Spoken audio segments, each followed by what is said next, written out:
Chapter 986. Huanwen carefully held the jug of wine and glared at him. He then sighed softly. Among the 3 provinces and 6 ministries, the imperial court has always intended to not have a chief official in the Hall of Secretaries. Although I, Huanwen, have replaced Sun Shiji's position as the left servant of the Menxia province, the Menxia province has never been able to achieve anything. Logically speaking, it should have been the echo of the Hall of Secretaries. But now the Hall of Secretaries is in a stalemate with the Hanlin Academy. They can't make any noise and the Menxia province has become a pitiful worm. However, the 6 ministries are powerful and this is not a long-term solution. The pivot of the household is not damaged and the running water is not rotten. It is time to change some of the pillars of the imperial court. Sun Yin, this old man wants to test you. He has already given you a question. You will answer it. Tell me roughly about the direction of the imperial court and why it is like this. Sun Yin smiled. Then let's start with 2 of the 3 imperial edicts. Liu Baijie has been promoted to Minister of War, and Yuan Gua has been promoted to Minister of Rights. Now the Gu Lu has changed from General Gu Jiantang to the villain Tu Chen Jibao, and then to the Tongxi sword saint of the Lu family of Yangzhou. The people of the Gu Lu have gradually scattered, and can no longer be as united as before. With Guangling Taoist Lu Xingxiang entering the Ministry of War, the Ministry of War is truly the Emperor's Ministry of War. The Gu Lu has only the form but not the spirit. Before the second master Chen Jibao left his post, he suppressed the treasurer Huang Yi. The original backbone of the Gu Lu, Gu Jiantang, purposely turned a blind eye to it. He took the initiative to send a message to the imperial court that the surname of the Gu Lu is no longer Gu. The emperor has the final say on what the surname of the Gu Lu should be. With the departure of the Gu Lu, only the Zhang faction was left. It should have been a scene of a higher level, but the Grand Secretary did not do so. In fact, for the past 10 years, the Grand Secretary had intended to cut off his own branches and leaves. He expelled Yuan Gua and Han Lin, and deliberately distanced himself from the Hanlin Academy where he had made his fortune. He allowed the Crown Prince Yin Maochun to change factions. In the end, he let the 2 tigers, Zhao Yuling of the Ministry of Appointments and Wang Xiongui of the Ministry of Revenue, fight. Zhang Lu made an unexpected choice and kept the relatively weak Minister of Revenue instead of Zhao Yuling. It could be said that the Zhang faction in the imperial court had been retreating step by step over the past few years. But it did not matter. As long as the Grand Secretary was in charge of Zhang Lu, no one dared to make trouble. The Grand Secretary had been dormant in the Hanlin Academy for more than 10 years, and no one knew that he had made the first move.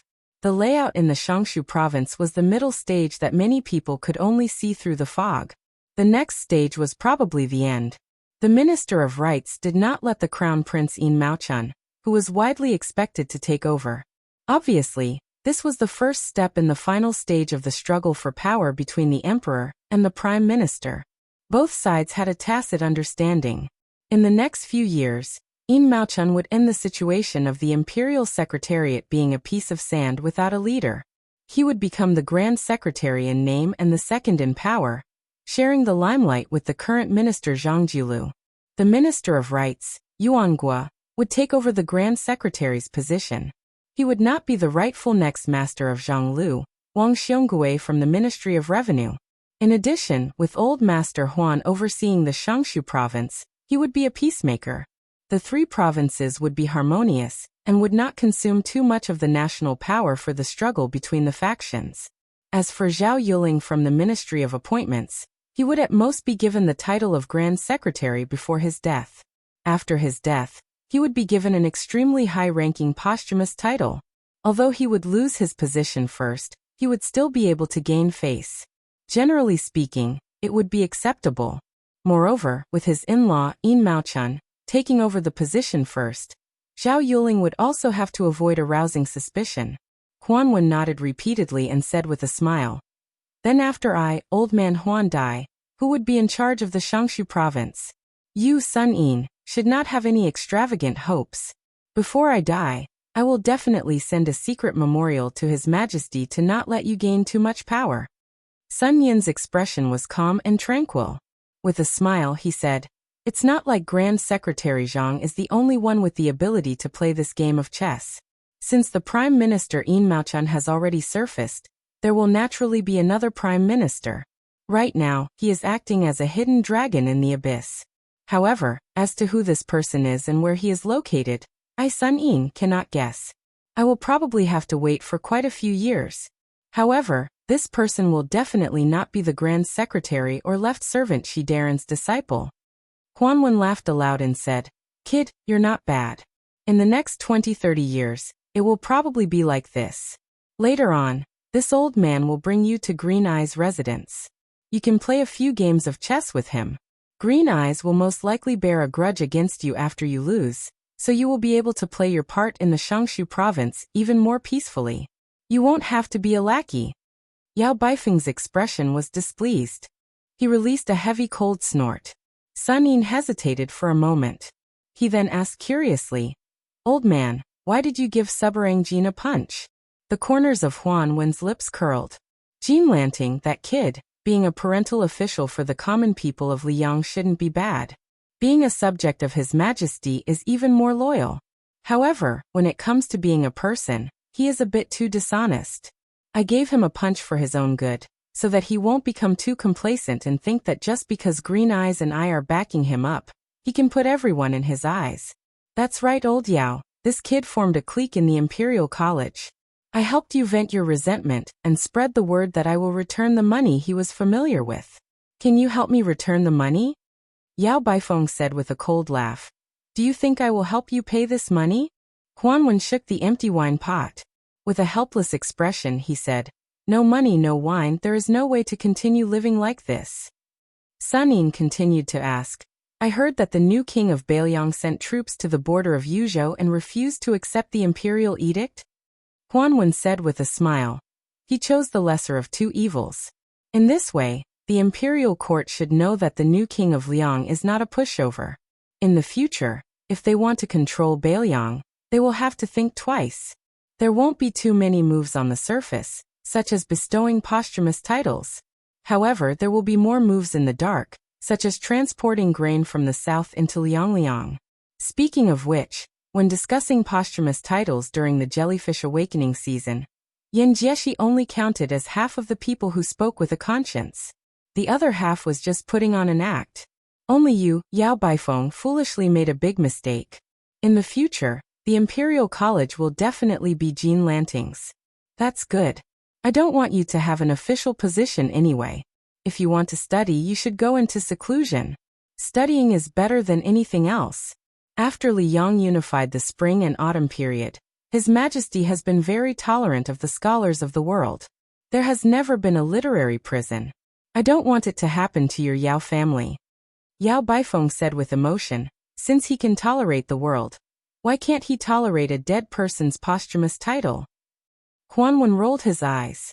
Yao Baifeng, oh Yao Baifeng, have you become stupid from studying? Is the ruler not human? Can't he have 7 emotions and 6 desires? You should be content. Being able to have such a wise ruler is already the greatest fortune of a subject. Yao Baifeng sighed. Huanwen handed over the wine pot. Old Yao, I beg you, give me a good pot of wine. My stomach is full of old wine worms that are rebelling against me. Yao Baifeng could do nothing about it. He took the wine gourd and left the pavilion. Huanwen chuckled and said, sit down. The pedantic old scholar has finally left. You and I can say some rebellious words. After Sun Yin sat down, he said softly, between the previous emperor and the current emperor, there is a king of Bailiang. Between His Majesty and the Crown Prince Zhaozhuan, it is our Grand Secretary. The great general is high and the emperor is far away. He has 300,000 elite soldiers. With Bei Meng watching, the court does not dare to kill the Su family. They can only wait for Su Shao to die and use his posthumous title to disgust people. But Grand Secretary Zhang. Huanwen glanced at this young scholar and slowly asked, you are so smart. Does Bailiang know? Sun Yin replied with a question. I came to Great Peace City not for the emperor, but for the common people. Does old Master Huan believe me? Huanwen stared at Sun Yin and then said with a sigh, there was once a scholar called Sun Ping who also had such ambitions. In the end, he died very miserably. In the courtyard outside the pavilion, a group of spring orioles chirped. fighting over the warm branches of the trees under the warm sunlight. Huan suddenly said, Beimeng marched south. The king of Bailiang defended the northwest gate for the central plains. The court did not help. Su Fengnian died in battle at the border. If this is really the case, Huan hopes that he was already dead at that time and could not see this scene. Sun Yin said calmly, if there really is a day when the court celebrates, when I go to the grave to toast, I will definitely tell old master. Huan laughed and scolded. You bastard. Sun Yin scolded back expressionlessly, old bastard. Chapter 987. In the desert beyond the Great Wall, there was a rider riding west. He had a pair of sabers at his waist. The man wore coarse hemp clothes. Further west of Liangzhou, there were 3 military towns in ancient times: Fengxiang, Linyao, and Qingcang. They controlled the upper reaches of the central plains. At the same time, they formed a triangle with the Iron Gate Pass. Together, they controlled the vast western regions. However, the 3 towns had long been abandoned. They had become the perfect shelter for hundreds of thousands of refugees. These criminals were particularly brave and good at fighting. Not to mention young men. Even women and children of 7 or 8 years old would fight to the death against Bailiang soldiers as long as they were given a wooden spear. The border army of Liangzhou had always had the habit of using refugees to practice martial arts. Most of the sinners' bravery was forced out by the Bailiang cavalry. They had no choice but to do something desperate. The first thing the Bailiang crossbowmen did was to throw them here. They were only given a horse, a crossbow, and a cold saber. Then they had to pray for their own good. If they could survive for a month, they would have crossed the first threshold. If they died, even collecting their corpses would be an extravagant hope. They would have long been whipped to pieces by the sinners who hated Bailiang to the bone. The people of Lingzhou, which was far from the border, all said that the children who grew up there loved to kick and play with the skulls of the dead Bailiang soldiers. Therefore, the people there were neither human nor ghost. They were extremely terrifying. When the rider traveled 200 li to the west, he encountered a group of future crossbowmen who had just entered the area.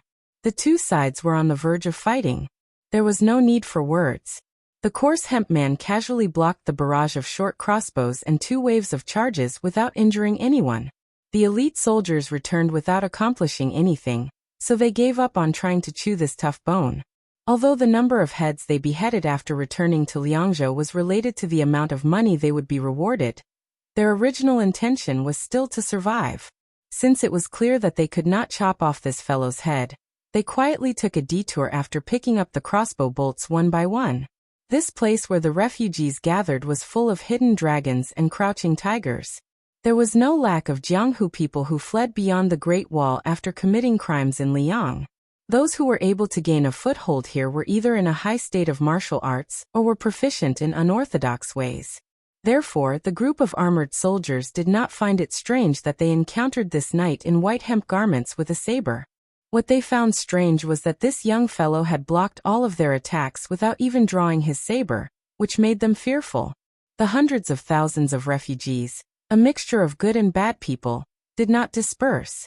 They were mainly concentrated in the 3 abandoned cities from the east to the west, Qingcang, Linyao, and Fengxiang, which had been removed from the map of Liang. This was because if they were to disperse, they would definitely become ghosts under the sabers of Bailiang's armored soldiers. The refugees rarely carried weapons with them. If these stragglers ran into groups of armored soldiers who had the potential to become Bailiang's elite scouts, even if they were not afraid of death, they would still die.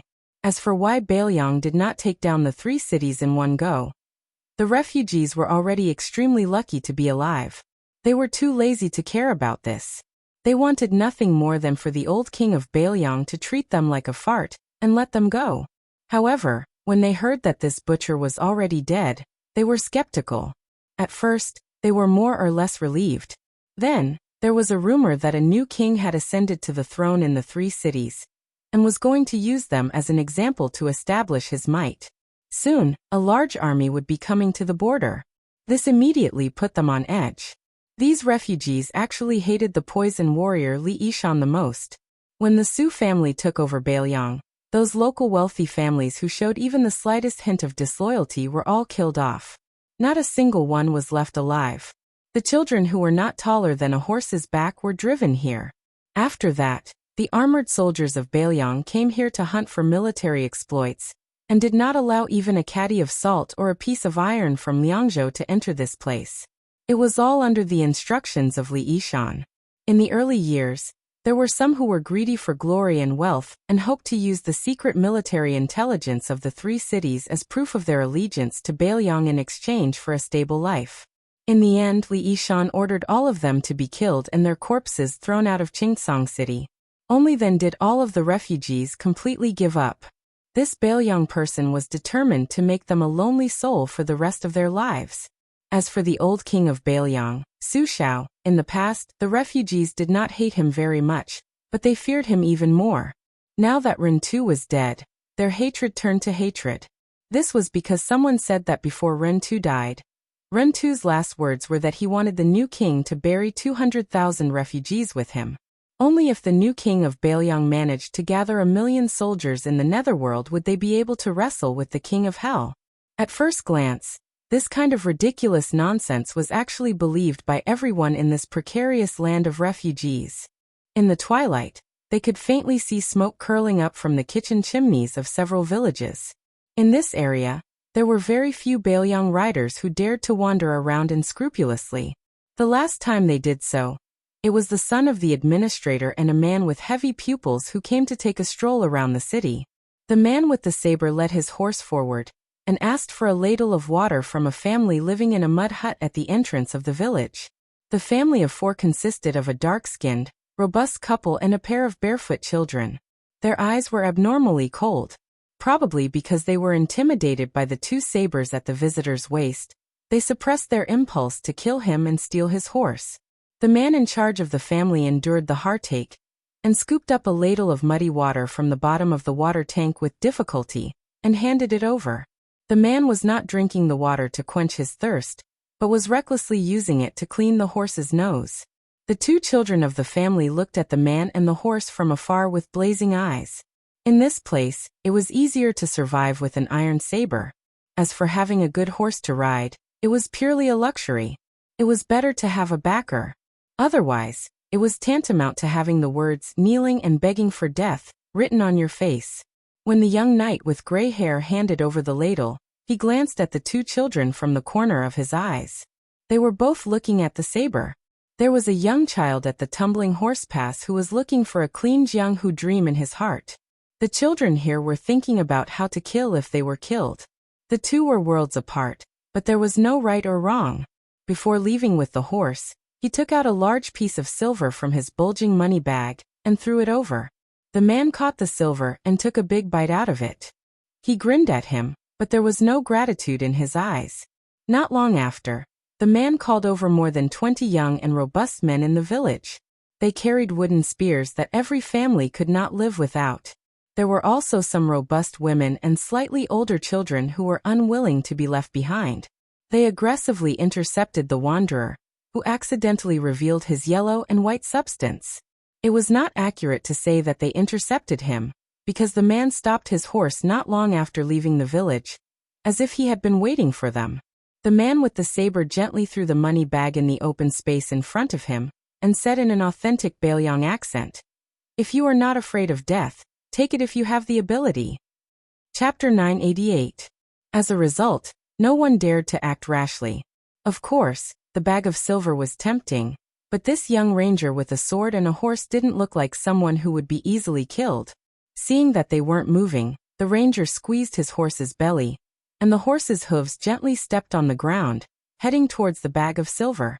At that moment, a wooden spear flew out at high speed, and the sharpened spear was aimed at the ranger's chest. The person who threw the spear was a tall and sturdy young man.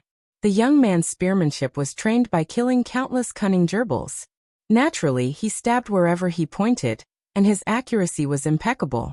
Unfortunately, the ranger didn't know how to move the wooden spear. He turned the tip of the spear around and grasped it lightly. Other than the vicious young man who didn't know what to do, the rest of the men and women retreated with their spears, drawing a clear line between them and the young man. The ranger with a sword pierced the money bag with the tip of his spear, and urged his horse slowly towards the young man. The money bag was tightly knitted, and it slid to the middle of the wooden spear before stopping. The horse's hooves weren't heavy, but they hit the hearts of the refugees. The young man who was tempted by the money didn't wait for death. Instead of retreating, he charged forward, facing the man and the horse. He didn't run in a straight line, but like a snake slithering in the sand, the agile young man swept past the horse's head, and with a twist of his toes he fiercely slammed into the side of the horse's belly. The ranger casually reached out, grabbed the young man's head, and threw it up high, the tip of his spear aimed at the young man's belly. At that moment, a wail came from behind the men and women, and a skinny little girl staggered out of the human wall. The ranger frowned, and the spear drew half an arc in the air. The young man fell heavily to the ground, escaping the fate of being pierced by his own spear. He shook his head, and after trying his best to stand up, he shielded the skinny little girl behind him, and stared at the ranger with a wooden spear on the horse's back.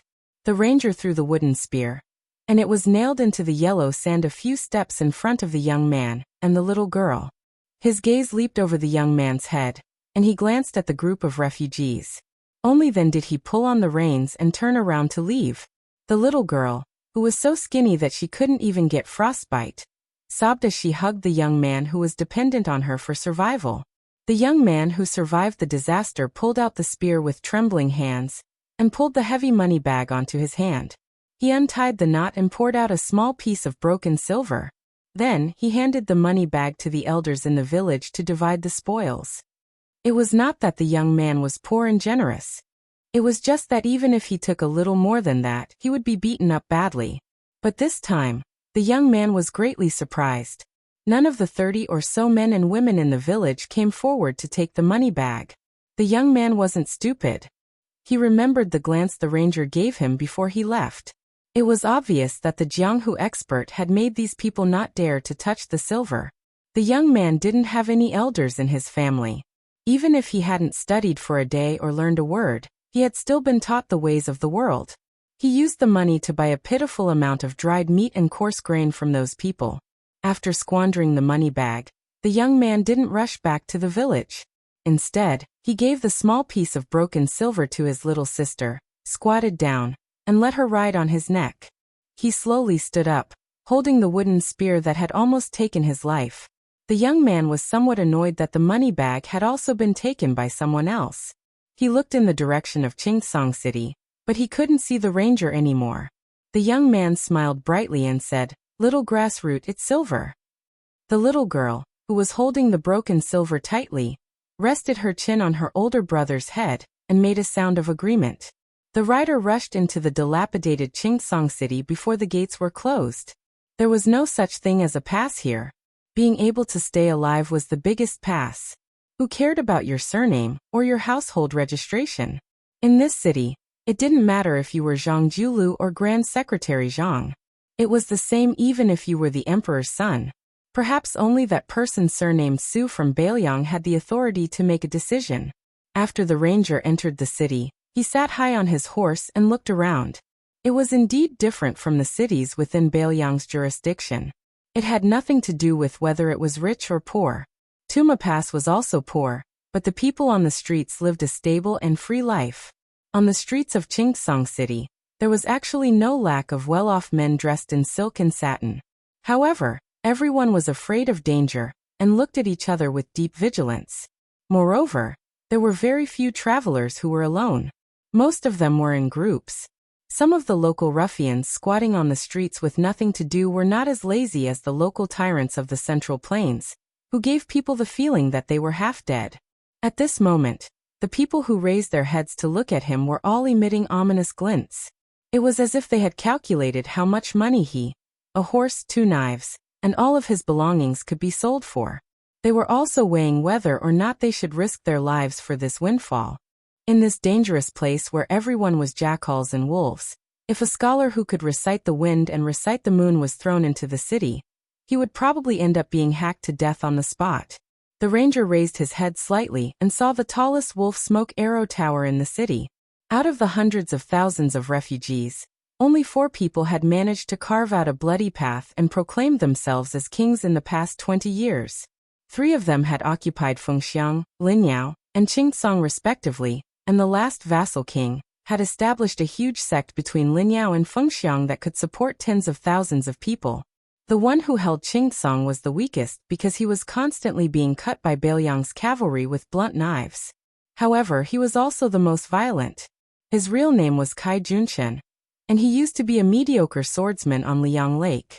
Later on, he was lucky enough to make a name for himself here, and he gave himself a nondescript nickname, something like the Thousand Frost and Thousand Snow Pear Flower Sword.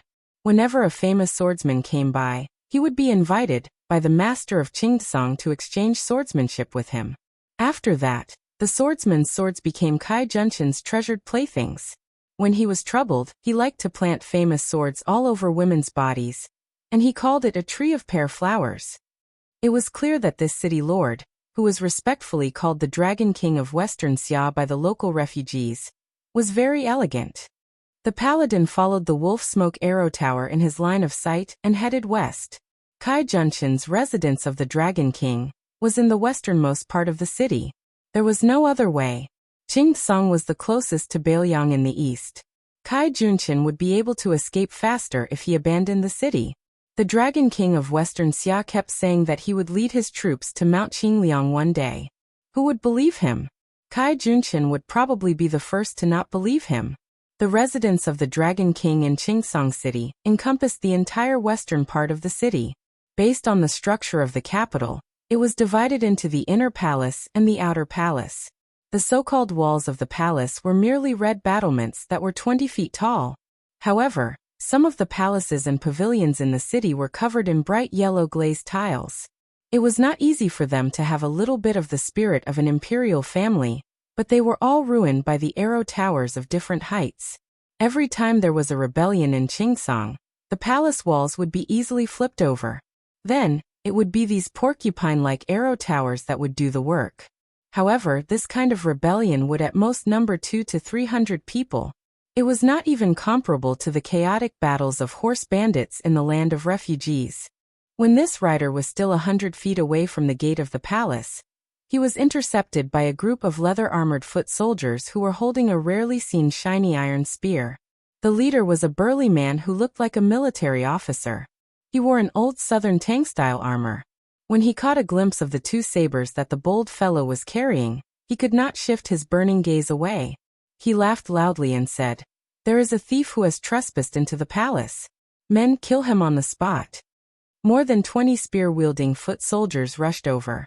There was no formation to speak of, but they had the advantage of being vigorous and incomparably dauntless. Suddenly, the military officer shouted sternly, "Wait!" The foot soldiers stopped abruptly.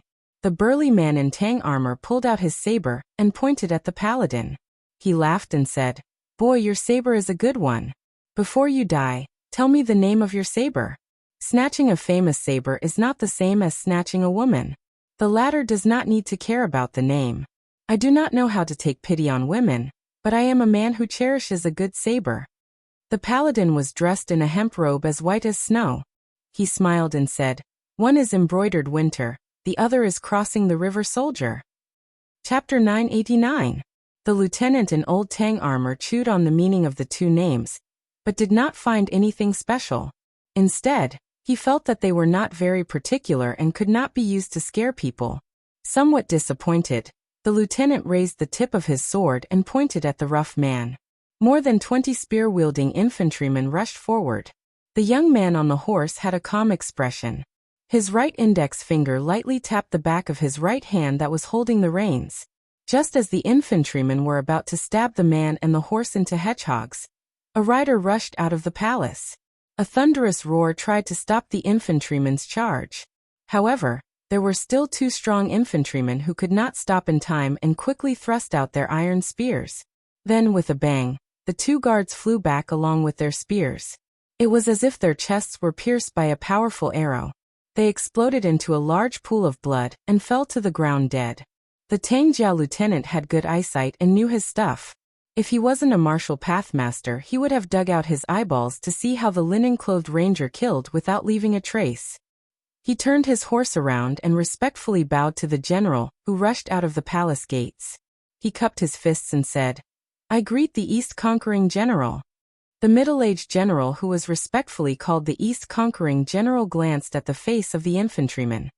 He noticed that there was a hint of mockery at the corner of the man's mouth.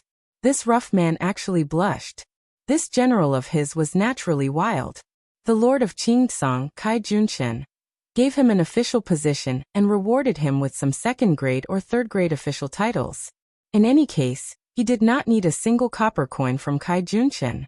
Other than Hidajia, the great general of the East, there were also Anchi Garrison, North Patrol and South Patrol.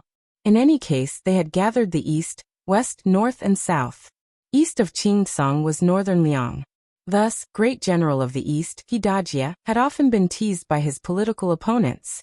They all said that they were waiting for him to go to Northern Liang and achieve a great victory. In name, Hidajia was a general, but in reality, he only had 1,500 soldiers and horses under him. The armored soldiers did not make up half of them. Hidajia did not pay attention to the lieutenant who touched the pot that did not boil. His expression was serious as he cupped his fists and said calmly, "My king would like to invite you into the palace for a chat. What do you think?" The infantryman nodded. He still did not realize that he had stepped into a tiger's den. He held the reins with both hands and looked at the city gates. The light horse's hooves stepped on the green jade tiles, making a crisp sound. Hidajia followed behind the infantryman with a complicated expression. His heart was in turmoil. When the infantryman approached the city, a secret letter was sent to the residence of the Dragon King. The Qingtsong king, who did not attend court every night, was frightened. He hurriedly kicked away a few naked bodies beside him and rolled off the bed. He put on a poorly made dragon robe and was about to convene a court meeting. In addition to Hidajia, there was also Jiang Hung, the South Patrol general. Together with the queen and a few civil and military officials, they were arguing over a portrait. Jiang Hung insisted on killing His Royal Highness of Bailiang before discussing anything else. This was a once-in-a-lifetime opportunity. Anyway, the new king of Bailiang had the intention to bury hundreds of thousands of refugees with the old king. Either way, he would die. Even if he killed the man in the portrait, even if he angered the Bailiang cavalry, he could just take the head and thousands of elites and escape to Beimang. Kai Junshin specially asked the confidant of the Qingtsong king, who was in charge of spies, whether Bailiang had deployed a large number of troops to the border. The answer he received was no. The man in the portrait had left Liangzhou alone and entered Qingtsong city alone. This made the timid and cautious Kai Junshin even more uncertain. Was this guy tired of living? Did he really think that he could win people over with virtue in the refugee land, just because he was the king of Bailiang? Did he want Kai Junshin to take off the dragon robe that he had only worn for a few years and kowtow to him? Was he willing to be a lackey for a hothead who did not have hair on his mouth? Kai Junshin could not stand the instigation and clamor of most of the civil and military officials. He gritted his teeth. He had originally made up his mind to send out all the masters in the residence of Dragon King and 2,000 cavalrymen to kill that guy at the gate of the imperial city today. However, the queen and Hidajia did not agree. They said that the guy surnamed Su gave up his position as the king of Bailiang and came to Qingtsong city to seek his own death. Even if he did not have good intentions, he would not be able to stir up any trouble in the residence of Dragon King, which was heavily guarded by swords and spears and arrow towers.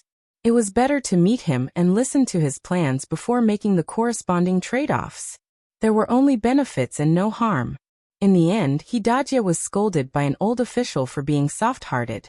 Fortunately, he had the support of the queen, so he was able to ride out of the palace and welcome the new prince of Liang, who was wearing mourning clothes. After passing through the city gate, there was another palace gate. Su Fengnian suddenly laughed and said, "Hidajia, I heard that you and Yang Ruinyu, who was guarding the gate just now, and his father, Yang Yoshua, were both subordinates of the deputy commander of Bailiang's infantry army, Great Ancestor Gu." Hidajia acted as if he was facing a great enemy. He carefully worded his words and said coldly, "The past is not worth mentioning. Old General Gu has become a high official of Bailiang. It is a good thing, but it is not my turn to congratulate him." Su Fengnian laughed softly and said, "The deputy commander of Bailiang's infantry army is only of the second rank. Only Yan Wenwan and Yuan Zuozong have the same rank as you, Great General Zhendong. Speaking of congratulating, it should be Great Ancestor Gu who should congratulate you. He Dajia, who was ridiculed to the extreme, snorted coldly. The palace gate opened, and a dozen people walked out. The official embellishments were either red-crowned cranes, golden pheasants, or unicorns and lions. The one in the middle was not Kai Junshin, but a noblewoman wearing a phoenix coronet and a red robe. It was hard to say what kind of motherly style she had, but the thumb-sized pearls hanging all over her body were very valuable.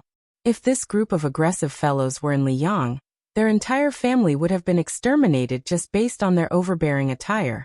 There were 2 arrow towers built inside the palace wall. Soon, someone drew their bow and shot an arrow, giving Su Fingyan a show of strength. It was the long-lost Shishu chain arrow, the mother and son linked heart arrow. The 2 arrows were of different lengths and were shot at Su Fingyan's face. The mother and son linked heart arrow was only an entry-level archery skill in the Shishu chain arrow. Su Fingyan flicked his sleeve and caught the 2 arrows. He held them horizontally in front of his chest, and broke them inch by inch and threw them on the ground. He saw the Southern Patrol General Jiang Heng, who was known as the #1 master of Qingtsang, pull out his saber, walk down the stairs and swagger towards him. Su Fingyan turned to Hidajia and laughed. "Is this how you treat your guests in Qingtsang?" Hidajia said with a straight face, "Whether it is a toast or a punishment depends on your ability." Chapter 990. Su Fingyan smiled and dismounted from his horse.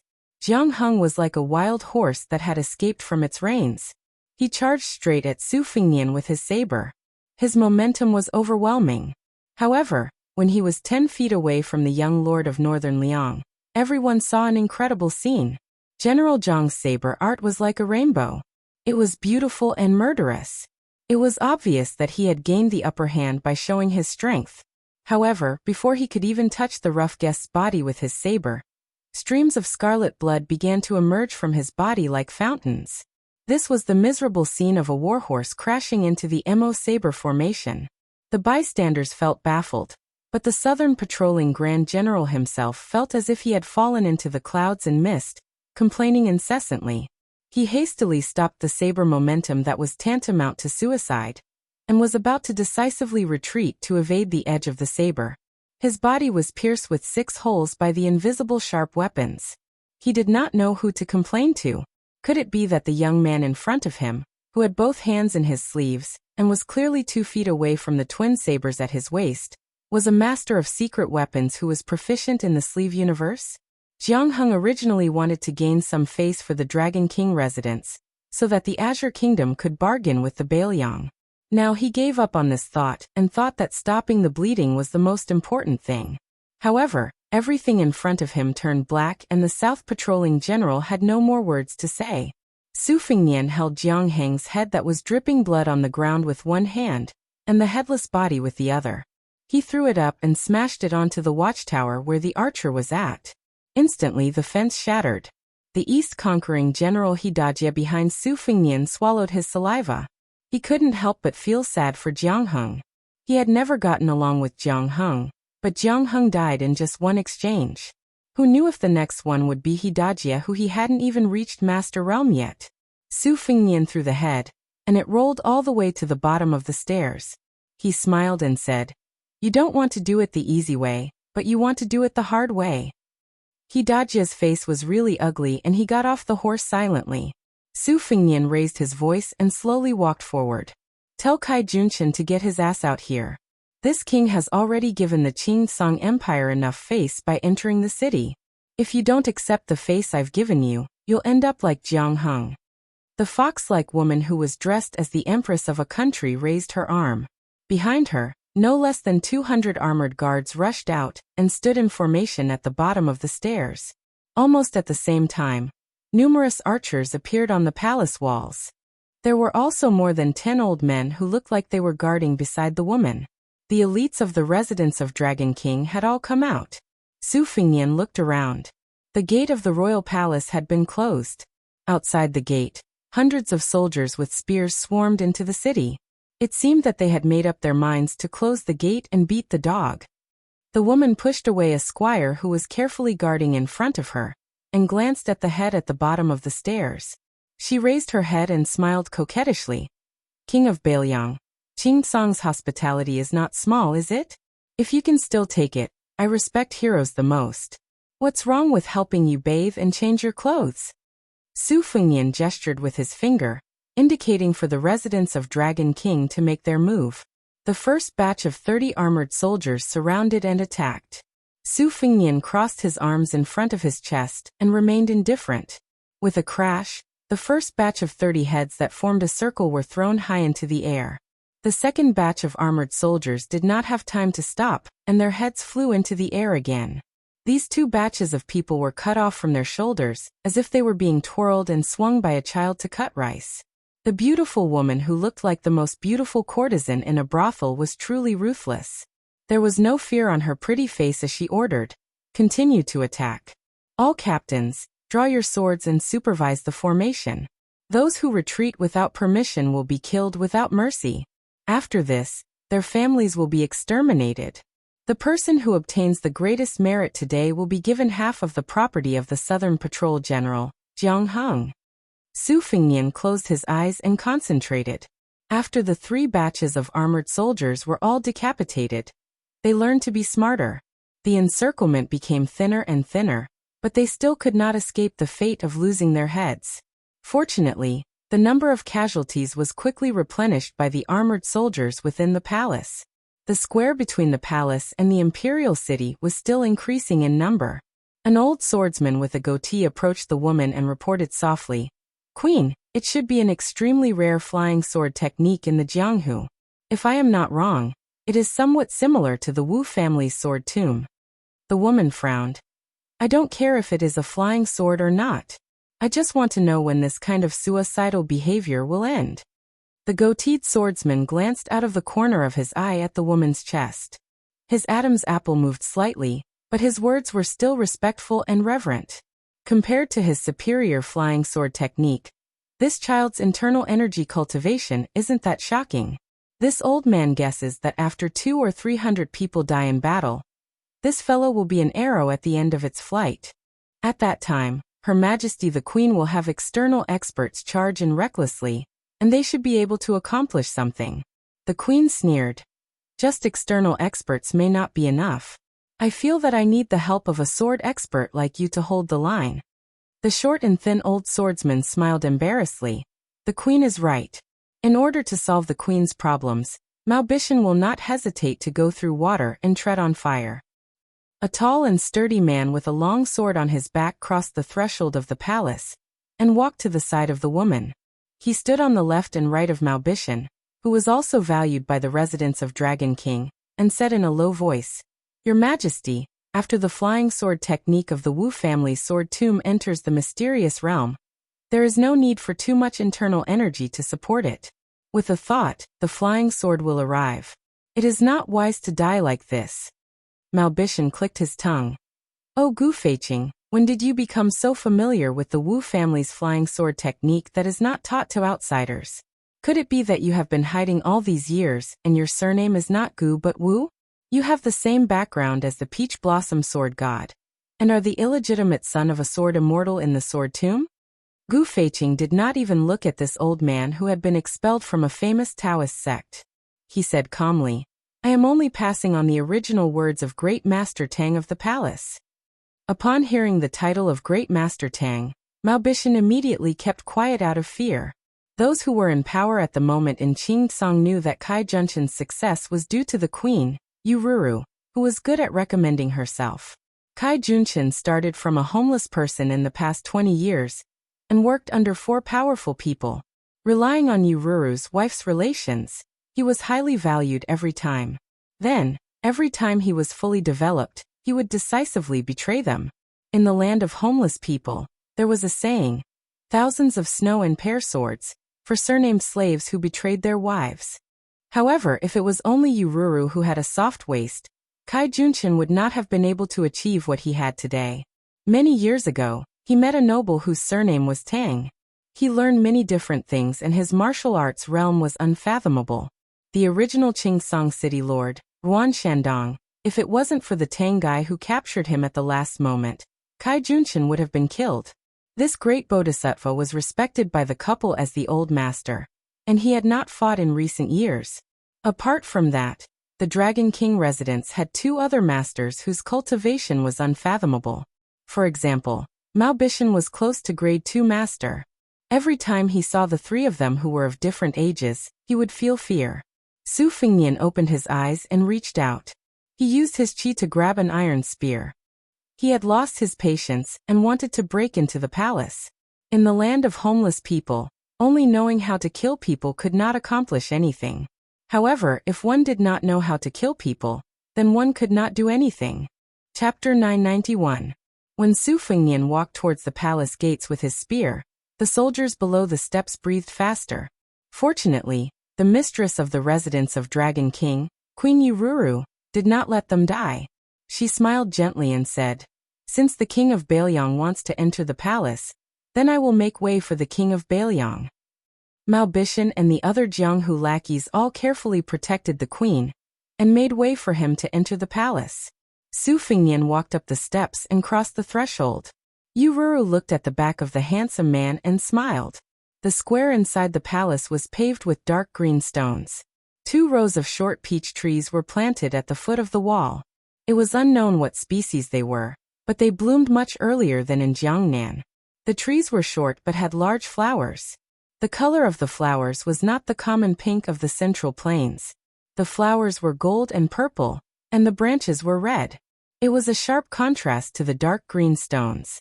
One could vaguely see many scabbards hanging from the peach trees. When Su Fingnian walked into the square, the Mother of Heaven Queen was sitting on the threshold. She leaned against a pillar, her long skirt dragging on the ground. She turned her head and smiled at the new Prince Liang, who could be called a hothead. Mao Bishan and Gu Feiqing looked at the queen's posture and were surprised.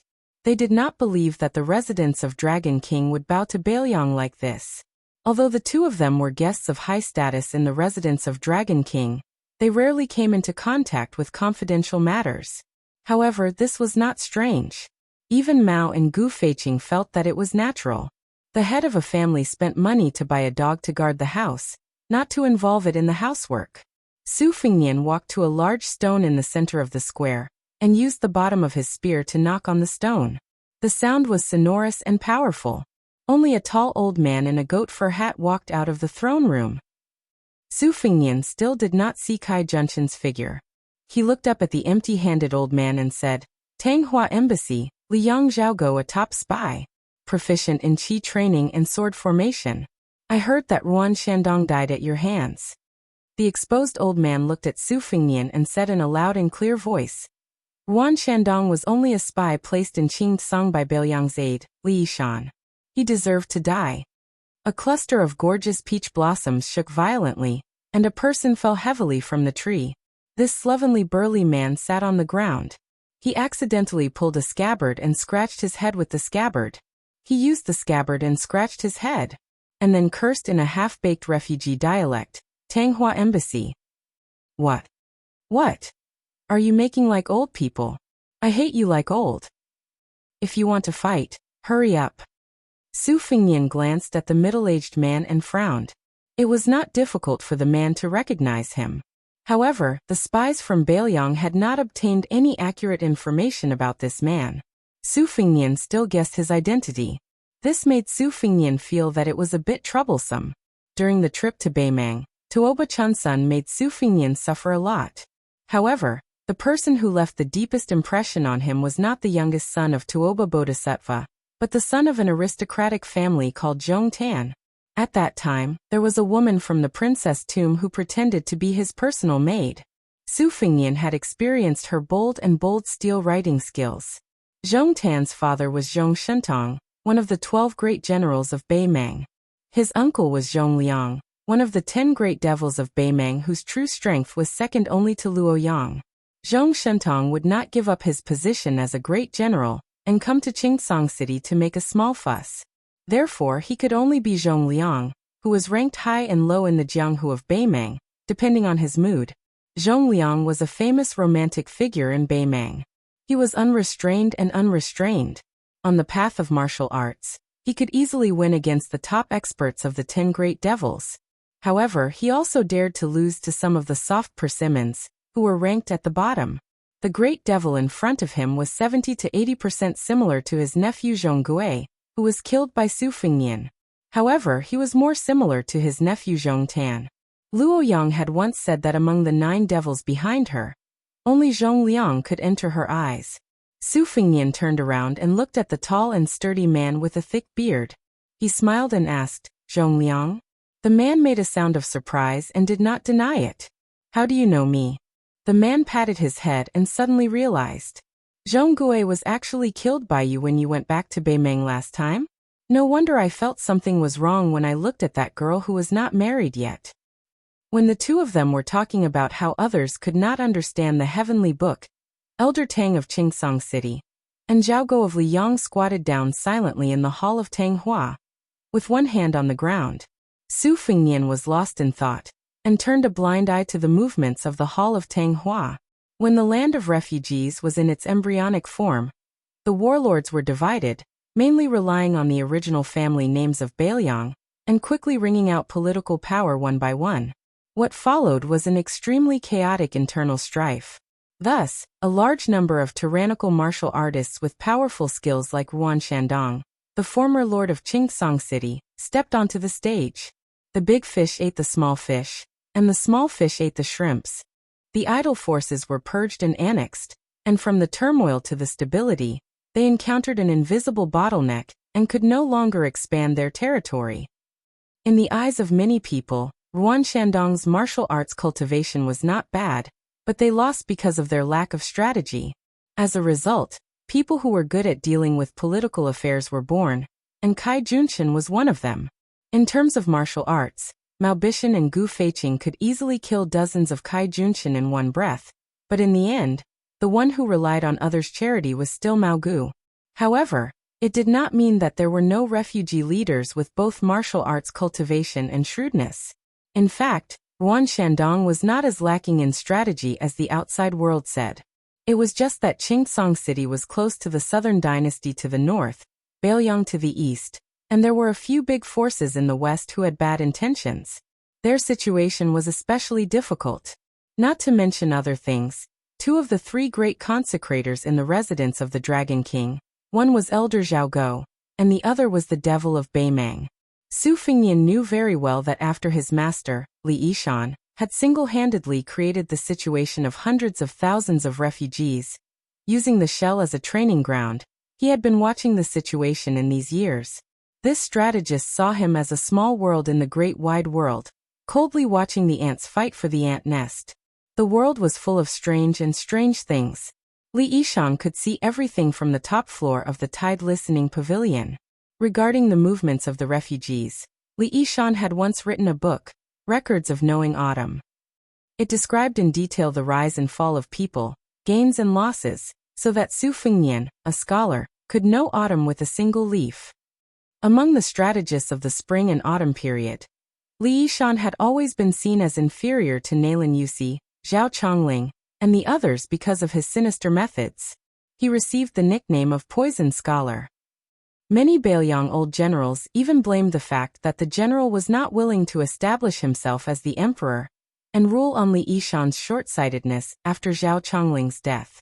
As to the truth, probably only people like Huang Longshi, Yuan Bunshi, and Nalin Yusi could see through it and have the qualifications to make a conclusion about Li Yishan. Su Fengnian felt slightly emotional. After the spring and autumn period, the elusive Huang Longshan set his eyes on West Chu. Yuan Bunshi, who had the right time, place, and people, set out to set up the Tuliao regions. Nalin Yusi, who had no worries, took care of the barbarians in the south. Li Yishan, who was besieged on all sides, let loose hundreds of thousands of refugees. It would probably take a few more years to see which of the 4 was better at strategizing. This was a true fight between immortals. Zhong Liang's voice interrupted Su Fengnian's thoughts. "Su, be careful. Old Tang is trash in close combat. However, if you are 100 feet away from him and he uses the falling flowers sword technique, even I would find it difficult to deal with him, much less a finger-profound realm expert."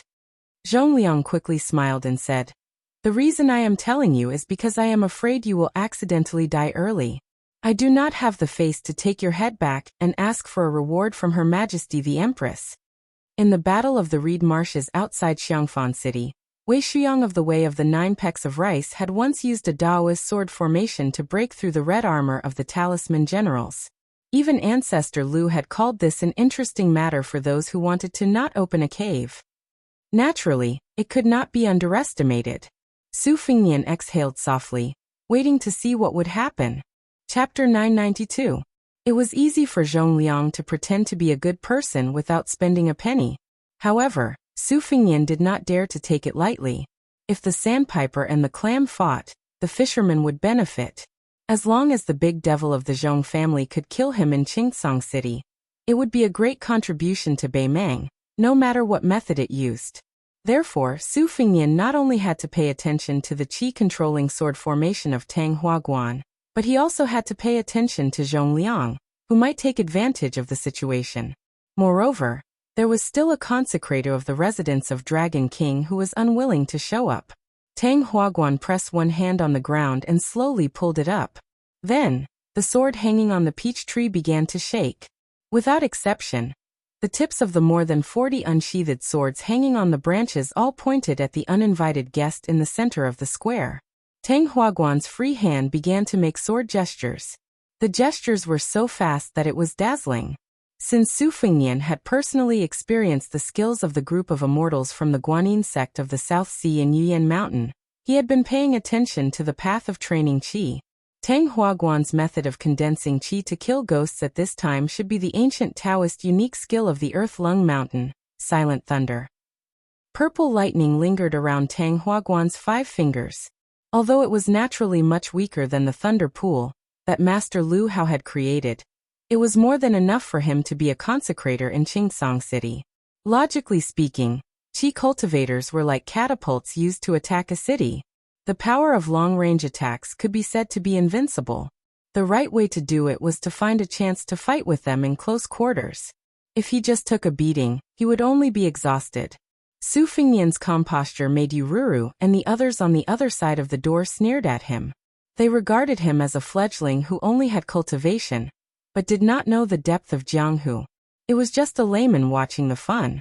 Experts like Zhongliang who knew the ropes did not have any sarcastic smile on their faces. This made Queen Yu, who was best at observing people, somewhat uncertain. Mao Bishan and Gu Feiqing were both swordsmen who had made a name for themselves in the scarlet blood of the refugee land. Compared with the swordsmen in the Central Plains, they were much more genuine. At this time, they saw the strange scene of Consecrator Tang's fingers twirling thunder. They could not care less about the scheming in the past. Mao Bishan asked softly, "That guy just watched Consecrator Tang's power to the peak. Is so arrogant. He is so he have something to rely on or he is ignorant." Gu Feiqing said in a solemn tone, "This vassal lord has a bad reputation. But since he can make that villain Tu leave Bailiang on his own initiative and successfully inherit the throne, I think he is not the superficial person that the outside world says. The former is more likely. Consecrator Tang's technique is mysterious. The king of Bailiang may not be unable to fight him. It is hard to say who will win." Mao Bishan also came to his senses. He twisted his beard and nodded, saying, "Indeed. As long as the brain has not been kicked by a donkey, no one will come to the Qingsong Empire to deliver a good head. I think that the one surnamed Su either has an expert secretly looking after him, or his cultivation is really deep. Not only does he have the sword controlling technique, but he also has his trump card. TSK, I really didn't expect that Tu, who is only a second-grade martial master, would have 2 good sons who are better than him. If you ask me, with this talent and the Tide Listening Pavilion's arsenal, why should he be the king of Bailiang? Wouldn't it be better for him to roam the Jianghu? He can also make the Zhao Emperor feel at ease. Maybe he will be happy and give him a golden plaque with the title, number 1 in the world. Old Wang likes to claim to be number 2. In this way, both of them will be justified." When the Queen of Yu heard this kind of ignorant tone that was similar to a country bumpkin's, she rolled her eyes charmingly. Women were blessed by the heavens, and could throw a seductive charm when they rolled their eyes. When Mao Bishan caught a glimpse of the Queen's coquettish eyes, he was almost scared out of his wits. He moved a few steps closer to the door. The woman was sitting on the doorstep. Looking down from a high vantage point, honored guest Mao could clearly see the 2 creases on the woman's chest. Although Mao Bishan's addiction to women in this lifetime was even more difficult to part with than practicing the sword, he had not reached the point where he would forget his life in the face of beauty. He only dared to look at the green-skinned queen right in front of his eyes. Even if Ururu had stripped naked and stood in front of him, no matter how much Mao Bishan lusted after her, he would not dare to touch her. This was the power that was more powerful than any swordsmanship in the world. Mao Bishan learned of this very late and realized it.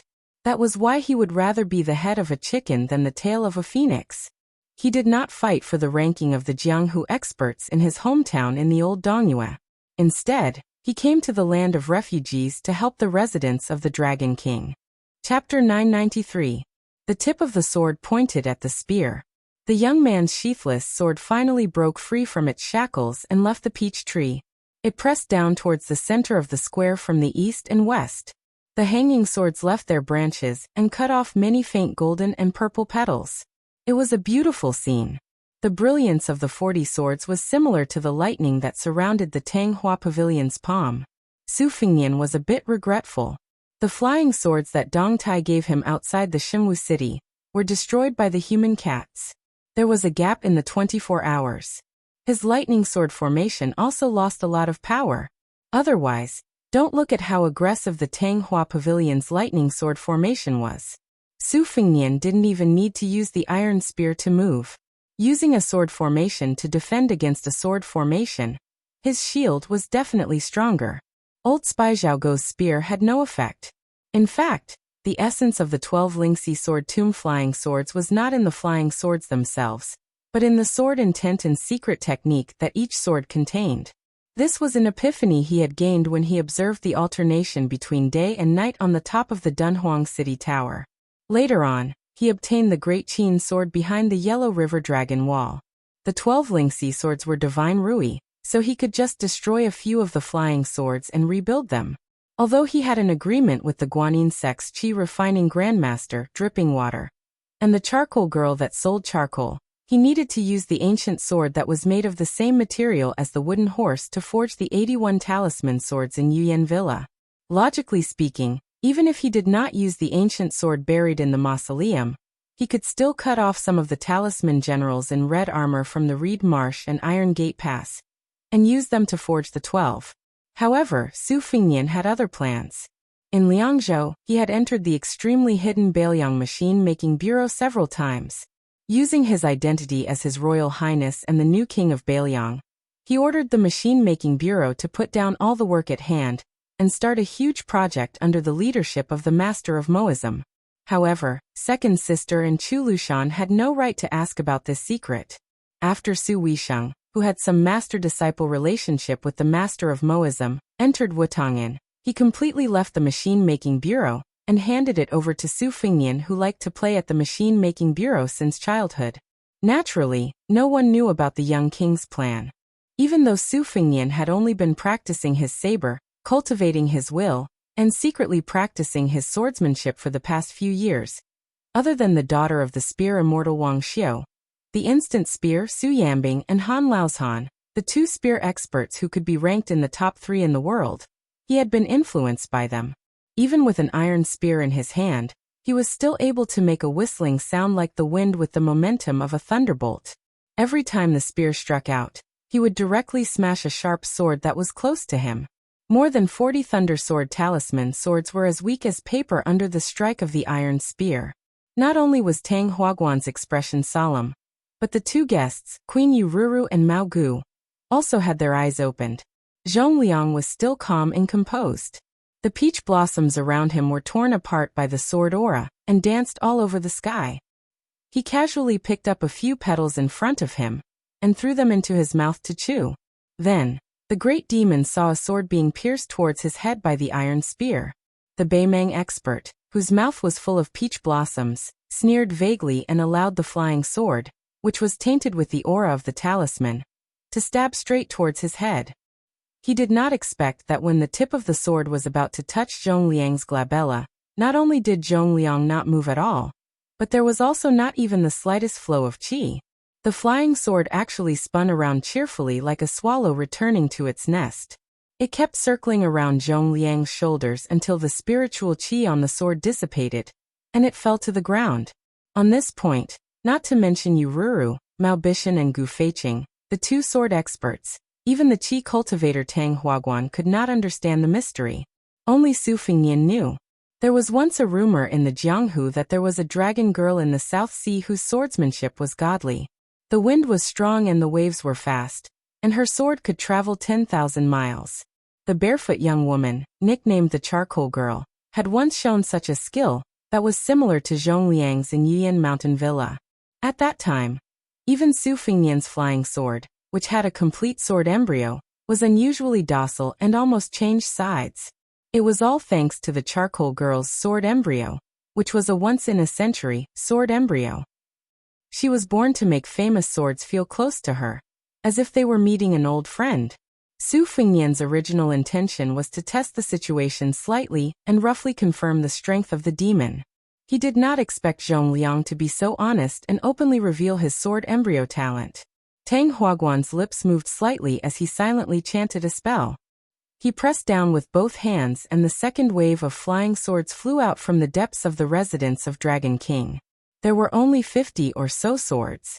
However, Su Fengnian really had the capital to underestimate the scale of this sword formation. He once had a magnificent feat of borrowing swords from Yiyan Mountain Villa, and used thousands of snowflakes as swords. Tang Huaguan's sword formation was originally based on talismans and spells. In the eyes of today's famous swordsmen, this was naturally an insignificant skill.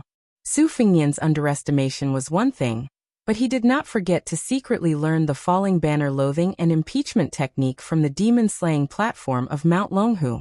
However, at that time, the great immortal Qi Xianzhu had used the sky thunder as a banner to suppress several sky demons in Mount Zhulu. Tang Huaguan's loathing and impeachment technique was just a copy. It was probably not even 1,000th of the majesty of the demon-slaying platform on the Lotus platform. When Zhong Liang saw Su Fengnian's curved spear technique, he was surprised. Back then, one of the four grandmasters, Wang Xiu, went deep into Beimeng's hinterland as if there was no one there. Countless heroes of Beimeng died under Wang Xiu's four-words formula. The two-words formula of Beng Tua and Drag were already a complete mess. The third-word formula of curved spear technique was even more frightening. Zhong Liang had wandered the Jianghu for many years, and his martial arts were especially diverse. He was also a rare martial arts genius, and was the only person in Beimeng whose aptitude was better than his own. Unfortunately, Zhong Liang was born unrestrained and did not have a fixed nature. He rarely took a fancy to things that people valued. Not only did he have no love for power, he also followed his interest in martial arts. This was why he could not be ranked among the top 10 masters in the world. Zhong Liang rubbed his eyelids with both hands and said with a smile, "It really is Wang Xiu's curved word formula. Good boy, you can learn whatever you want. You have my style." Zhong Liang stared at it for a while, and then turned his head to the queen on the other side of the door, and made a gesture to ask for an iron spear. 3 arcs formed a force, 3 forces formed a small circle, 3 small circles formed a large circle, growing and multiplying endlessly. Back then, Wang Xiu had used the curved word formula to fight with one of the 4 grandmasters, the talisman general Jia Run, for 3 days and 3 nights. It was said that Wang Xiu's last arc encompassed a radius of 3 miles, killing all the birds and leaving not even a blade of grass alive. When the curved spear technique does not arc, I will die. For the first time, Zhong Liang, who had been hiding his identity in the land of refugees, felt an itch to fight. Su Fengnian's curved spear technique contained the collapsing thunder technique and the dragging spear technique. The horizontal and vertical sword formations of the Tanghua Pavilion could not withstand it. Su Fengnian's curved spear technique had already covered the entire square. Yu Ruru and the others could only see the peach blossoms spinning rapidly along with the dense gang qi.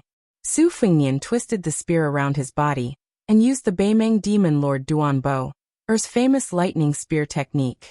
Internally, he used the qi controlling technique of the Wu family's sword tomb, and externally, He used Wang Xiu's collapsing word formula to throw the spear at the great consecrator of the residence of the Dragon King. After throwing the spear, Su Fengnian narrowed his eyes and felt a little incredulous. This old consecrator's desperate actions were too hasty. Other people would be desperate to escape, but this old spy Zhao Guo actually held his sword without any regard for his life, and allowed the spear to pierce through his abdomen. Like an arrow at the end of its flight, he leapt up and stabbed at Su Fengnian. Su Fengnian leaned to the side to avoid the sword. He gently stretched out an arm that was faintly wrapped in red silk, and pressed down on Tang Hua Pavilion's head, forcing him to kneel in front of him. Before dying, Tang Hua Pavilion, who was bleeding from his 7 orifices, moved his lips with difficulty. There was no hatred in his eyes. Instead, there was a sense of relief. The old man silently uttered his last words. 2 words. Childish. Go. Chapter 994. Su Fengnian was confused. Most of the command of the mad dog Zhao Guo, who had been used by Li Yong to eliminate dissidents, was originally in the hands of a relative of Empress Zhao Ji. Could it be that the old spy from the Tanghua embassy had received Zhao Ji's secret order? But how could Zhao Ji be a woman with a bodhisattva's heart? The friendship between the Su and Zhao families was actually divided into 2 parts. One was between Su Xiao and the previous emperor, and the other was between Su Fengnian's mother and Zhao Ji. However, both of these had disappeared outside of the Jiuzhou embassy the last time Su Fengnian entered the capital. Furthermore, between the land of refugees and the Zhao family of Liyang was the majestic Bailiang. How could it be Zhao Ji's turn to give orders? Su Fengnian was suddenly shocked. He even dared to refuse the emperor's imperial edict. Although he didn't care about Zhao Ji's scheming, perhaps he had miscalculated one thing. This made Su Fengnian feel a trace of unease. However, at this time he couldn't change his plan at the last minute. At most, he would use the stupidest method. Counter soldiers with arms, water with an earth weir. Let's see who is the mantis and who is the oriole at the end. At the door, Gu Feiqing threw an iron spear to Zhongliang, who was inside the door. The breeding demon waited for a moment before skillfully brandishing the spear. The body of the spear trembled in a subtle arc that was pleasing to the eye. With the spear in his hand, Zhongliang's aura suddenly changed. He was no longer the carefree wild crane that did not care about anything. He dragged the spear and walked forward. Zhongliang's footsteps were irregular, sometimes fast and sometimes slow. It seemed like he was following his heart. In a few blinks of an eye, he had arrived in front of Su Fengnian without saying a word. Holding the end of the iron spear in his hand, he swung it in a straight arc, smashing the whip towards Su Fengnian's forehead.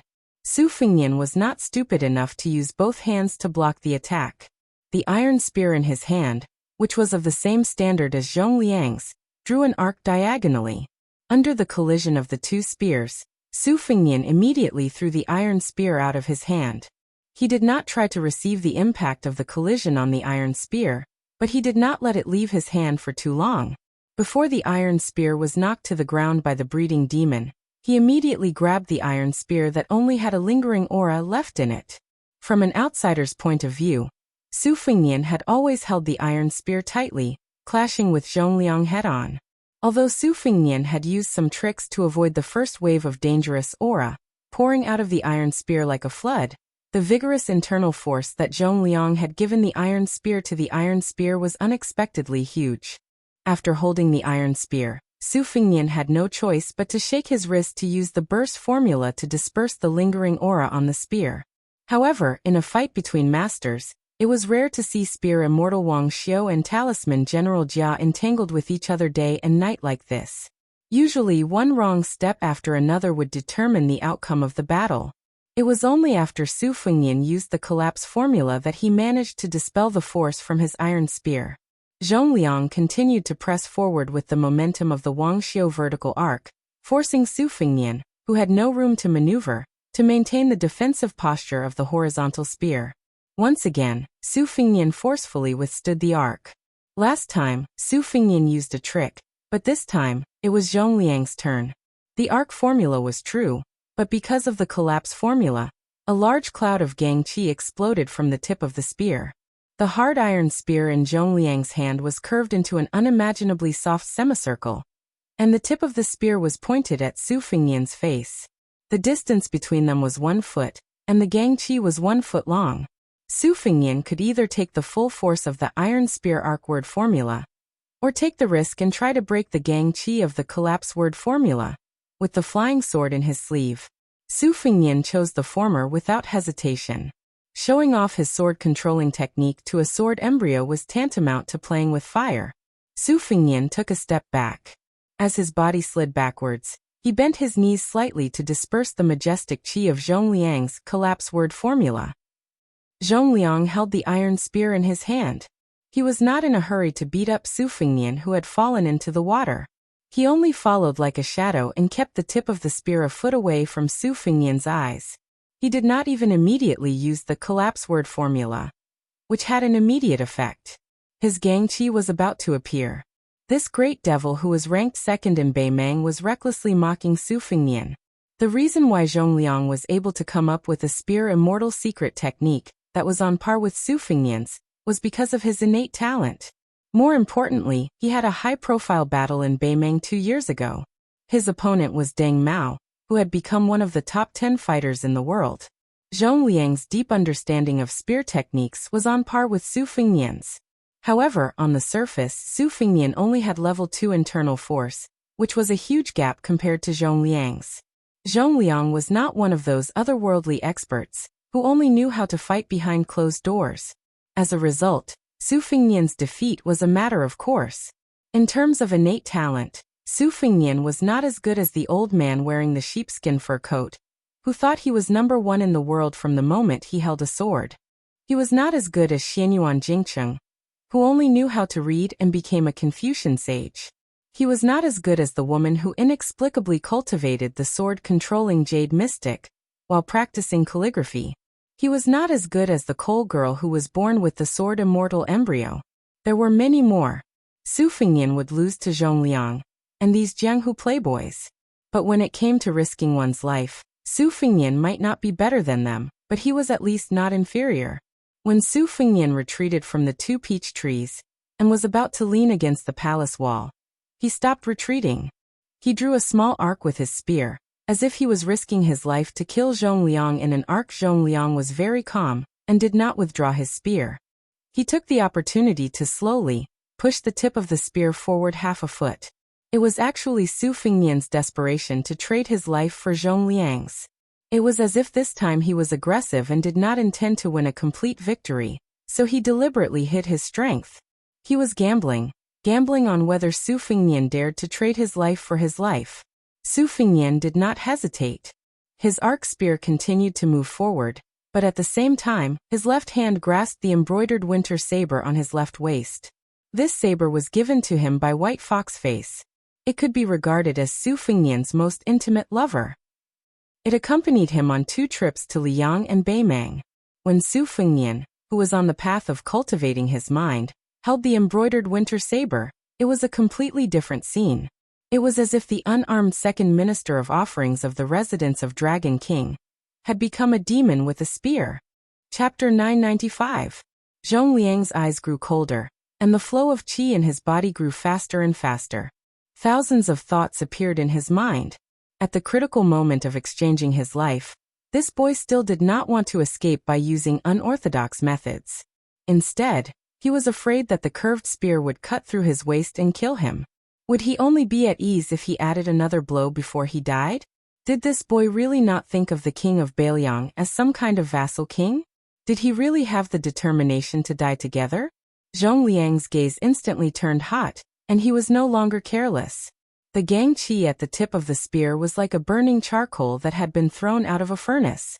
At the same time that Su Fengnian's iron spear swept past Zhongliang, the demonic breeding head spear tip, along with the Gangchi, smashed into the space between Su Fengnian's eyebrows. In a flash, even Zhongliang, who was unparalleled in martial arts, was sent flying 30 feet away.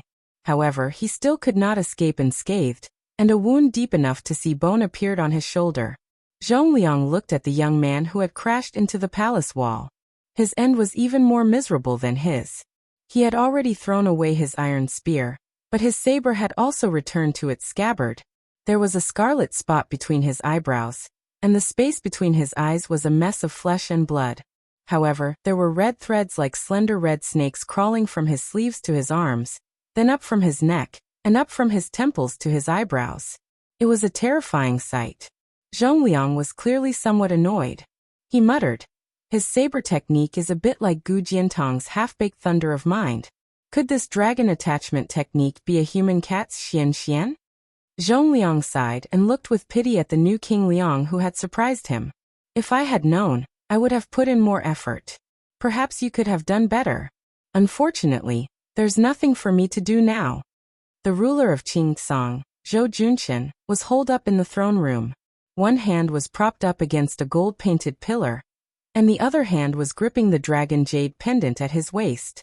His expression was nervous. He knew that he was only a puppet. The three masters all seemed to grant Qingsong's requests on the surface, but no one really took him seriously. Zhou Junqian stared at the back of an old man with his hands tucked in his sleeves. The old man was the third master of the house. He was from Nanjiang and was proficient in poisons and witchcraft. Not only was he good at killing and saving people, his methods of torturing people were even more bizarre. Until now, Zhou Junqian had not figured out the exact origins of the three masters. Qingsong's spies had always existed in name only. It was not that Zhou Junqian did not want to do his best in this area, but that he did not have the power to do so. Qingsong was struggling at death's door in the middle of several powerful forces. Zhou Junqian had already racked his brains to buy hundreds of sets of armor and military equipment.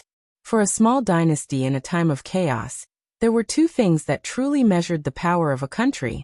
They were not the training of retainers, the raising of lackeys, or the construction of noble mansions.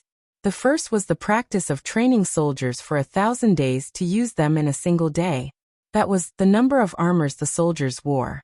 Training soldiers was a bottomless pit, and using soldiers was even more so. It was fine if they won a battle, but if they lost, they would lose everything. It was very easy to drag down a government that was independent, but had an unstable foundation. The second was the collection of military secrets. This was a gold-swallowing picio that consumed a lot of money. Many of the words in the secret letters were exchanged with blood and human lives.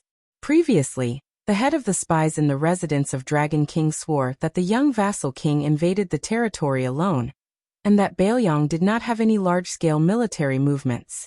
Zhou Junqian's original intention was to sound out the young vassal king before sitting down to enjoy wine and beauties, and have a good talk with him. If the young vassal king of the Liang dynasty was sincere, Zhou Junqian did not mind being a provincial governor under Bailiang, or even a general with real power. If he was not sincere, it would not be too late to shed all pretense of cordiality and kill him. Unfortunately, first, the old man from the Tanghua Club insisted on using the talisman matrix that was the most expensive item in the residence of Dragon King. Then the third minister of offerings in Jiangheng, the general of the cavalry troop, agreed. The second minister of offerings, Liang Zhong, who claimed to be a remnant of the spring and autumn period but spoke with a Beimeng accent, chose to stand by and do nothing. This completely ruined Zhou Junqian's wishful thinking. He could only hope that the Su Fingnian outside the palace was dead. It would be best if the Bailiang was in turmoil and collapse. Otherwise, he could only flee to the more barren and desolate western region with a group of bodyguards. Zhou Junqian sighed and turned back to look at the golden dragon throne. He then turned his head and stood on tiptoe to look at the scenery outside the hall. He was lost in thought. Then Zhou Junqian felt his scalp tingle. He turned around with difficulty and saw three men and a woman he had never seen before. Two of them were adult men, and a pair of young boy and girl. The young boy was a little fat, and was rolling around on the spacious dragon throne. He seemed to be enjoying the feeling of rolling on the dragon throne. The young girl was not a beauty either. Her appearance was average. Fortunately, a fair complexion covered all her ugliness. If she was placed in the crowd of beauties and palace maids in the residence of Dragon King, Zhou Junqian, who was not happy without meat, would not even look at her. The young girl was squatting beside the dragon throne. She opened her mouth and took a big bite, as if to verify whether the dragon throne was made of gold. Zhou Junqian could ignore this pair of naughty children, but the two men who were about 10 years apart in age were intimidating. The slightly younger man had a majestic figure, and was born with a vision of having eyes but no pupils. It was not accurate to say that he was blind. A short man dressed in the attire of the Northern Ming Northern Dynasty stood beside the majestic man, leaving Zhou Junqian with a rough side profile. He extended a hand and stroked the dragon throne. His stroke was extremely slow, as if he was yearning and ridiculing. Zhou Junqian, who was dressed in a yellow dragon robe, swallowed his saliva. He did not even dare to breathe loudly, let alone scold him. The short man smiled and did not look at Zhou Junqian. He asked softly, "Is this dragon throne bigger or smaller than the one in the throne room of Liang?" Zhou Junqian knew a little about the Beimeng language and replied cautiously, "It's much smaller." The man nodded and withdrew his hand that was stroking the dragon throne. He turned to face Zhou Junqian. Half of his face was covered with scars. He rubbed the scars on his face with his thumb. Seeing this scene, Zhou Junqian remembered a rumor and was shocked. He staggered back a few steps. When the Northern Liang cavalry went the furthest north, there was a young military genius from the Northern Ming who was born in the Northern Dynasty's imperial family. He pushed the roaming cavalry's invasion and plundering to the extreme, and with a small number of troops, he beat the two great generals of Liang who were still alive on the Eastern Front until their faces were covered in grime. In the end, he dared to rush to the Western Front to provide assistance, and had several direct confrontations with the Northern Liang cavalry that were like a hot knife through butter. Not only did he not fall into a disadvantage, he even had a slight advantage. This continued until he was at a place called Pure Gold, where he was set up by Li Yishan to the point of death.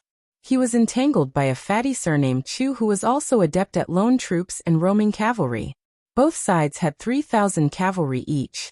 They circled around each other and attacked each other, slaughtering each other for an entire 800 li.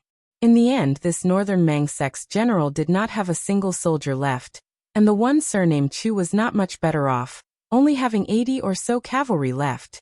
That battle to the death that shook the millions of troops on both the eastern and western fronts was not enough to make the final decision, but it was enough to make all the generals sigh in admiration.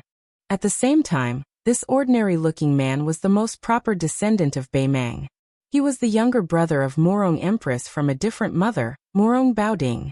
Murong Half-Faced Buddha was all thanks to the current Beiliang Protector General Chu Lushan. This person was not only a great genius in the art of war, he was also fully deserving of the title of martial prodigy. He was not at the Great Vajra realm, but he was better than the Great Vajra realm. He had an invincible golden body, and was a white-clothed monk comparable to the two Zen temples.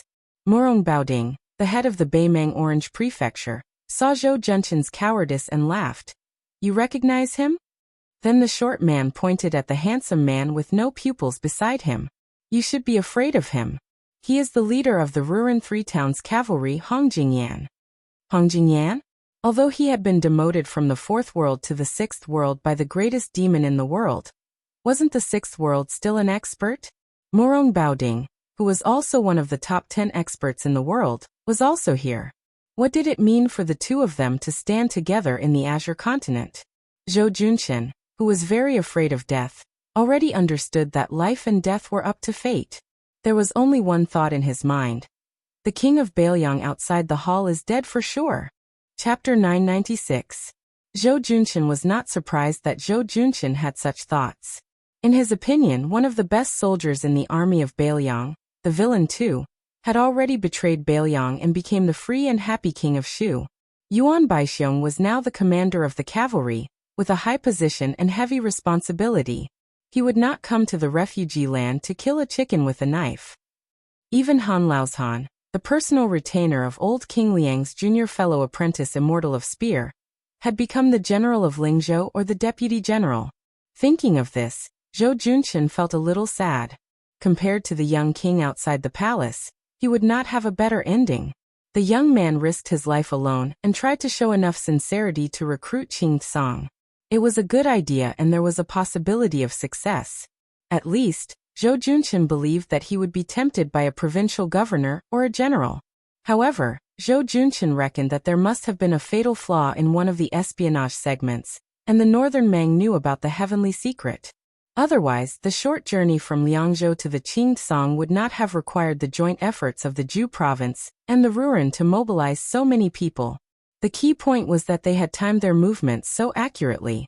Thinking of this, Zhou Junqian found some joy in his misery. He thought to himself, our Qing-Song's espionage is like a piece of tofu. Your rich northern Liang doesn't seem to be any better. At the thought of being in the same boat as the king of Beiliang, Zhou Junqian's gloomy mood brightened a little. But when the Lord of Azure saw the scene in the main hall, her heart sank to the bottom. After the dragon chair was bitten by the girl like a hungry dog, she lost interest and stood beside Beimeng Baoding, holding a delicately woven silk food bag and stuffing pieces of pastries that she bought from Beimeng's Nanchao market into her mouth. The little fatty was like a money grubber with a brain problem, crawling and rolling on the dragon chair, pinching and pinching, his eyes shining. After jumping off the dragon chair, he wanted to carry it away. But how could a dragon chair that weighed 1,000 pounds be so easy to carry? The young man was obviously very angry. With his back facing Zhou Junqian, he spread out his hands and suddenly pressed them on the dragon chair's 2 dragon heads. The golden dragon chair that was shining with a golden light instantly melted into a large pool of golden liquid at an astonishing speed, as if ice and snow were being roasted by a raging fire. The golden liquid that was used as a cushion on the steps was burned into a dazzling fire. The little fatty's boots and trousers were burned into nothing, but he himself was not injured at all. The young man fiercely fell to the ground with a plop and grabbed a handful of golden liquid, his eyes greedy. When the golden liquid flowed down the jade steps, it was originally going to pass by where the girl, Murong Baoding, and Hong Jingyan were standing, but the girl coldly snorted, and then with her as the center, the boiling golden liquid froze into a circle of gold in the blink of an eye. The girl's body was shrouded in mist, revealing a hint of frost. The girl was still angry, probably because she was angry that the fatty of the same age was obsessed with money. She ignored the golden liquid under her feet that did not decrease in temperature, and directly took a series of small steps. One foot stepping on the young man's butt, causing him to fall into the boiling golden liquid. The young man turned his head to glare at her, but he quickly turned his face back to the ground, his hands cheerfully continuously hugging the golden liquid above his head. The girl's cheeks were puffed up as she chewed on some stiff pastries. She stepped on the fat boy's fat and ugly buttocks one by one, splashing a large amount of golden liquid. The golden liquid condensed into golden ice cubes of different sizes in midair, falling into the golden liquid and melting again. Seeing this, Zhou Junqian's face turned pale as if he had seen a ghost in broad daylight.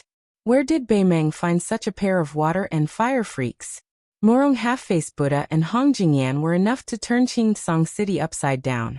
With the addition of this pair of demons of unknown origin, not to mention the small Qing-Song City, they could even kill their way in and out of the heavily guarded prince's mansion in Mount Qingliang several times. Murong Baoding walked down the steps and came to Zhou Junqian's side. He laughed softly and said, "If Beiliang knew that their new master had died in your house after only a few days of succession, what would you do?" Zhou Junqian's mind turned quickly. He carefully responded with his awkward and unpleasant northern Beimeng dialect. "Is there a place that will take me in?" The governor of Beimeng, who was half a head shorter than Zhou Junqian, smiled and slowly said, "Beimeng is far from being as rich as Liang's central plains, but there are still many fertile grasslands. Compared to the land of refugees, it is still more suitable for living. This King's Orange province is one of the few rich places in Beimeng. What's so difficult about taking in a few Zhou Junqian? However, if you Zhou Junqian want to go to Beimeng and continue living the life of a local tyrant, it won't be easy. The key is that under the leadership of the residents of the Dragon King, there will be tens of thousands of refugees in Qing-Song who will migrate to Beimeng. This king has come to the south this time to kill the king of Beiliang. However, if you Zhou Junqian can make a contribution to this king can also go with you to the empress to ask for a reward. It might even be possible to get a purple gold fish pouch. I'm sure you know that there are less than 60 purple gold fish pouches in the entire Beimeng. Even Hong Jingyan, who holds the Ruran army of 3 towns, only received one recently." Zhou Junqian looked troubled. The difficult part of governing a land of refugees was that the refugees here never believed in propriety, justice, integrity, or shame. They especially didn't know how to write the word loyalty. Here, brothers turning against each other was common. Even father and son turning against each other, and killing each other wasn't rare. In order to control the refugees, one could only use force to subdue them. There was no such thing as using virtue to subdue them.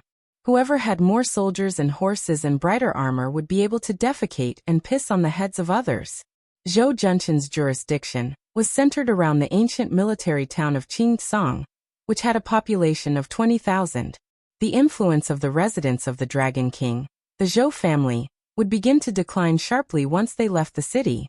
If news of the residents of the Dragon King being destroyed were to spread, as long as the refugees outside the city knew that it wasn't an imminent disaster, they would just pick their noses and continue with what they were doing.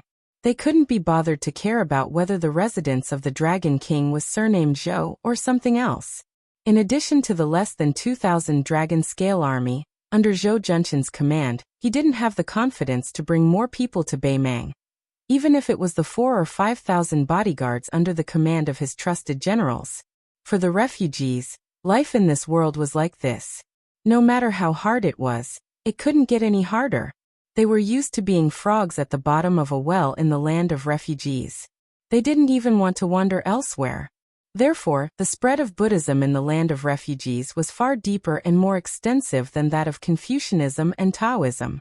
Since they couldn't pin their hopes on riches and honor in this life, they might as well endure more hardships, and endure all the hardships in their next life in hopes of being reincarnated into a good family in their next life. In the land of refugees that was full of disasters, those who could wander alone and stably were not martial arts masters who relied on their strength to bully others. Only those ascetic monks who were as poor as the refugees. Zhou Junshan didn't dare to make a promise on the spot. Morong Baoding obviously knew the unique circumstances of the land of refugees, so he didn't make things difficult for Zhou Junshan.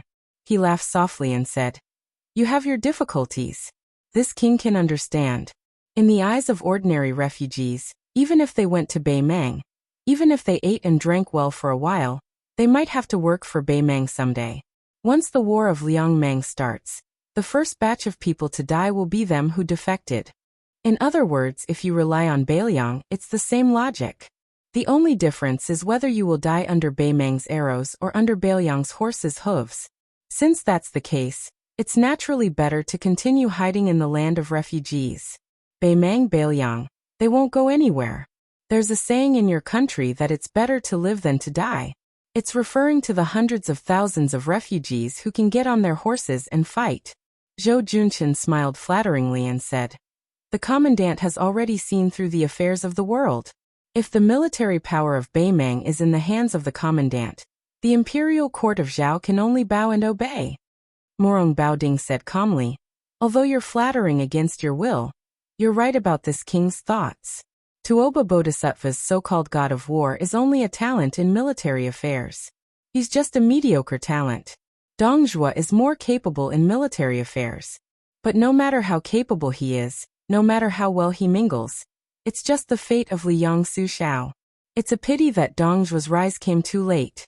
The great generals of the southern dynasty who were ranked before him can still hold on for many years.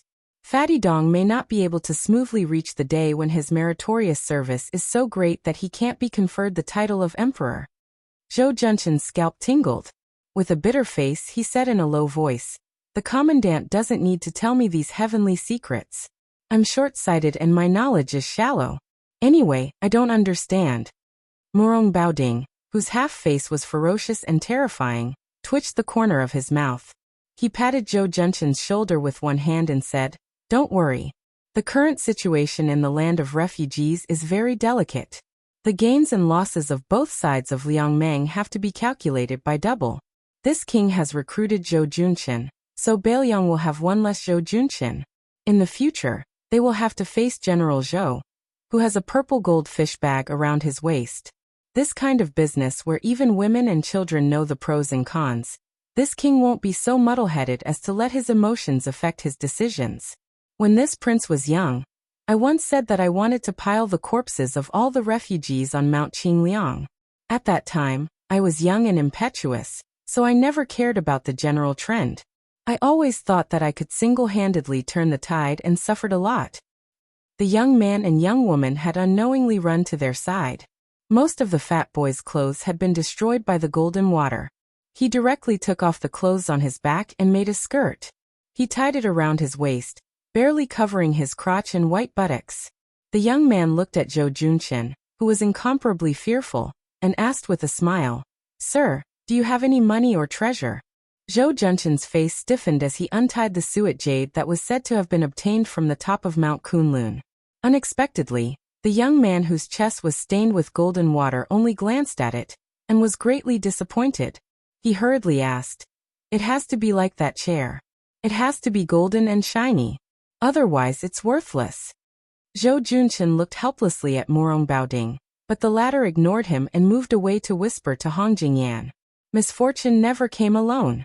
Before one wave had subsided, another wave arose. The average-looking young woman also walked in front of Zhou Junqian and coldly threatened, "Do you have anything to eat? If not, I'll turn you into an ice corpse." A money grubber and a foodie?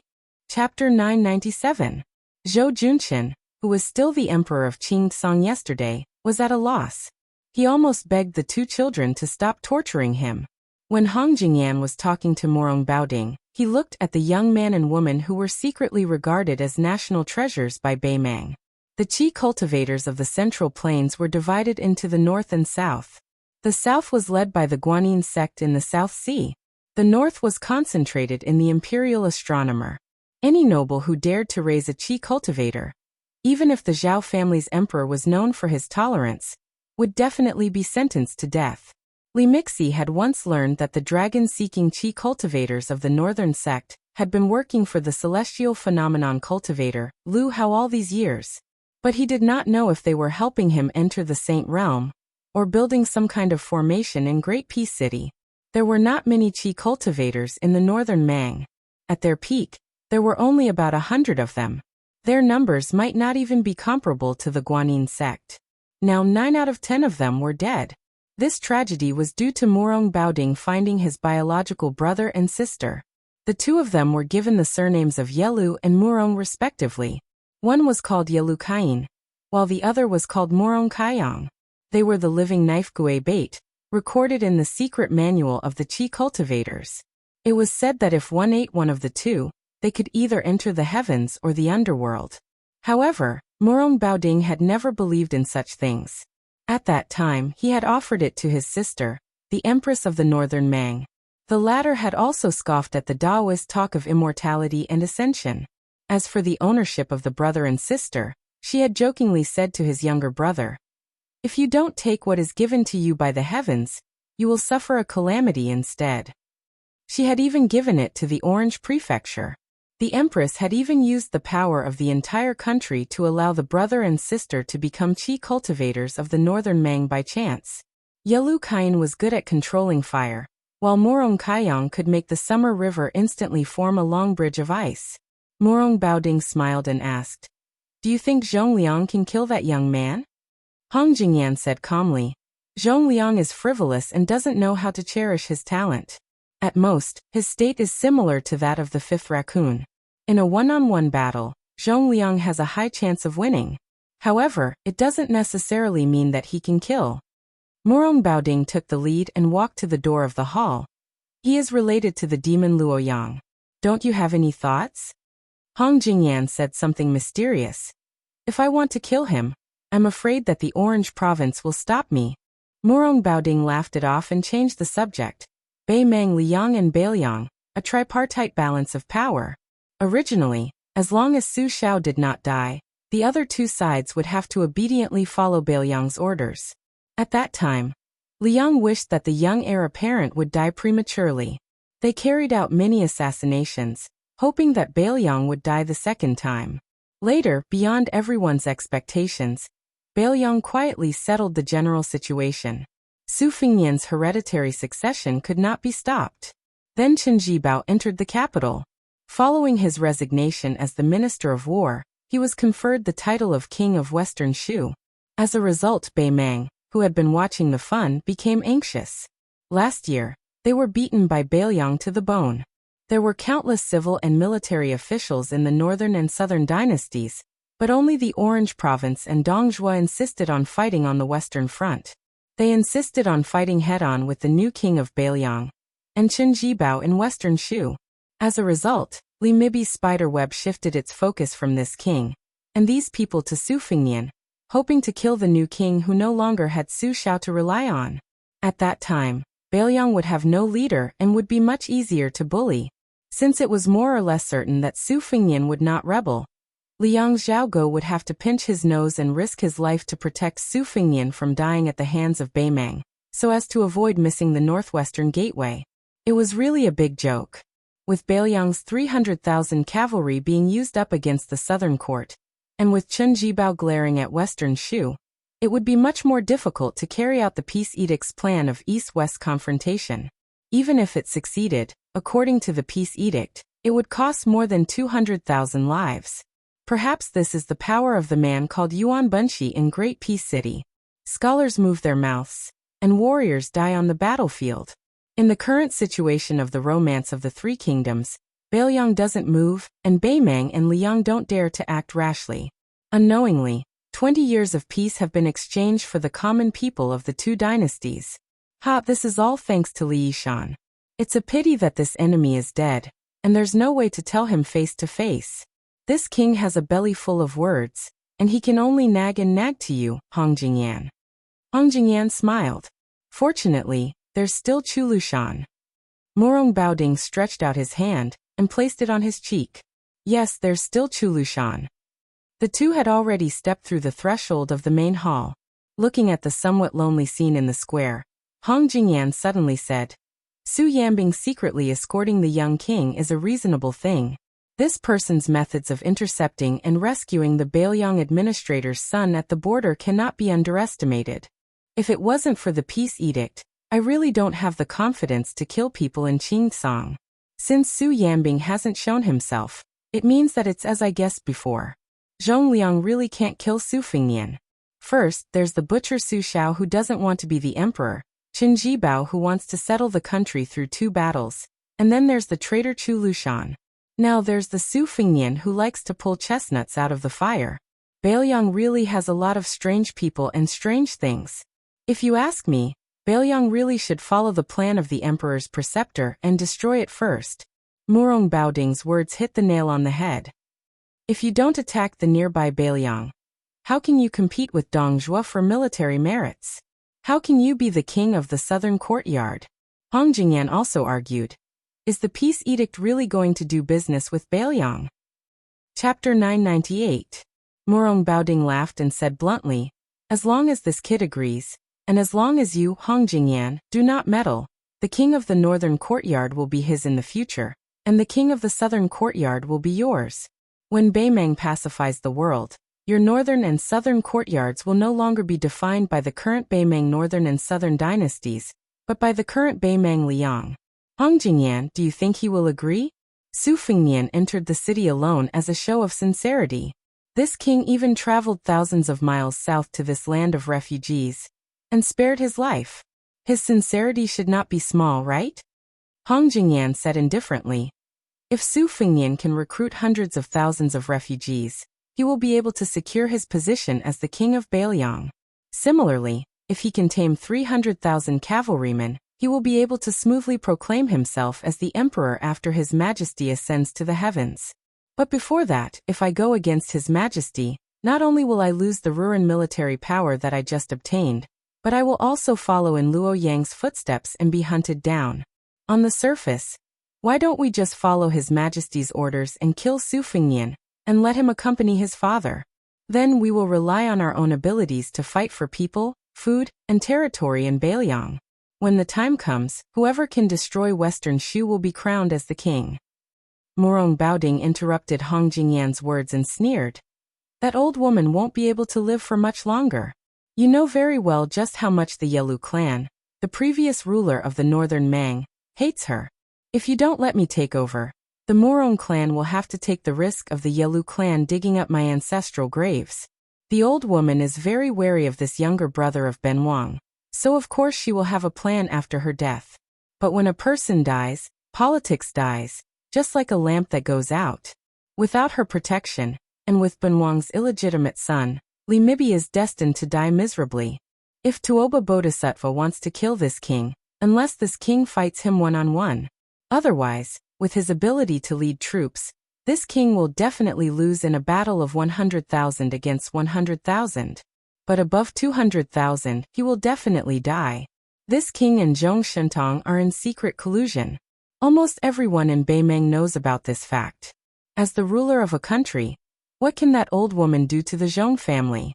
The Zhong family was not like the Su family. They were ruffians who rebelled whenever they wanted.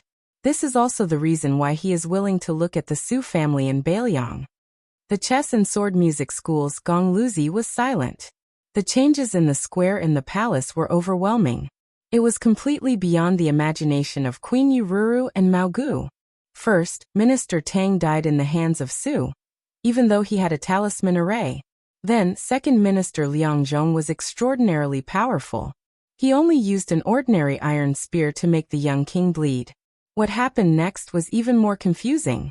After the third minister of offerings from southern border showed up, he did not rush to join hands with the second minister. He just casually took out a brocade pouch from his sleeve with his dark purple fingers. Then he waved his sleeve and rolled up the peach blossoms that filled the sky, including the second minister. As a result, the 2 rows of peach trees under the palace wall became dead trees. At that time, Mao Bishan and Gu Feiqing knew that the essence of the talisman array was not the 2 aggressive talisman swords, but the inconspicuous poisonous peach blossoms. Mao Bishan had already fled. Gu Feiqing, who had always been loyal to the residents of Dragon King, did not care about etiquette. He held his breath and threw the queen outside. He risked his life to close the palace door, but just after a few steps, black blood flowed out of his chi orifice and he died. Southern Border had an immortal Gu that specialized in killing immortals. This immortal was naturally not an unfettered land immortal, but one of the 3 realms of first rank. However, it was similar to many moves in the pugilistic world that were powerful but could not withstand a single blow. Although the peach blossom immortal Gu of the third minister was not vulgar, it could not take the life of the demon. Instead, it was nailed to the palace wall by Zhong Liang. What was unimaginable was that the old man could actually let out a sinister laugh. He pressed his hands on the iron spear and pulled his body out of the spear inch by inch. After falling to the ground, his voice was hoarse. He sat down and said to the young man who had been watching by the side, "By the order of Master Li Yuanying, I respectfully welcome the king of Beiliang." Only then did he die with his eyes wide open. It was not the spear that took this death warrior's life, but the peach blossom immortal Gu itself. However, Zhong Liang was not unscathed. He used his fingers to wipe away the black blood that flowed from his ears to his temples. His life was not in danger, but his cultivation was still affected. Morong Baoding and Hong Jingyan left the palace at this time. Zhong Liang, who had a full beard, was silently healing his injuries. Su Fengnian squatted in front of the old death warrior of Beiliang and closed the old man's eyes.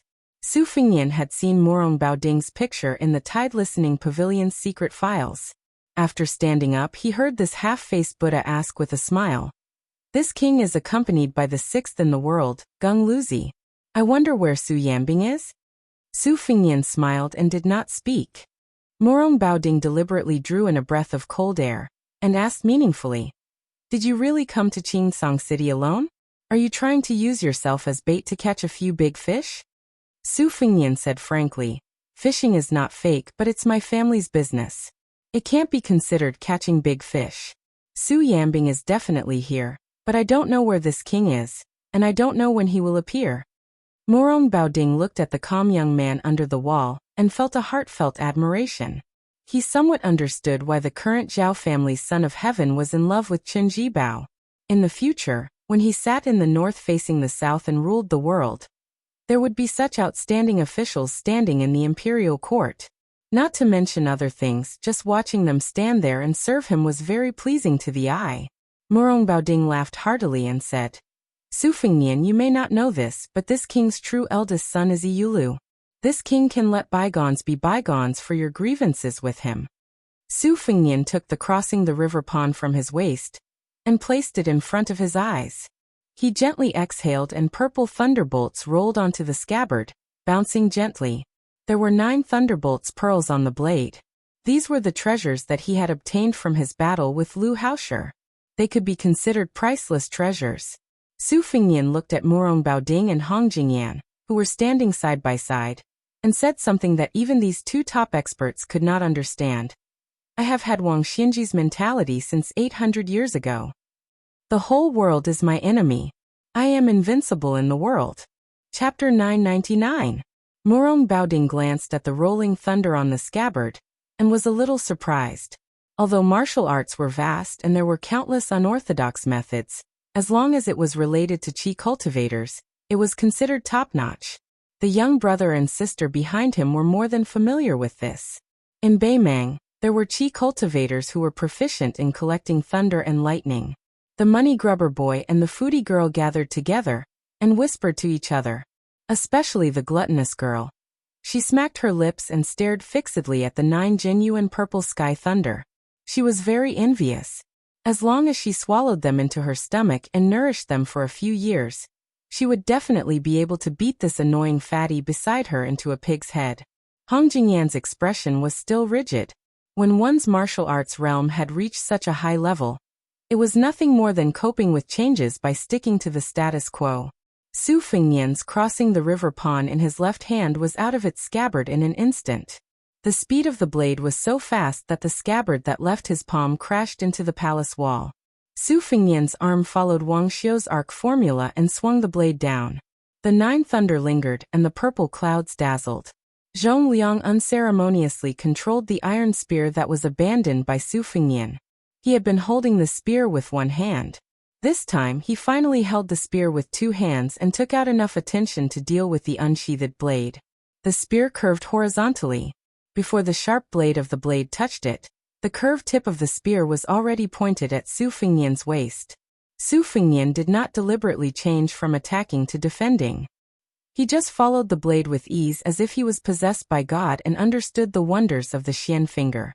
The tip of the blade suddenly twisted and fell faster and faster. His body was also forcefully pulled a few feet forward. The rolling blade technique was still the rolling blade technique. It was just that compared to the rolling blade technique of ordinary swordsmen, it was much more mysterious. The spear missed for no reason. Zhong Liang's eyes lit up. Borrowing the force of the curved spear, the curved body of the spear also curved. In the eyes of others, one person was following the blade, and the other person was unwilling to fall behind. Therefore, the person followed the spear. At first, Morong Baoding had a smile in his eyes. He did not think highly of the kid's rolling blade technique. However, when he saw that Su Fengnian's bladesmanship seemed to be disorderly, but it was just right. Every blade was chopped 4 feet away from Zhong Liang's face. This somewhat surprised half-faced Buddha. Zhong Liang, who kept dodging, frowned. He was not angry that this kid was taking revenge on him for pointing the tip of the spear at his glabella. It was because he had never heard of such a ridiculous rolling blade technique. Of course, Zhong Liang did not know that there was an old swordsman from East Yu named Song Nianqing. When he went out in Jianghu for the last time, he had 14 swords and 14 moves. The only sword with a sword tassel was called Jiao Dan, which meant that he was carrying a lamp to illuminate the mountains and rivers. It was such a walking sword that he walked all the way to the side of the white-robed Luoyang. Every time Su Fengnian's rolling blade finger, a purple thunder was suspended. After 9 times he suddenly clenched his right hand. There were 9 flying swords hidden in the 9 thunder, which condensed into a formation and trapped Zhong Liang. Su Fengnian did not look at how the breeding demon was going to deal with it. He randomly patted the void with one hand, which was the 18 strokes of the hujia played by the blind female zither player in the battle in the rainy alley. His finger tapped on the soldiers crossing the river, which was the finger sword secret skill of the young female qi trainer on the lake of Yuyan Mountain Villa. Many of the abandoned talisman swords that were left behind in the square jumped up from the ground and stabbed fiercely at Zhong Liang with distorted trajectories. Together with the domineering Thunderpool flying sword and the unpredictable hujia paddle, it created a magnificent scene. The 3 arcs of the arc formula formed momentum. At this time, Su Fengnian's 3 arcs were secretly learned from Song Nianqing, Xue Songguan, and the Qi trainer from the South Sea. They seemed to be unrelated, but they were fused together and vaguely appeared to be in the great Grandmaster realm. Morong Baoding chuckled softly. It looks good and is quite practical, but it's a bit too messy. There's still a long way to go before returning to the original state of celestial phenomenon. Zhongliang was exhausted dealing with the 3 arcs in the formation. It was easy to deal with the barbarian clapper that came out of nowhere. With his Vajra physique, even if he was hit by it, it would be nothing more than a flesh wound. It was just a small matter of losing face. He didn't know how the boy controlled the dozens of talisman swords, but it didn't matter. With Zhongliang's Xian finger comprehension, he could deal with it easily. In the past, with his rare talent, he didn't even need to dodge. However, he was afraid that if he didn't dodge, he would fall into a trap. Moreover, the flying swords of the sword tomb, which were wrapped in purple thunder as clothes, were no longer close to him, a natural sword embryo. Each of the 9 kinds of sword chi had its own killing intent, which was the real trump card. The iron spear that Zhongliang held with both hands had its spearhead cut off by the purple thunder. From the moment the guy unsheathed the saber in his left hand until now, Zhongliang hadn't been able to fight back even once. This made the second young master of the Beimeng family, who ranked relatively low among the top 10 devils, but had outstanding strength, really angry. Beimeng was at the top of the martial arts world, and the number of times they fought each other was far more than Liang. They never liked the martial arts fights that didn't hurt each other's feelings. If old monster Wang from the martial emperor city didn't go to Liang Jianghu to be a whetstone, the number of people in the martial arts ranking list might not even be equal to the number of people in Beimeng. In Beimeng, heroes didn't matter where they came from. Many people were nameless one day, and the next day, they became the distinguished guests of the general. Zhongliang didn't rely on his identity as Zhong Shintong's younger brother to stand out in Beimeng's Jianghu. He relied on being hunted and being hunted again and again. When he was young, he provoked the Dragon King, who was also one of the top 10 devils, and was hunted for nearly a month. It was because of that escape that made Zhongliang finally become a level 1 master. The reason why Zhongliang deliberately showed mercy before was not only because he wanted to humiliate the young king, but also because he couldn't stand the kid's attitude of not taking out his saber when he practiced. How dare he put on airs in front of Zhongliang? Only now did he know that the young king of Beiliang had learned a variety of skills, and was not inferior to him at all. After he took out his saber, his momentum was even more imposing. Zhongliang had to restrain his contempt and treat him as an opponent that he could fight with all his strength. Zhongliang certainly knew that the young man standing 5 feet away from him had many tricks up his sleeves. Other than the thunder-wrapped flying sword, he must have a more powerful trump card. Zhongliang guessed that it must be the second saber on the right side of his waist. Zhongliang had heard that Su Fengnian, who was once a disciple of Li Chungang, used the mind cultivation technique to cultivate his saber. On the grassland, he used his saber to kill the colorful python demon beside Tuoba Chun-sun. Zhongliang dealt with the talisman swords that were undulating with the rhythm of Su Fengnian's rhythm. Of course, there was the more troublesome purple thunder sword formation. When Su Fengnian made a move, Zhongliang countered it. It seemed complicated and long, but in fact, it only took a few blinks of an eye for the talisman swords to be broken and fell to the ground. Zhongliang's iron spear had also been cut by more than half, and the spear had become a long saber. Fortunately, Zhongliang's talent was so high that no matter what he learned, he could easily go further than many famous experts who studied for their entire lives. The broken spear in his hand knocked against the purple thunder flying sword. The sound was loud and clear, like the sound of a 1,000-pound bell. It could be heard clearly outside the residence of Dragon King. Every time the spear knocked against the sword, Zhongliang's perception of each thunder flying sword increased. When the expressionless young man holding the saber finally moved his right hand, Zhongliang's pupils shrank. He knew that the saber in his right hand was about to be unsheathed. The outsiders, Murong Baoding and Hong Jingyan, sighed softly almost at the same time. Su Fengnian was indeed holding the hilt of Xiudong's saber in his right hand. However, the one who made the move was not Xiudong, but the scabbard crossing the river pawn. Su Fengnian's palm was split open, and blood splattered everywhere. It was obvious that the crossing the river pawn was so fast that even Su Fengnian, who was holding the saber, could not control it. Outside the Shenwu city, a person who was far away in the martial emperor city borrowed a sword. Su Fengnian decisively gave him the sword. At the last moment of life and death, he killed Han Shengxian, the cat that was known as the land immortal, Han Wudi. Chapter 1000. This time, Su Fengnian returned the sword to the old man surnamed Sui. This time he returned the scabbard to the soldier who had crossed the river. Otherwise, with Su Fengnian's spiritual foundation, he would have been able to cultivate the one-sleeve azure dragon. He would not have only used the rolling knife technique, which was born from Song Nianqing's Shining Guts sword technique, to fight against Zhong Liang. Everything was just an extremely sinister smokescreen to pave the way for returning the sword. In the soul-stirring trap outside the Shinwu city, the famous sword Spring and Autumn was only a foot away from the human cat's heart. The further the person who borrowed the sword was, the more powerful it would be. However, Zhong Liang was not the mysterious celestial phenomenon of death Han Shengxian. This time, when the sword returned to the scabbard, it still directly penetrated the chest of this Beimang demon. It was just that he did not die on the spot. The third consecrator pulled out the iron spear with his body forward. Zhong Liang directly passed through the scabbard of the soldier, who had crossed the river, and crashed into the palace wall to escape. Su Fengnian did not chase after him. He only looked at the dead Bailiang's spy sitting on the ground. It could be considered that he had avenged the old man's hatred for the spear. Morong Baoding said regretfully, with Zhong Liang's ability, he should have fought with all his strength from the beginning. How could he be in such a difficult situation? His talent is really high. Before Luoyang, he was the fastest person in Beimang to enter the Finger Mysterious Realm from the Vajra realm.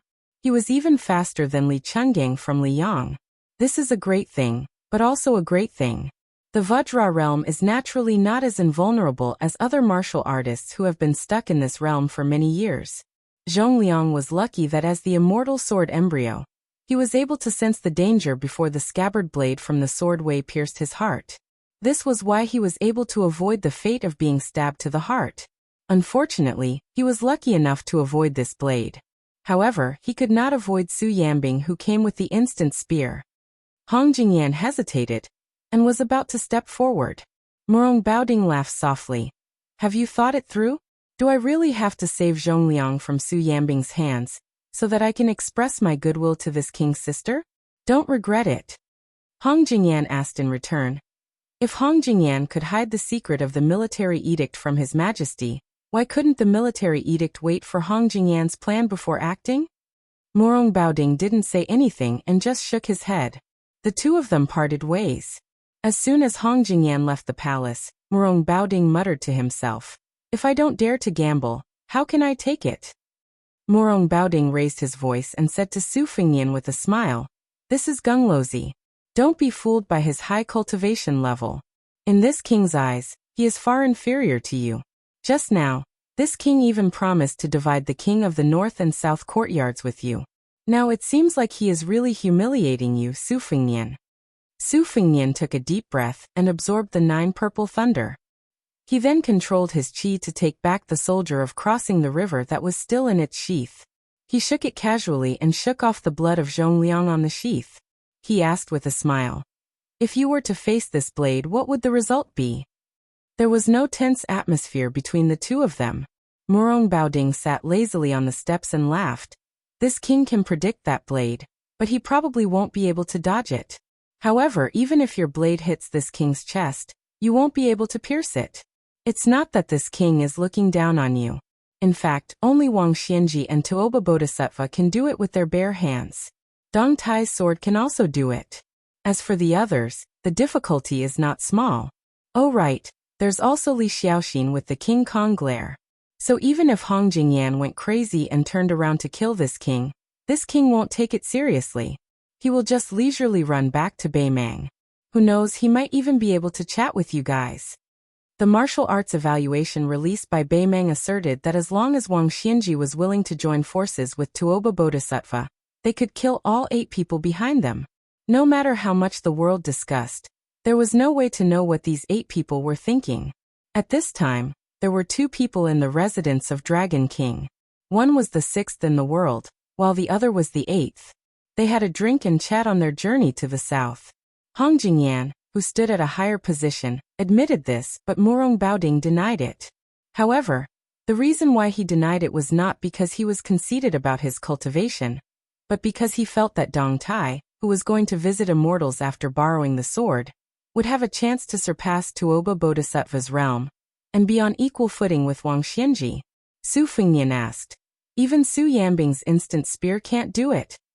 Morong Baoding thought about it seriously and said, firstly, this king's true strength is unknown. Secondly, if he says that he can't do it, you will only think that he is bragging. Su Fengnian smiled and said, if Su Yambing doesn't want to fight with you, there will naturally be someone else who will. Morong Baoding said in a low voice, no room for discussion? Do we have to fight and kill? Su Fengnian shook his head and said, when Su Xiao was alive, he was too lazy to pay attention to you guys. In this life, I will not do business with Bei Mang. Morong Baoding stood up with a face full of regret. He stretched and said, it turns out that you are much more stupid than this king thought. Su Fengnian smiled and said, I'll return the same words to you. The spy leader of Qingtsong was actually a pawn planted by Bei Mang. After lying to Zhou Junqian about the military situation, he had already disappeared. He said that Su Fengnian had entered the land of refugees alone, and that Bailiang did not have a large army. In fact, he was only half right. Other than the young king of Bailiang, who was supposed to be the son of a rich family, there was also a mighty cavalry of 1,000 men. However, there were less than 100 men in armor. The remaining 800 to 900 men were wearing kasayas. Their bald heads were very eye-catching. It was actually a scene of a large group of monks heading west. There was only one carriage. Nearby, there was a huge black tiger running around. From time to time, it would stop and turn its head, waiting for the carriage. The cavalry on both sides were all heavily armored. Even the ignorant and inexperienced people in the land of refugees could tell at a glance that this was the Longxiang army that had destroyed 3 important towns of Bei Mang last year. They were the elites of Bailiang's elite cavalry. It was the 30,000 dragon elephant cavalry that had trampled half of Gusai state into pieces. Who in the southern court was not afraid of the black-clothed youth's invincibility? Bailiang had always been close to Buddhism, especially after the Liang imperial court destroyed Buddhism. Countless monks and monks fled to Bailiang Taoism, which seemed to be the only worry-free Pure Land left in the world. Then the new king of Bailiang suddenly ordered all the monks in Liangzhou to enter the land of refugees to preach Buddhism. He also promised that there would be armored cavalry to protect them. Most of the foreign monks were afraid that they had just left the wolf's den and entered the tiger's den. For a while, they took a wait-and-see attitude. Fortunately, the king of Bailiang did not make things difficult for them. He only ordered the 600 local monks in Liangzhou to gather and head west, without any resistance. However, there were more than 300 foreign monks who still had the idea that if they did not go to hell, they would die. In addition to Liangzhou, there were also monks from Yuling and Liangzhou who set off quickly. Many monks who chose to give up the risk regretted when they learned that the Black Tiger, who had listened to the great immortal Qi Xuanzhen's scripture, was also in the cavalry. Many monks who were familiar with the ways of the world wanted to mend the pen after the sheep were lost. They tried to secretly follow the cavalry, but they were mercilessly driven back to Liangzhou by the border cavalry. After the Beimeng spy Taoist Qing Huai, who had been dormant in Qingrong Temple for many years, was killed by Bailiang's falcons, monk Huangdeng, who was a famous monk in Gangnam-do, witnessed the death of the old Taoist with his own eyes. The old monk Huangdeng became the new abbot of Qingrong Temple. This time, the new king of Liang ordered the monks to go west to the land of refugees. The old monk Huangdeng was the first monk to take the initiative to go to Liangzhou, and he was also the most famous one among them. Therefore, monk Huangdeng was specially allowed to ride in the carriage by Bailiang, which was a great honor. However, the old monk Huangdeng seemed to be a little restless along the way. He was not an old monk who bowed in front of the powerful. Monk Huangdeng was known for his teachings in Gangnam-do. Even when facing the honorable provincial governor, he was treated the same as a peddler. The reason why the old monk Huangdeng was uncomfortable was that the younger brother of the new king of Liang was sitting in the carriage. It was Su Longxiang, who had massacred the city and killed the surrendered soldiers at the border last year. If that was all, the monk would not be so restrained. The main reason was that this prince was not barefoot and dressed in black like before. Instead, he was wrapped in an extremely strange bright red armor, revealing only his eyes. The carriage was filled with murderous intent. Monk Huangdang, who was known for his Buddhist aura, was pitiful. Some distance away from Qingsong City, a falcon was hovering at a low altitude. Hearing the sound, the talisman armor suddenly stood up and left the carriage. The young man in armor began to run wildly. Before the red armor entered the residence of Dragon King, which was located at the westernmost position, it had smashed the entire Qingsong City in a straight line. The Great Vajra Realm against the Great Vajra Realm. Chapter 1001. As soon as Zhongliang broke through the wall, someone immediately broke through the wall and came over. Moreover, this guy was dressed in bright red. The key point was that he looked like a very valuable family property. This made the money-grubbing young man widen his eyes in envy. He felt that if he had this outfit, he would be very impressive. The foodie girl, who was more talented than her brother, was no exception. She hid behind Morong Baoding and stuck her head out, staring intently. At this time, Morong Baoding's heart was more ridiculous than angry. Did this Su guy just use an armor to send him away? He had heard that there was a talisman general armor among the 4 grandmasters of Liang.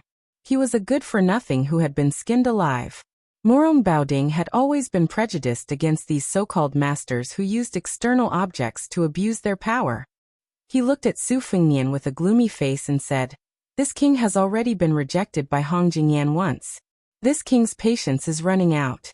Su Fengnian, I advise you not to take advantage of him. Be careful that you don't become the second Zhou Junqian." Su Fengnian seemed to be in a good mood. He walked to the side of the red armor and patted it here and there. He seemed to be relieved. He turned his head and smiled at half-faced Buddha. "Morong Baoding, don't think too highly of yourself. Who are you trying to scare by calling him this king? This is not Orange Province, and you haven't become the emperor of Beimang. As for me, thanks to my father, I've seen the emperor of Liang, the empress of Beimang, and the vassal kings of Liang. I've also seen many of the top 10 people in the world who are better than you in the martial arts evaluation. They don't seem to be as arrogant as you. Therefore you should speak as arrogantly as you can." Morong Baoding put on a fake smile and twitched his lips, revealing a strong murderous intent. Talisman General Su Longxiang looked at his brother. The latter nodded, indicating that he should play freely. Since One Cut Willow was Morong Baoding's illegitimate son, he should treat it as the father paying the son's debt. Su Longxiang turned to face Morong Baoding. He didn't know if it was because of the talisman armor's tight concealment or if it was just a bluff, but Morong Baoding didn't feel any abundant qi flow.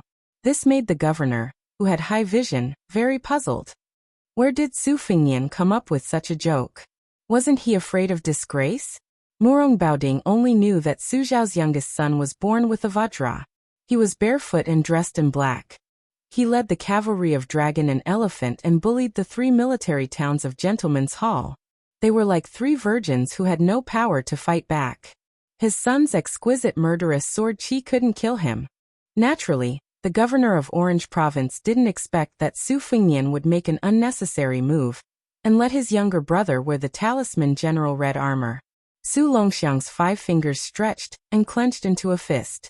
His body moved and he instantly punched Morong Baoding's chest. The qi flow was vast and mighty, and the square shook. Although Morong Baoding's body only swayed slightly and seemed to be motionless, the invisible mirror between Su Longxiang and the governor rippled violently. The 2 palace walls on the edge of the mirror were torn apart, and the peach trees near the foot of the wall were crushed into powder in an instant. Morong Baoding stretched out his hand and rubbed Morong Sayang's head behind him. The girl knew the severity of the situation, and immediately retreated to the throne room with Yelukain. After Su Longxiang punched, his body swept back and returned to his original position. He crossed his arms over his chest. This posture clearly showed that he wanted Morong Baoding to punch him back. He didn't dodge. Morong Baoding said, "Oh, so it's Huang Man, from the Su family who was born with divine strength. No wonder, no wonder." Su Fengnian gently slapped Huang Man's head and laughed angrily. "He's the 8th most powerful person in the world, Morong half-faced Buddha. Why are you being so polite with him? 1 punch each. Treat it as playing house and beat him up with all your might. This guy's ranking isn't high among the 10, but his ability to take a beating is outstanding. His killing power isn't good, And he's much worse than Dong Tai and Han Shengxian. If it were any other of the 10 most powerful people in the world, I wouldn't be at ease. But since it's Morong Baoding, it doesn't matter. Brother can verify if there are any flaws in the talisman armor that the Mo family's great son carefully crafted. Su Fingnian looked at Huang Man, Er's eyes and glared. You're not allowed to take off your armor. Morong Baoding walked down the steps and mocked himself. You two brothers really don't take this king seriously. Su Fingnian covered his hands with his sleeves and hid far away at the foot of the wall. He squatted beside the old consecrator's corpse. Morong Baoding didn't finish walking down the steps. He tapped the ground with the tip of his foot and casually pushed Su Longxiang's head, which was covered with the talisman armor. Su Longxiang was sent flying. Not only did he smash through the palace gate, there was also a deafening shattering sound coming from the other side of the city gate. Morong Baoding's body was suspended in the air for a moment, before he floated down like a feather landing on the ground. This light feather actually crushed the solid bricks. Morong Baoding had just landed when a scarlet rainbow returned. This time, it was Morong Baoding's turn to fly back dozens of feet. In the blink of an eye, Morong Baoding took a step forward and punched out with his left fist. Su Longxiang's right fist collided with his. The astral chi rushed over, and Su Fingnian had no choice but to extend his arm in front of the old spy, Bailiang, to protect him. Then the two great Vajra realm martial artists fought with their left and right fists respectively. They were like two barbaric bulls wrestling. They didn't have the demeanor of an expert, but their aura was extraordinarily powerful. Morong Baoding roared angrily. His entire face was glowing with golden light. He pushed Su Longxiang a few feet away and kicked him. His expression couldn't be seen clearly. Su Longxiang bent down and wrapped his hands around the leg of the half-faced Buddha. He twisted his waist and forcefully pulled Morong Baoding out of the ground like a radish. He spun one round and threw it out, smashing half of the palace wall. Su Longxiang leaped up and stomped on Morong Baoding's head. The latter slapped with one hand, and his body was like a tornado. He whipped his leg and smashed Su Longxiang into the palace wall on Su Fingnian's side. Just like that, the two palace walls were destroyed in half. Su Longxiang stood up from the dust and slapped his palm on the chest of the talisman armor. His chi flowed in layers and dispelled the accumulated dust on the talisman armor. The red armor was still bright and didn't have any flaws. Su Fingnian grinned happily. For the past half a year, the group of old men in the machinery bureau was only one step away from being forced to hang themselves by him. Even the two great masters of Mo, who used to be easy to talk to, didn't give him any face. Later on, whenever they heard that he had come to the machinery bureau, they would simply use the lame excuse of seclusion to hide. Otherwise, they would say that they were old and their backs were sore, and their legs were cramping. Su Fingnian just had to shamelessly argue with these old men to see who was more shameless. Fortunately, this talisman armor, which involved materials, Taoist talismans, Buddhist incantations, and other vast problems, was finally completed on time. In fact, later on, the old men were addicted to studying it. When Su Fingnian said that he wanted to take it out for a walk, the two great masters of Mo looked at him with resentment, as if he had stolen their wives. They even threatened to fight the king of Bailiang to the death if it was damaged in the slightest. Fortunately, Su Fingnian threw out a huge bait. He said that no matter how much manpower, material, and financial resources Bailiang had to build the talisman armor to the level where it could withstand heavenly thunder. He even provoked them by asking if they dared to go against heaven's will. This made the eyes of a large group of old men immediately light up. They turned around and ran to draw the blueprint. They really ran, the kind where they ran away like a wisp of smoke. Su Fingnian looked up and saw that the throne room was still fine. The palace walls had already disappeared, but Huang Manor had somehow wrapped his hands around Morong Baoding's head and tucked it under his armpit. The two of them bumped into each other like this. After they bumped into the palace walls, they went to find trouble with the palace walls. Su Fingnian returned the favor. After he broke free, he grabbed Huang Manor's ankle and used the talisman armor as a knife to cut rice paper, cutting a gully in the middle of the palace walls. Huang Manor did not fall behind. He stepped on Morong Baoding's chest in the air and kicked the half-faced Buddha, who was known as the immovable wisdom king, to stagger. Then, the two of them began to fight back and forth, punching each other's heads. After each punch, the talisman armor and the half-faced Buddha were unharmed, but the ground under their feet cracked inch by inch. Huang Manor was still fine. He had the talisman armor on him, so he did not appear to be in a difficult situation. However, Murong Baoding's clothes were already in rags and he looked like an old beggar. He did not have the slightest bit of the bearing of a Beimeng military commander. Chapter 1002. Murong Baoding casually picked up an iron spear from the square and smashed it into the talisman armor's waist. The talisman armor was fine, but the iron spear shattered from head to tail. There were still many iron spears on the ground, but they were all picked up by Murong Baoding. During this time, 2 iron spears were aimed at Huang Manor's eyes, but they didn't succeed. The iron spears that were supposed to shatter were also shattered. Without the palace walls blocking his view, Su Fengnian's line of sight was still quite wide. When he saw this scene, he couldn't help but tremble with fear. He had intentionally looked down on Murong Baoding, who was the 8th most powerful person in the world. However, the half-faced Buddha's methods weren't as powerful as the other 9 people's. However, that was only when compared to Wang Xianji, Tuoba Bodhisattva, and Deng Tai. It didn't mean that Murong Baoding was a coward who only knew how to take a beating. The half-faced Buddha's punches and kicks weren't as powerful as Huang Manor's. If it were an ordinary martial artist in the Vajra realm, they would have been beaten to a pulp. Su Fengnian could see that the ingenuity of the half-faced Buddha's attack was that after a punch, there would still be a lingering effect on the opponent's body.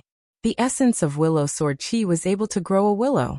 It was most likely born from this. Therefore, after more than 100 punches from Murong Baoding, how heavy would the chi accumulated on Huang Manor's talisman armor be? Therefore, when Huang Manor was pushed to the wall by Murong Baoding, before the talisman armor could touch the wall, a huge hole was blasted in the wall by the red armor's crazy chi. Murong Baoding looked at the red armor who stood up from the collapsed ruins, and let out a long sigh. Their clan had the custom of worshipping Buddha. When Murong Baoding was young, he liked to follow his elders to the temples to worship Buddha. Moreover, he would often raise his head to look at those gilded Buddhas, and he would often look at them for several hours. As he grew older, especially after the Murong Empress usurped the throne, the Murong clan became extremely honored. Murong Baoding did not neglect to focus on practicing martial arts and learning the art of war. Whenever he had free time, he would travel and visit famous temples to look at Buddha.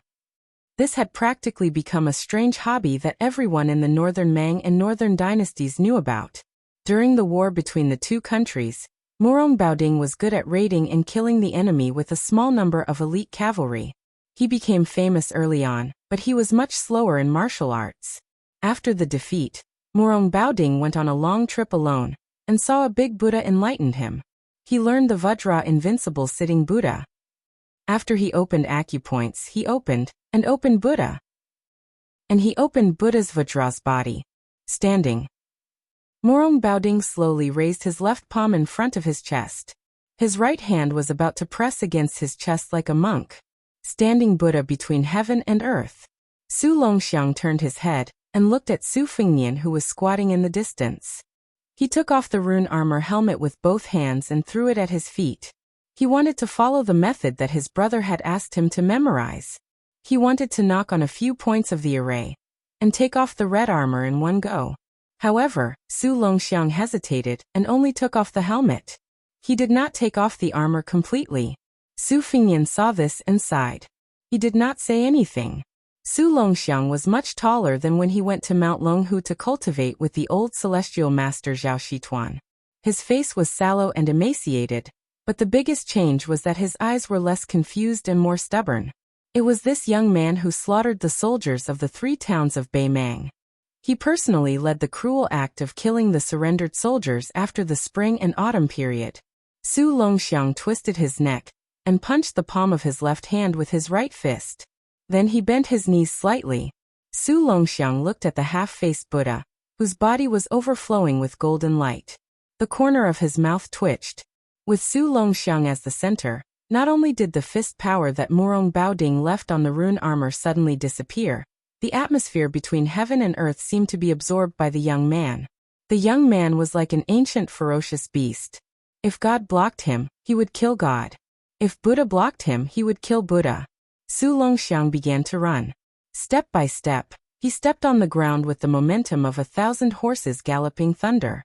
Then he jumped up lightly. His 10 fingers intertwined and formed a fist, smashing down on the head of the standing Buddha. When Murong Baoding's invincible golden body was smashed into the ground, his hands were tightly pressed together, and there was a gap. Su Fengnian stood up. He knew that the situation in Qingsong City was settled. Su Fengnian did not stop the young man and woman from leaving quietly. Although Murong Baoding's body was broken by Huang Manor's fist, if both sides were to fight to the death, Su Fengnian might not be able to gain anything. Su Fengnian looked at Huang Manor's back. He probably felt that if he took off the rune armor helmet, he would be scolded by his older brother. He looked into the pit for a long time. When Su Fengnian did not appear, he ran to squat down and put on the helmet. He always had his back to Su Fengnian and just squatted like that. Su Fengnian did not know whether to laugh or cry. He just lightly carried the old spy's corpse and walked into the very small throne room. Dressed in a dragon robe, Zhou Junqian bent down hard and called out to the king of Bailiang. He said a lot of mushy and flattering words. Su Fengnian placed the old man's corpse beside the dragon pillar. He did not say anything and just glanced at Zhou Junqian. The latter quickly shut up. He realized that the young vassal king in front of him who had seen many storms was not like the previous vassals he had relied on. Not only was his eyes shallow, but he was also soft-hearted.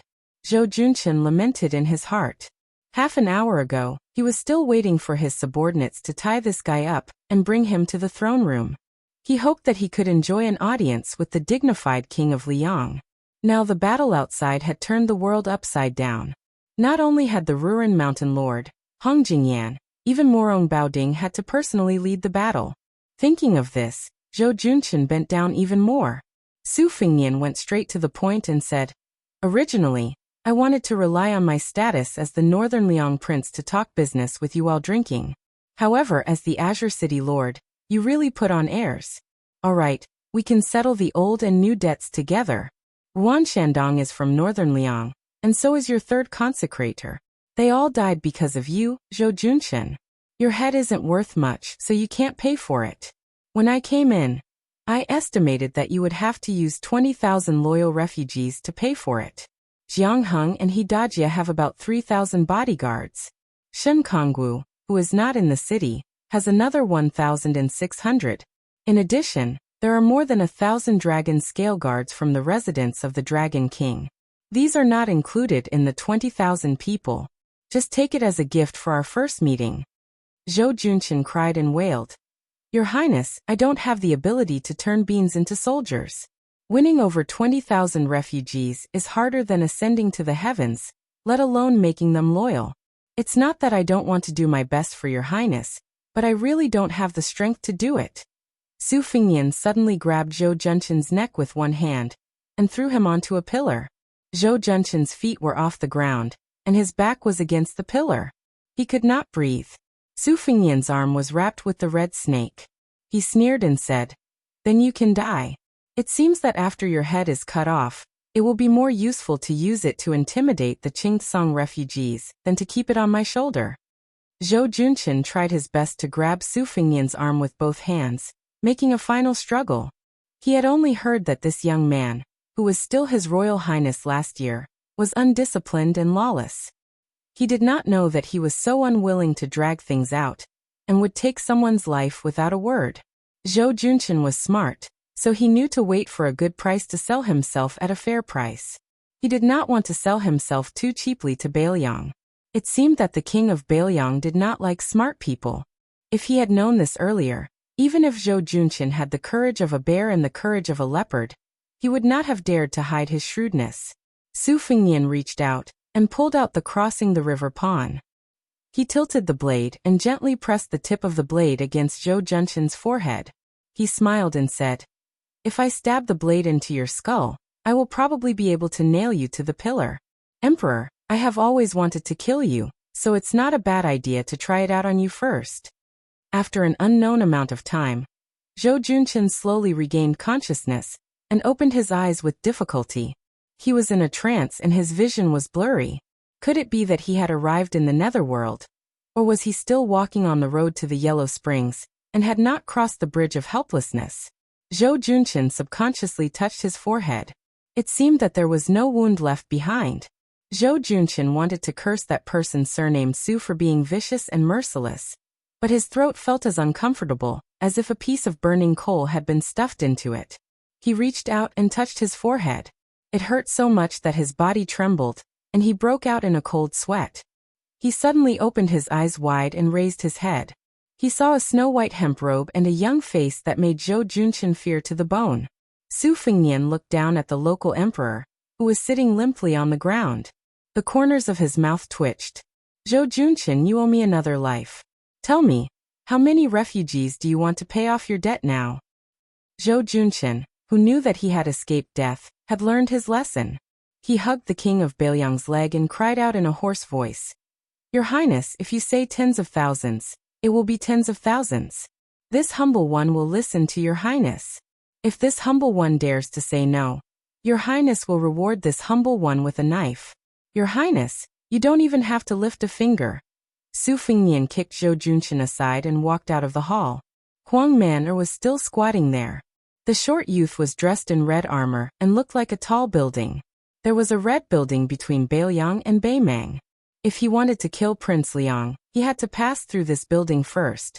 Chapter 1003. Su Yambing had not returned yet, so they still had to eat. Zhou Junqian, who had just escaped death, did not dare to flaunt his wealth with lavish fish and meat. He had the imperial kitchen carefully prepare a vegetarian feast. Queen Yururu accompanied him from the side, in charge of holding a bottle of rice wine. Zhou Junqian had tactfully taken off his dragon robe and changed into the brocade robe of an ordinary wealthy family. Naturally, Yururu followed her husband. Although she did not wear the phoenix coronet and robe, she still put some effort into it. She wore a yellow crown made of green and red velvet. It was inlaid with pearls and inlaid with jade, and it was a foot high. It was like a straight-necked goose head, making her slender white neck even more attractive. Huang Man'er wolfed down the food, and took a general with real power from Qingsong City to arrange for the monks to stay in the west. Zhou Junqian carefully glanced at the king of Bailiang, who was chewing slowly, and made up his mind to accompany him to eat, drink, and smile. As for sleeping with him, he was a man, but he was powerless. That was the skill of the queen of Qingsong City. Su Fengnian ignored Yururu's flirtatious glances, and asked Zhou Junqian to tell him about the situation of the two kings of Bailiang. The spies of Bailiang were not immortals. They could not be meticulous in all aspects. Zhou Junqian was one of the 4 leaders in the land of refugees. The news from his mouth was not low. Malyoka, the king of Phoenix Soaring, was once an unknown metalworker in Yangzhou. The way he made his fortune was somewhat similar to Zhou Junqian's. Both of them first worked for other powerful forces, but they were nothing more than advisors. Later, his old master died in an assassination attempt. The nominal king of Phoenix Soaring was young and ignorant, so Malyoka was able to control the emperor and command his vassals. Little by little, he accumulated a substantial amount of wealth. However, Zhou Junqian said that this person had some fateful encounters with Mount Lantua in the western region. Since last year, he had been sheltering hundreds of monk soldiers. According to Northern Liang's spies, the prince of Linyao, Kai Anshan, who came from an aristocratic family in northern Liang, was harsh and merciless.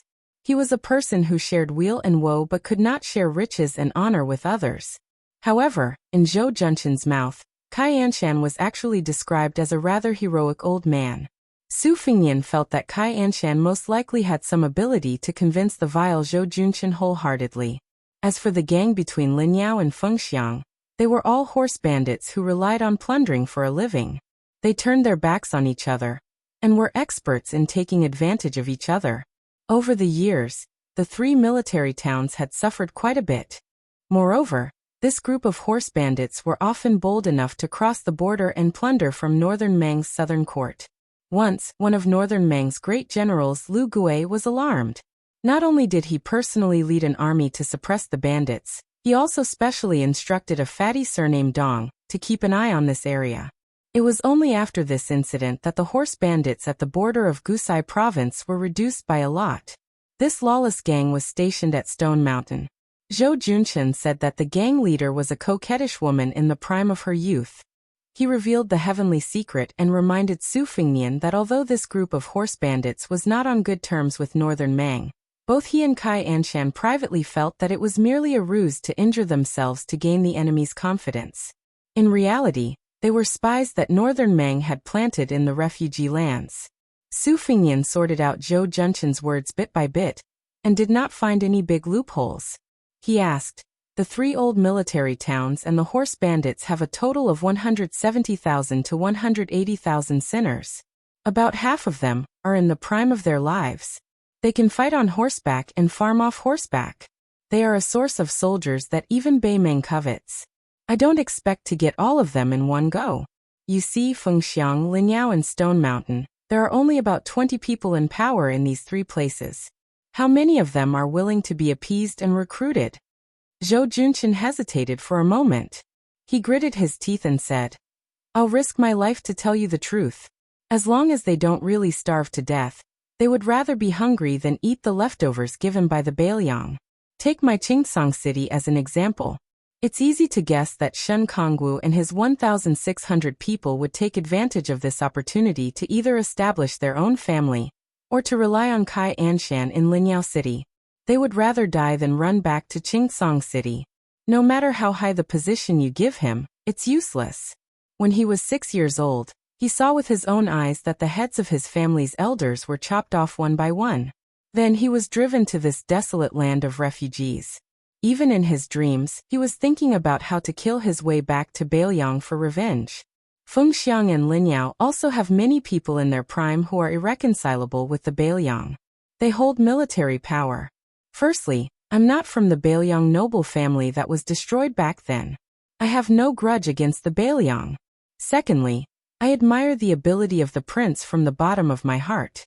That's why I'm willing to do anything for the Bailiang." Su Fengnian put down his chopsticks and said calmly, "If you were in my position, how would you recruit the refugees? No matter how difficult it is, you still have to do it. If you can tell me the truth, I'll give you a great merit, and the Qingcang Empire will still be in your pocket." Zhou Junchen was about to pretend to be trembling in fear when Yururu, who was holding the bottle, coughed lightly. Zhou Junchen quickly came back to his senses. He already knew the habits of this young king when he talked to you about serious matters. Don't be vague, it was better to be straightforward than anything else. Zhou Junchen drank a cup of wine to boost his courage. Then he said, "We refugees are all ghosts without a home or roots. Yes, we're the kind of pitiful people who don't even know where to go during the Qingming festival. We all believe that if we don't stay here, there will be a place to stay. We don't do long-term business here, and no one has the patience to cast a long line to catch a big fish. We only care about what you can take out from your pocket. If you give us money and food, then we'll be your people from head to toe. If you reward us with good wine and good meat every day, then I'll be willing to risk my life for you. Of course, Bailiang, this outsider, is an exception. We've suffered too much for so many years. The crossbowmen of the prince's family come here to kill people every 2 or 3 days. We're scared and scared to the bone. I heard that His Highness had brought more than 1,000 monks into the land of the refugees. This is something that this lowly one could never come up with even if I racked my brains. It's amazing. There aren't many ancient books in the entire land of the refugees. Therefore, Confucianism is a joke here. As for Taoism, when a person attains the Tao, even his chickens and dogs ascend to the heavens. No one is interested in it. If one can't even fill their stomachs, how can they cultivate? Only the bald donkey's theory is something that many people are willing to believe. In any case, they were born with a lowly life of suffering. At most, they would just give up. What's the big deal? Can't they just wait for the next life? I've seen through people. As long as they have the slightest desire to stay, they will start to fear death. Take me, Zhou Junchen, for example. When this lowly one heard that His Highness wanted to keep me alive in Qingcang, I couldn't help but become excited. Once the monks arrived, they would pray for blessings for the refugees day after day. Although the refugees might not be grateful, at least they would have something to think about and wouldn't give up so easily. They wouldn't think that killing one Bailiang soldier in this lifetime would be considered as breaking even, and killing 2 would be considered a profit. However, Zhou Junchen secretly believes that just having the monks to give us something to think about isn't very useful. We need something more practical, especially something that can fill our stomachs. In the past, even the residents of the Dragon King in Qingtsang City was struggling to make ends meet. We really don't have the capital to attract people's hearts. However, with His Highness's Bailiang backing us, we don't need a lot. As long as we can place 10 or so large pots at each of the 3 city gates every day, I don't believe that no one will take the bait. If no one comes for a day, then there should be at least one in 10 days or half a month, right? As long as someone takes the lead, then we won't be able to stop the refugees from flocking to us. Perhaps everyone has a little bit of backbone, but there's also a distinction between what's important and what's important. Some people are more important, and there's no lack of people who are more important than their lives. However, there are still more people who are less important. Yu Ruru timidly lowered her eyes and softly interrupted Zhou Junchen. If no one dares to come, we can let the weak Qingtsang soldiers pretend to be refugees. Zhou Junchen glared at her and said, "Woman, shut up." Chapter 1004. Su Fengnian waved his hand. He did not comment on Yu Ruru's strategy and signaled Zhou Junchen to continue. The latter, who was full of evil tricks, drank wine to moisten his throat. His face was flushed red. It was obvious that he was in a good mood. If we only use the Bailiang cavalry to crush the 3 towns, the refugees will definitely not be able to defeat them. They can hide in the western regions or even Beimang. If they scatter like birds and beasts, then they will ruin His Highness's grand plan. If they were forced into a corner by the Northern Liang Iron Cavalry, there would definitely be people who would defect to the Northern Mang's Southern Dynasty in a fit of anger.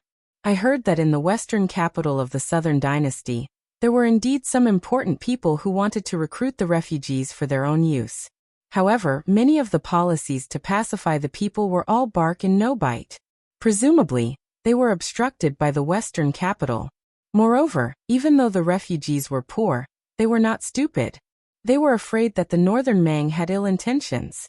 Once they boarded the Southern Dynasty's pirate ship, they would be ordered to fight to the death with the Northern Liang Iron Cavalry. Compared to Zhou Junchen, the refugees in the Southern Dynasty had a belly full of evil tricks. Internal strife, the ability to harm one's own people. These people who joined the Northern Mang slaves of 2 surnames are all carrying the experience slowly accumulated by generations of old ancestors for hundreds and thousands of years. Aren't the history books tirelessly teaching the scholars of the younger generation how to kill without shedding blood? Su Fengnian had a new level of respect for him. He smiled pleasantly and said, "Don't be sentimental. Let's talk about serious matters." Zhou Junchen quickly nodded like a chicken pecking rice. He said, "Zhou Junchen has a plan. There are 4 words: divide and conquer. There are 2 types of division. The first type is territorial. Excluding this dog fart Qingtsang King, then Your Highness can promise that the other 3 armies will continue to be local emperors. However, they will have to submit to the Bailiang nominally. Your Highness can add a new province to the refugees' land. This will give you the titles of provincial governor and general. Kai Anshan will definitely scoff at this, but it doesn't matter. Malyoka, who only cares about his own happiness and doesn't care about the lives of others, may be tempted. Moreover, Kai Anshan is not tactful and doesn't appreciate the kindness. It is possible that his subordinates will be tempted. In this way, the 2 towns' refugees will more or less have their own ulterior motives. In any case, if they defected to the Bailiang, when the time comes and they really have to fight to the death on the battlefield, it will be the soldiers under their command, not the officials. However, this matter still needs to be told by Your Highness personally. The second type of division and conquer is targeted at the refugees themselves. Some of them are abandoned soldiers who committed serious crimes in the Bailiang army. These people will be pardoned. There are also some people who are from the tyrannical families in Bailiang in the recent 10 years who were driven here. Your Highness can restore their family property in Bailiang. If they have official titles, you can just return them. If you think too highly of them, you can reduce their family property by half and reduce their official titles. As for the earliest batch of refugees and locals, the people who surrounded them did not change their nature and were the largest in number. However, It was not necessarily true that they were impenetrable. Their ancestral businesses and ancestral graves were all within the borders of northern Liang, so they were allowed to return to their hometowns to worship their ancestors. After witnessing the prosperity of their hometowns in northern Liang, some of them would eventually be willing to return to their hometowns, and return to their hometowns. There were also some desperados who had nowhere to escape, and could only seek refuge in the land of refugees. Some of them were Jianghu people of the Central Plains, and some were descendants of officials who hated the Liang imperial court to the core. These people were even easier to deal with. As long as the prince issued an order to open the gates of northern Liang for them, they would be the most willing to leave the land of refugees. There is one more thing that I have to be bold to say. Your Highness has great ambitions and no one can match you. Therefore, Bailiang will definitely be able to take in the hundreds of thousands of refugees. However, your table manners will have to be better. How can you do that? Once the sinners from the 3 towns are recruited, for example, they will not be in a rush to join the border army, and instead be sent to the relatively stable Lingzhou. However, their salary can be very low, much lower than the border army and even the Lingzhou army. Once they have integrated into Bailiang, they are originally people who can't stand loneliness, and most of them don't have anything to worry about. At that time, they will probably start thinking about going to the border to obtain military merits. I've gone too far. Prince, please don't blame me. This lowly one will speak a bit more closely. If you want to succeed by dividing and ruling, it is nothing more than the method of combining kindness and might that all those in power since the ancient times are fond of using. This lowly one has already said that giving an official's hat, giving a starving person a mouthful of food, and removing a criminal's name is all Prince's great kindness and benevolence. In order to establish prestige, the prince doesn't necessarily need to personally take action like today. The young prince only needs to bring several thousand dragon elephant cavalry with him. The young prince has already made an illustrious name for himself, an unrivaled general, who can kill northern Mang's elite soldiers like cutting rice. With the prince's grace at the front and the young prince's cavalry trailing behind, even if their bones are tough, they aren't as tough as the refugees, so they can only go with the flow and surrender. In any case, losing to this kind of hero isn't shameful at all, right? As for the remaining stubborn people, if they want to die, then they can go and die. From the 300,000 Beimang cavalry that the old prince handed over to you, who would be so careless to kill? Yururu quietly curved her eyebrows. She was carefully observing the young vassal king's expression at all times. It seemed that her husband's nonsense was not able to keep his position as the ruler of Qingtsang, but at the very least, he didn't fall into a worse situation. Su Fingyan smiled. You and a certain person's strategy of governing the refugees coincides a bit. You have about 50 to 60% of his skill. However, I have never been to the land of the refugees. I am different from you. Zhou Junqian subconsciously bent his waist even though he was sitting. He said with a flattering expression, "This little one is just making things up. I don't dare to compare myself to the expert beside your highness. If there is a 10 to 20% similarity, then it is like stepping on dog shit." Su Fingyan stood up. Zhou Junqian quickly followed. Su Fingyan said, "Zhou Junqian, I will give you 2 choices. Either you stay in Qingtsang City and assist that person, or you go to Lingzhou and become the governor of Feek County. However, I feel that it is safer for you to choose the latter. With your backbone, when you encounter a life and death situation in the future, you will definitely become a Bailiang traitor. At that time, I will definitely want you to die. A person like you can barely be considered a capable official if you become a peace official. Bailiang lacks officials, but we don't need honest and upright officials who do nothing. When the time comes, you can be greedy. I don't mind, but you must remember not to delay your work for the people of Bailiang. Greedy officials, greedy for more and greedy for less. They only have 1 mouth and 2 hands, how much can they eat and take? Moreover, the truly valuable things can't be brought to the coffin. The rich family property is there for display. If you really want to use this as an example, the military power of Bailiang's border can be raised to another level. However, the Su family is not at the end of the line yet. Zhou Junqian and Yururu, who had knelt down to express their gratitude, looked at each other. They could see the fear in each other's eyes. Su Fengnian said indifferently, "Both of you get up. You can probably stay in Qingtsang for another month or so." Zhou Junchen and Yururu got up and stood side by side. Su Fengnian suddenly smiled at Yururu and said, "I have given Zhou Junchen the position of governor. I don't have anything to give you. Your situation has been written in Beiliang's spy reports. At the very least, as long as you are unwilling, no one will be able to make you take off your clothes in the future.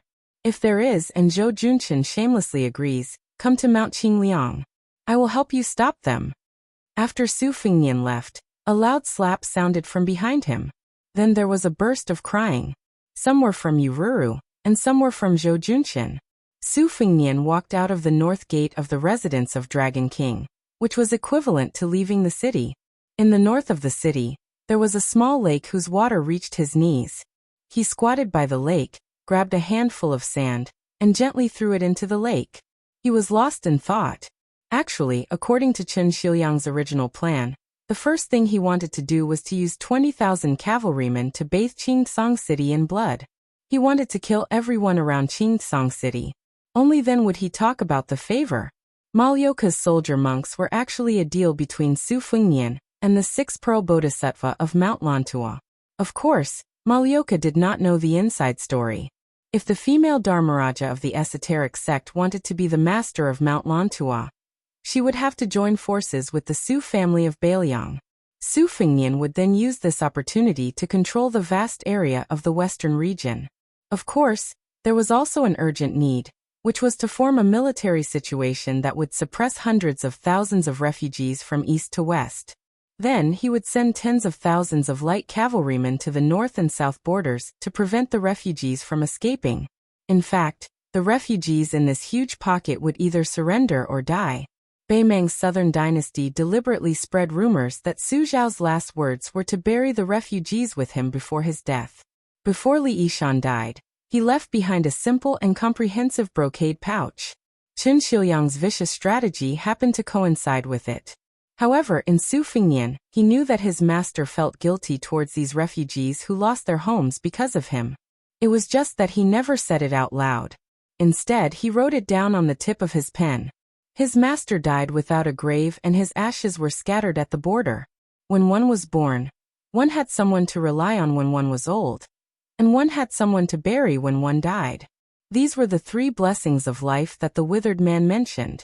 The hundreds of thousands of refugees on this piece of land did not seem to be able to enjoy any of them. Li Yishan, who wrote the 20-year history of the refugees, Records of Knowing Autumn, called himself Water Margin Mountain Ghost in his old age. Water margin in the wilderness. Wild ghosts by the water. Maybe it was because in his master's view, he was not the same as Zhao Chongling who brought thousands of servants to join the Su family. He was not the same as Chen Xiuyang who wanted to conquer the world. He, Li Yishan, had never walked into a temple, had never knelt before anyone. In the end, he was just like these homeless refugees, a wandering soul by tide-listening lake, a wild ghost on clear cold mountain. Su Fengnian leaned back and closed his eyes. He lay on the yellow sand, his hands behind his head. After eating Master Lu Hao's purple lightning, he ate Qilin's spiritual master Yuan Qingshan's steamed bun. He was a bit full. Chapter 1005. The residence of the Dragon King had been turned upside down, but Qingtsang City did not have much of a fuss. To the refugees in the city, there were only a few hundred shiny bald heads. Those who were more informed knew that a cavalry of 800 people had entered the city at night to guard the residence of the Dragon King. This elite cavalry was all mounted on white horses and white armor. They were also armed with swords and crossbows, looking very imposing. It was an established fact that Beiliang controlled Qingtsang City. Since they did not massacre the city, instead, resources were constantly flowing into the city. Many rare items that were usually priceless sprouted up overnight in Qingtsang City. Most of the refugees just went with the flow and muddled through. It was not that there were no refugees who left the city, but the restrictions were relaxed and there were no obstructions. After a few days, these Qingtsang nobles who had some family background quietly looked on coldly. When they saw the peaceful scene in the city, they resentfully returned to the city. Other than setting up pots and delivering porridge at the city gates, The Dragon King's residence had also become the new governor's official residence. Bailiang no longer banned the transportation of salt and iron to Qingtsong. Moreover, the governor had begun to set up a household register. It was said that as long as the people of Qingtsong passed the inspection, they would be allowed to enter Ling Province, the richest of the 3 provinces in Bailiang, to do business. Zhou Junqian, who had no chance to wear a dragon robe in his entire life, was very happy. The king of Bailiang was very efficient in doing things. The official document signed by the governor of Bailiang, Chu Lushan and Li Gongda, had already been sent to the entire Ling province.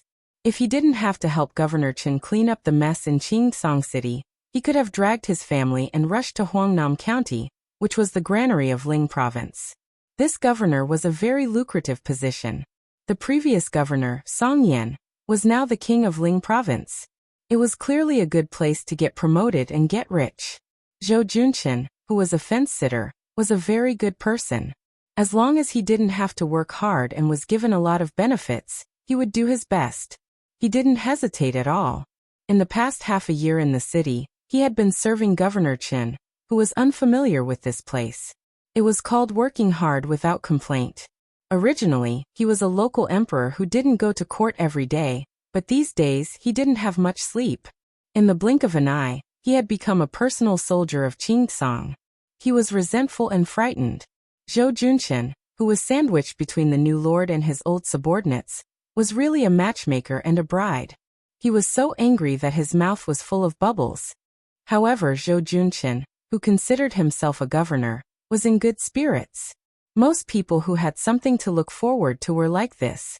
No matter how short-sighted he was, as long as he could see the future, he wouldn't be afraid of being tired. Before the curtain of night fell, a young man who looked like a scholar, escorted by a group of white horse-light cavalry, walked alone up the dilapidated northern wall of the city. He saw a guy with his hair tied into a Wudong Huangting Taoist crown squatting on top of the city wall, with a pair of sabers hanging from his waist, looking far to the north. The scholar followed the saberman's line of sight and looked to the north. In Baimang's Gusai province, last year's one-sided battle seemed to be an unexpected and complete victory for the Bailiang cavalry, but the scholar knew very well that it only hurt Baimang, and it was far from hurting their tendons and bones. Generally speaking, the pros and cons were half. The pros were that Gusai province was crushed until it was riddled with holes, and most of the beacons and relay routes were gone. For the time being, it would be difficult for a large number of cavalry troops to move south. The cons were that Baimang had been awakened, and the generals of the southern court who had distinguished military achievements would begin to re-evaluate the military strength of both sides of Liangmang. When the curtains of the next full-scale battle began, it would be difficult for Bailiang to move north so easily like a hot knife through butter. The young man, the new governor of Qingtsong City, stepped forward and said softly, "Greetings, King of Bailiang." Su Fingnian turned his head and smiled. "Shiliang, you've come. You've been so busy these past few months that I didn't even have the nerve to ask you out for a drink." Chen Shiliang smiled and didn't respond. This was probably the difference between him and Su Beiji. Whether it was getting along with His Royal Highness or the new king of Liang, Su Beiji had always ridiculed and rolled his eyes when he should. He had never had the understanding of living under someone else's roof. However, Chen Shiliang was different. He had always kept his place. At that time, His Royal Highness's trusted aides parted ways. Su Beiji was sent to Longqing County, while Chen Shiliang lived in seclusion in the king's mansion on Mount Qingliang. He lived in a side room on the top floor of Tide Listening Pavilion, and read all kinds of books. The books he read were all the books and manuscripts left behind by Li Yishan. Today, Bailiang's military strategy, especially the redivision of military officials, and the geographical arrangement of 14 future Bailiang's most powerful military officers, came from Chen Shiliang. However, after Chen Shiliang got married, he was given full authority to deal with both the grain supply and the salt and iron official camp. Both were not satisfactory. The former was the provincial governor of Liang Imperial Court, Tantanan. Huanwen personally stepped forward to make things difficult for Bailiang. Chen Shiliang did not lose unjustly. However, later in Yuzhou, even though he could order Huang Fucheng, who held the military power in Yuzhou, he was still pushed aside by the salt-eating, tyrannical forces. Until now, the ownership of several major salt ponds was still undecided. This made many high-ranking officials of Bailiang scoff. In private, they laughed at this scholar who was about the same age as Su Beiji of the Baimeng aristocratic family, and left the mountain at the same time. They said, "Sure enough, a poor family does not have a noble son." Then Chen Shiliang, who had yet to achieve victory, was urgently summoned back by the new prince of Liang, and thrown into a refugee land in the middle of nowhere to fend for himself. The governor of Qingsong City? Compared to any governor of Lingzhou? If this was not clearly demotion, then what was? Looking back at Su Beiji, he was already a provincial governor of Bailiang, second only to the administrator. Comparisons were odious. Chapter 1006. It was said that wutong trees could attract phoenixes to rest, but in reality, they liked sunlight and could not tolerate cold. Their sprouts were especially weak. It was hard to imagine that a wutong tree could survive in a place like Bailiang. However, since it was born in His Royal Highness's private residence on Mount Qingliang, it was equivalent to being born into a good family. Not only did it survive, but it was also abnormally luxuriant. It was just that the wutong trees in the Wutongan were growing pleasantly, but the courtyard was somewhat gloomy and miserable. Probably because the Qingming festival was approaching, the people underground missed the people above too much. Therefore there was a silent death in the Wutongan. It was Cucumber from the Vermilion Bamboo Forest. This second-class servant girl's name had long been forgotten. When His Royal Highness returned from his first trip to Jianghu, the eldest son of the old Prince Liang, who loved eating cucumbers, gave her the vulgar nickname of Cucumber. At that time, she had protested, but later she got used to it and accepted it with hidden bitterness. Cucumber's death was sudden and inexplicable. She died when the new Prince Liang was coincidentally not on Mount Qingliang. Many people were caught off guard. The servants of the prince's residence outside of Wutongan did not dare to say anything. Even the people in the courtyard kept quiet out of fear. Su Weisheng, who was in charge of all military affairs in the Wutongan, did not say anything. The funeral was simple and rushed. Su Fengnian returned to the prince's residence from the refugee area with a light carriage. He still did not go to the Wutongan that he rarely visited. Su Weisheng, who was sitting in a wheelchair, found him at the pavilion on Tidehark Lake and handed him a suicide note written by Cucumber before she killed herself.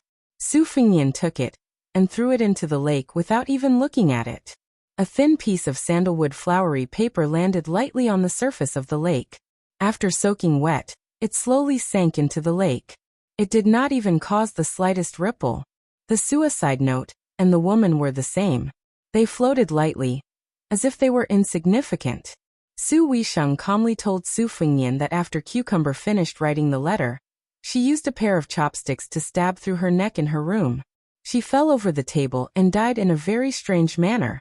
It was only at dawn the next day that she was discovered by Baijiu, who was also a second-rank maidservant, and had called her to the main room. Su Weisheng also said that in the letter, Cucumber admitted that she had been a spy planted by the imperial court in Bailiang since she was a child. She had betrayed the imperial court twice in her life. The first time was when she ventured into the refugee area on her own after returning to His Highness. The second time was when she revealed Baimeng's whereabouts. At the end of the letter, she said that she hoped that His Highness would come back alive to see her will. She also said that she still wanted to serve His Highness in her next life, and that she would never be like a ghost again. Su Fengnian's expression was calm. It was hard to tell whether he was happy or sad. Su Weisheng also said calmly, when the Eagle and Falcon family in Bailiang split up, the spies in Wutongan and Chulushan were separated into internal and external spies. At that time, I knew that you had already discovered that there was a spy in Wutongan. I hoped that they would restrain themselves a little and stop while they were ahead. Take it as giving them a chance to live. However, you should know that since you have embarked on this path, there is no way to turn back. There is no need to talk about cherishing one's life. A woman's life is short. Moreover, she is a female spy. After all, she can still decide when and how she will die. She didn't suffer before she died. None of the female spies who were dug out from behind the flames of war in the Spring and Autumn War were as fortunate as her. Su Fingyan sighed and fiercely rubbed his cheeks. His words seeped through the gaps between his fingers. They were slightly unclear. There is another spy who is involved with Beimang. She is hidden even deeper. Who is she? Without her leak, not to mention alerting the Orange Province's disciplinary magistrate, Murong Baoding, even Hong Jingyan wouldn't have rushed to Chingsong City to kill me. These two people have chosen the right time. It is obvious that they have been carefully deduced by Beimang's think tank. It seems that she is much more thick-skinned than that girl, Cucumber. Su Weisheng asked in return. Do you really not know, or are you pretending to be stupid? How many people in Wutong'an can be so patient and scheming? Su Fingyan put down his hands and folded them in his sleeves. He turned his head to look at the surface of the lake and said softly, I will go see her right now. Sister, help me prepare 2 cups of wine. Su Weisheng hesitated for a moment, but in the end he didn't say anything.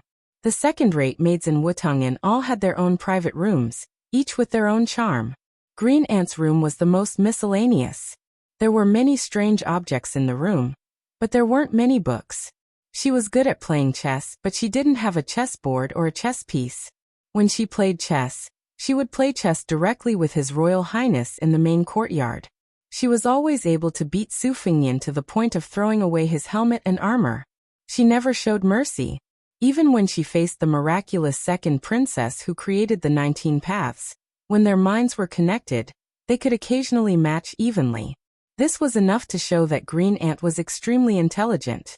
Perhaps it was because extreme intelligence led to injury, but Green Ant was also the weakest of the maids in Wutong'an. Fortunately, Su Fingyan was a prodigal son who spent lavishly on the people around him.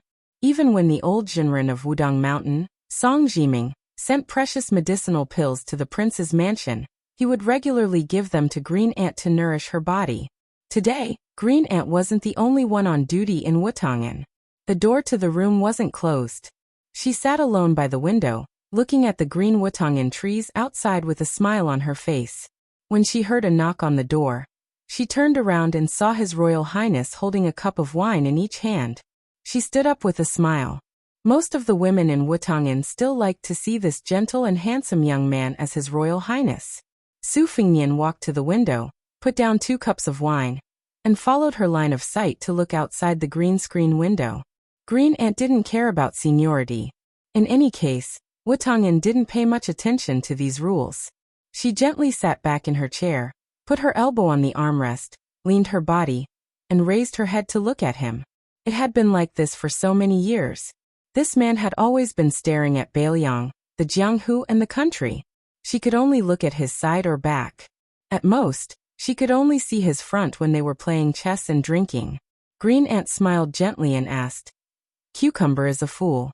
Your Highness, don't you think so? Chapter 1007. Su Fingyan didn't shift his gaze. He nodded and said, In this courtyard, she's always been the stupidest.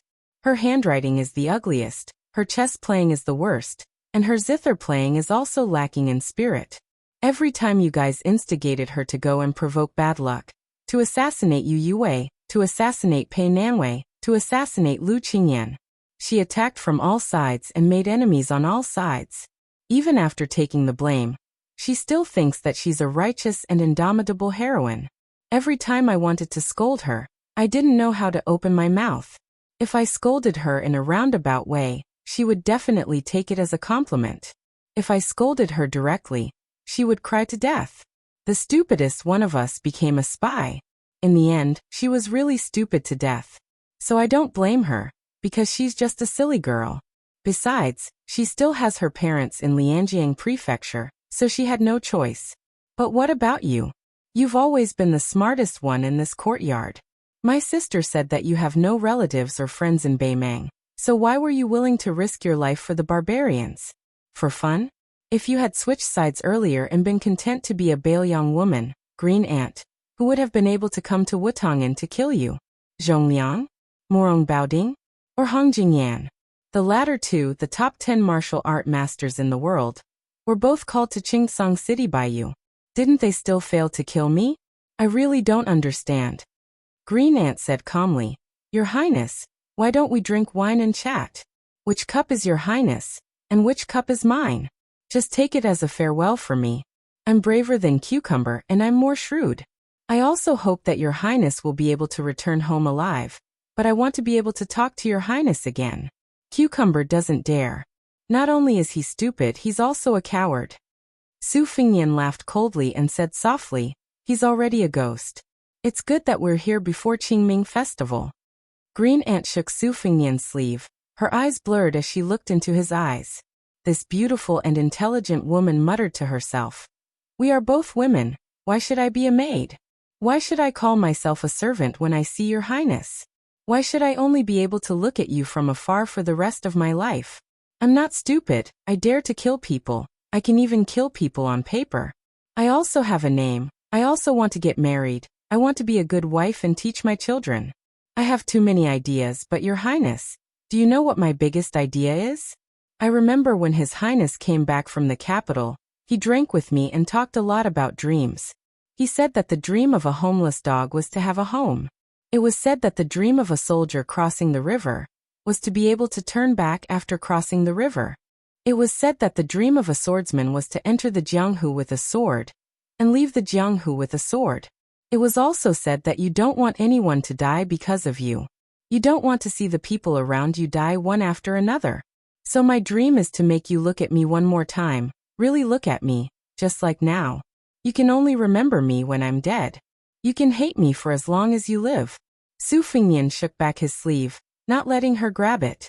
Green Ant exhaled and smiled sweetly. I'm done talking. I can die now. Your Highness, you can leave now. Don't dirty your eyes. I don't want to make your Highness feel guilty before I die. Su Fingyan turned and left. Not long after Su Fingyan left the room, there was a slight squeaking sound of a wheelchair outside the room. Green Ant didn't turn to look at the woman who was colder and smarter than herself. She bent down and reached for a cup of wine. Is this the Green Ant wine prepared by the second Commandery Princess? Green Ant didn't look at the woman in the wheelchair, and the latter didn't look at Green Ant either. Her expression was indifferent. Green Ant snorted softly. Then it's the same. The Green Ants were really smart. If His Highness personally prepared 2 cups of Green Ant wine, 1 cup would be Dove wine, while the other cup would naturally be ordinary Green Ant wine. Whether the Green Ants lived or died would depend on fate. However, if it was the second Commandery Princess Su Weisheng who gave her 2 cups of wine, she was destined to be poisoned behind His Royal Highness' back.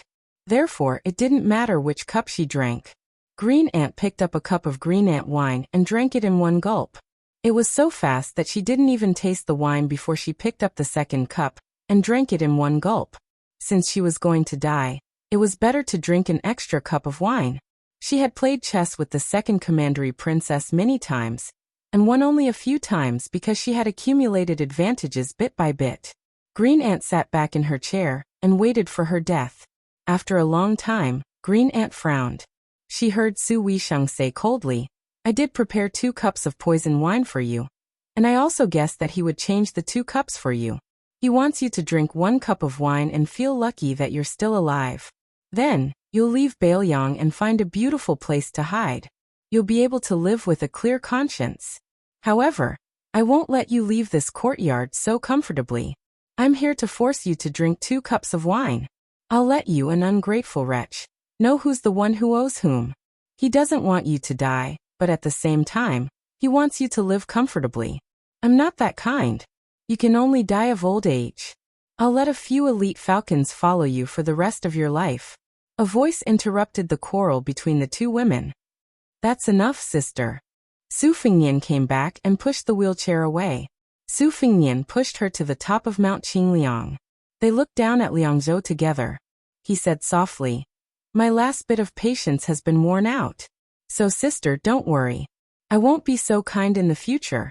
Mother said before that no one is born to suffer. Even if a man can't treat a woman well, he can't hurt her as he wishes. He has to treat her as a real human being. Now that Wutong'an is peaceful, I don't have anything to worry about. This time, you can take it as I've made a clean break. I'll be willful with you for the last time. Sister, what do you think? Su Weisheng grunted in agreement. Su Fingyan smiled in surprise. Sister, when did you become so reasonable? I'm not used to it.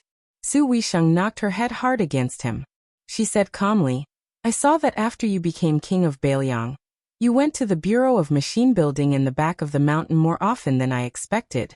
That's why I made an exception and allowed you to be willful for once.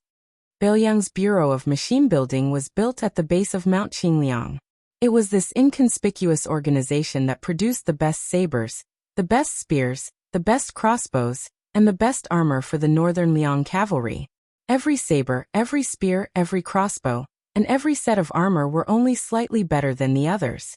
But with the addition of the 300,000 cavalrymen, how enormous and shocking was the accumulated hidden advantage. Bailiang was most dependent on gold and silver. Other than the military expenses, it was the large-scale military equipment produced by the Bureau of Machine Building. The second king of Bailiang, who guarded the northwest gate of the empire, attached even more importance to this than the old king. It was almost to the point of morbidity. Su Fengnian's eyes were resolute. He made a shooting gesture with his hand and said in a deep voice, I want to talk to Bei Meng Liyang about an old principle set by Su Xiao.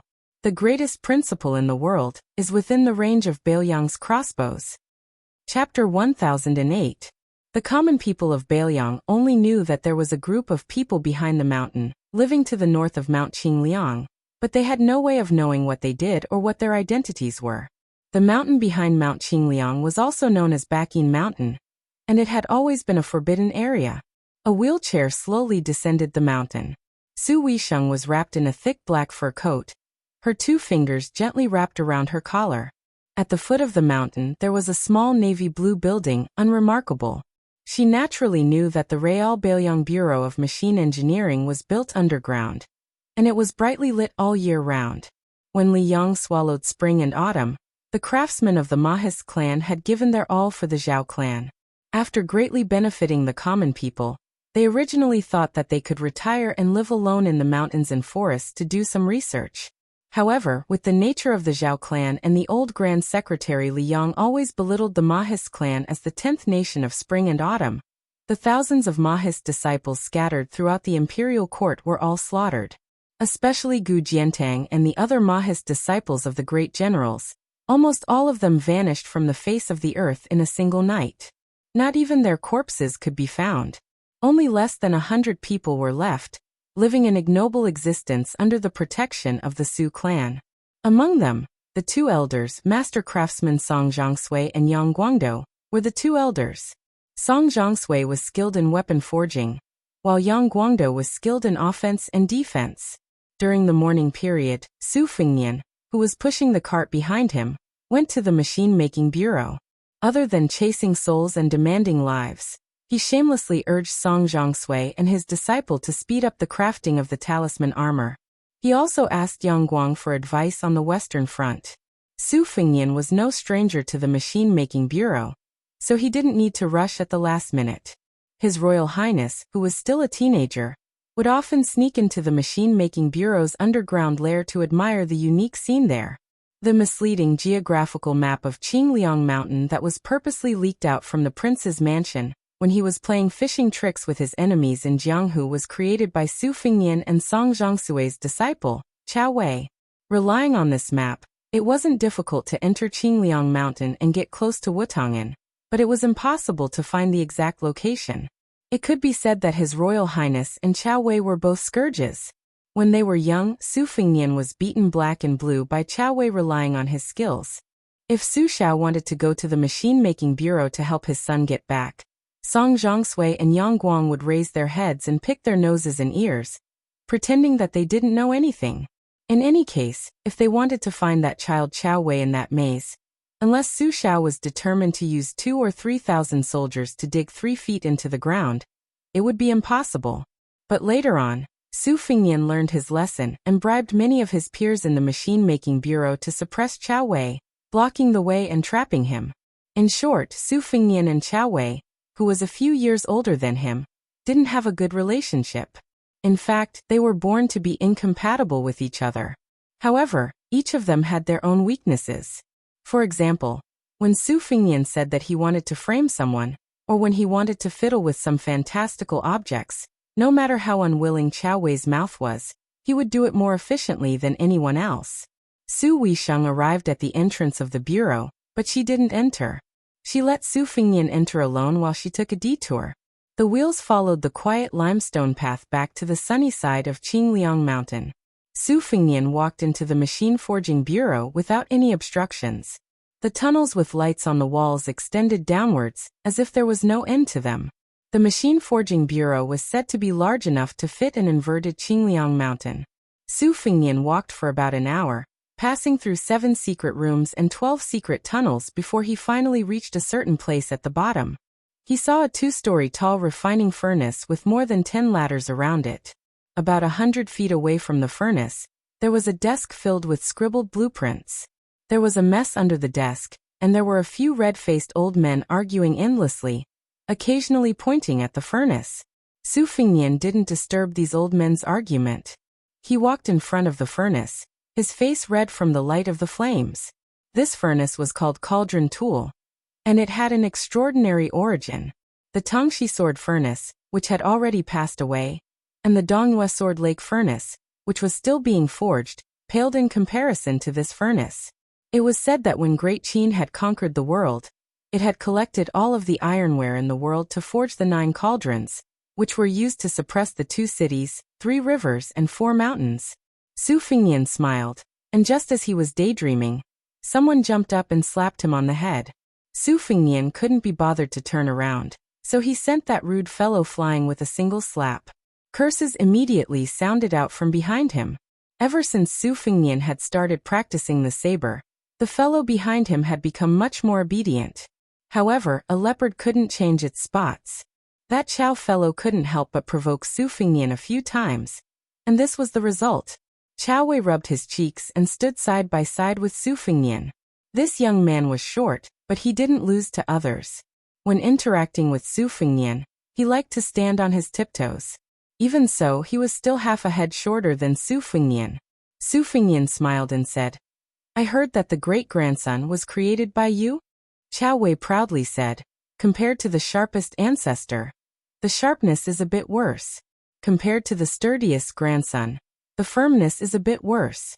Compared to the lightest father, it's only a bit heavier. Now you know how powerful it is, right?" Su Fengnian poured cold water on Chao Wei's sarcastic face. "They're all just a little bit worse. Which one of them is the best among all the Bailiang sabers?" Su Fengnian and Chao Wei gave the Bailiang saber nicknames. The old ancestor was the first real Su family saber. In the early spring and autumn period, the Su family's troops relied on this first-generation cold saber to conquer the world. It could be said that they were invincible. In the middle and late spring and autumn period, such as the end of the war in western Shu and Xiangfan, they switched to the second-generation saber. It was not as sharp as the first-generation old ancestor, but it was relatively lighter and sturdier. When they took over Bailiang, the third generation of the Bailiang saber, Old Father, made a new choice. Nowadays, the Bailiang saber, Old Father, had been hung by many rich young men in neighboring prefectures of Bailiang. Most of the Bailiang sabers with the most beautiful curves were the son. By the time the grandson generation came, it was already 5 generations. Then, in the hands of Chao Wei, it was the youngest great-grandson. These 6 Zhongliang sabers, unless one was a veteran soldier who was used to weapons, otherwise, it would be difficult to distinguish the differences between them. The 5th-generation Su family saber, which was privately called grandson by Su and Chao Wei, was already recognized by the military masters of Liang and Beimang as the best war saber in both offense and defense. Whether it was on foot, war or horse, it was the best in the world. It was not that the generals of the southern dynasty of Beimang, Prince of Yanqi, Prince of Liang and Prince of Guangling, Zhao Yi, these famous warriors, did not think of mass copying. It was just that the production of a seemingly simple saber involved the quality of the iron ore, the efficiency of the iron mining, the temperature of the furnace, the forging process, the design of the mold, and so on. It even had to take into account the size of the soldier using the saber. The knowledge required was complicated and difficult. In addition to the many advantages of the Bailiang's iron ore quality and superb craftsmanship, the most important thing was that the Bailiang cavalry had been guarding the frontier for 20 years. Although Su Fengnian's sarcastic remarks about Chao Wei's great-grandson did not sound like much, In fact, he did not need to see the knife with his own eyes and touch it to know that this generation's Su Dao was domineering. It was not the sharpest or the sturdiest, but it was definitely the killing weapon that could exert the most lasting lethality. As expected, Chao Wei, who felt insulted, jumped up and scolded. "You layman, if you have the ability, don't touch a great-grandson in your life." Su Fingyan was too lazy to bicker with him. He reached out his hand and very quickly, Chao Wei's apprentice brothers ran over and presented 3 new knives with both hands. This generation's Su Dao was also a great-grandson, but according to common practice, the cavalry, infantry, and Lingzhou soldiers guarding the rear all had their own subtle preferences. Generally speaking, the Bailiang cavalry, especially the elite heavy cavalry, would be equipped with the most new and outstanding cold knives. As long as a new knife appeared, they would be able to change it almost immediately. On the other hand, the normal guards in Lingzhou, such as those who were not guarding the dangerous Tong Pass, were much slower. Su Fingyan took one of the war cavalry knives. His left hand held the handle of the knife, and held it horizontally across his chest. The finger of his right hand brushed across the blade, ignoring the blood that seeped out of his index finger. He narrowed his eyes and knocked on the body of the knife a dozen times. He pricked up his ears to listen to the slight echoes that ordinary people could not recognize. He nodded in satisfaction, and a warm smile slowly spread across his elegant face.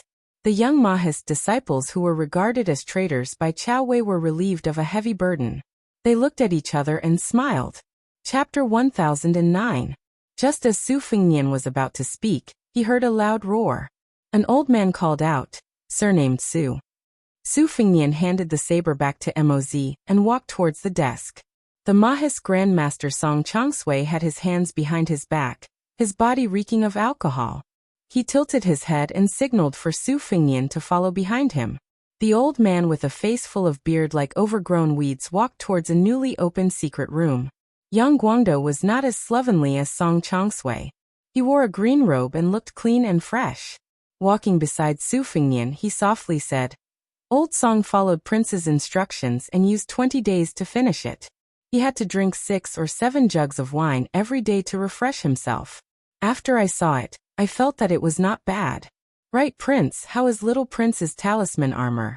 How much of Morong Baoding's attack did it withstand?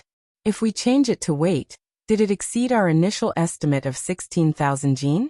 How much tenacity did the talisman armor grow on its own? Where does it need to be improved? If the heavenly tribulation purple lightning is measured by 8 or 9 or 9, as for how heavy it should be, Prince, you should give us an exact number. This way, the machine bureau can be targeted. We can't spend so much effort to build a mirage. This is against the rules of the Mahist family. Prince should also know Old Song's temper, with his nature of wanting to get to the bottom of things." At the front, Song Changsui gave a cold snort. Su Fingyan took out a prepared letter from his bosom. He smiled and said, "I've written all of these things in the secret letter. Elder Yang, you just need to follow it step by step." Yang Guangdou put the letter in his sleeve and nodded with a smile. Song Changsui pushed open the door to the secret room. His field of vision suddenly opened up. There were mountains and rivers under his feet. This was probably the largest and most detailed sand table in history. It included the 3 provinces of Bailiang, the land of refugees, the western regions, western Shu Nanzhao, and all 13 provinces of the Beimang dynasty. To be precise, this was the entire western line that ran through the world. Song Changsui did not have the slightest sense of accomplishment. He stared at the vast sand table and said in a serious tone, 20 main rivers, 67 mountains, and 140 cities and military towns are all in it. According to the intelligence report, the military allocation of each side's forces was also based on the number of chess pieces instead of 1,000 people. It was barely clear at a glance. The reason why I've been helping you day and night is because my Mahis sect is living under someone else's roof, and the Su family has helped us, the remnants of the bandits, survive for over 20 years. Therefore, it's reasonable for us to do our part. To tell him.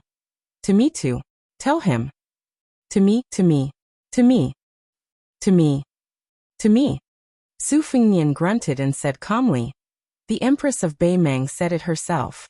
Now it depends on when and where the battle will begin.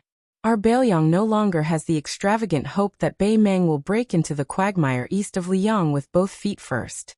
Elder Yang and Mr. Wang of the Yin Shuigong have predicted that 1 foot will step east and 1 foot will step west. You will have to start all over again. Yang Guangdou sighed and said guiltily, "It's my fault for not being skillful enough. I made a mistake in my plan and misled the great general and the prince. That year, second princess did remind me to prepare for the worst. But I have made several deductions. I don't think that Bei Meng has any chance of winning if they go straight to the east under the order of Taiping." Su Fingyan waved his hand and interrupted Yang Guangdou's words. He said softly, "It's okay, Elder Yang, you don't have to blame yourself. In the end, the gains and losses of the study table still have to give way to the outcome of a tough battle." Song Chongsui sneered. Elder Yang listened to what he said. "This guy looks down on you, the strategists who only know how to talk on paper. He is really of the same origin as Lame Su. He doesn't believe in anything. In the end, he only believes in the knife in his hand." Su Fingyan and Yang Guangdou both laughed it off. Chao Wei had sneaked into the sand table at some point. He walked in an arc and squatted in one place, muttering endlessly. Su Fingyan looked at the guy's back. The two of them were natural enemies. Su Fingyan was very familiar with Chao Wei. This shorty was very cheap. He was the kind of guy who would never stand if he could sit, and never sit if he could lie down. He was very shameless. Those who were not familiar with him would feel that he deserved a scolding after a few words. After getting familiar with him, they would feel that this guy really deserved a beating. Chao Wei was afraid of death and blood, but he wanted to lead troops to war one day. He dreamed of going to war himself. Other people hoped to be conferred the title of Marquis, because they wanted a bright future and power. But Chao Wei just wanted to have fun. Before Su Fingyan became the king of Bailiang, Chao Wei was still quiet. They just quarreled when they met. But now that Su Fingyan had become the king of Bailiang, Chao Wei was like a cat who had been injected with chicken blood. He shouted that he wanted to ask Su Fingyan for a few thousand light cavalry, and then ran to the western region to hide. In his words, he wanted to directly stab Bei Meng. Su Fingyan did not pay attention to him at first, but this guy threatened to exchange the 6th generation Su Dao for the command of a few thousand cavalry. As a result, his great-grandson really came out. Chao Wei's art of war was unorthodox.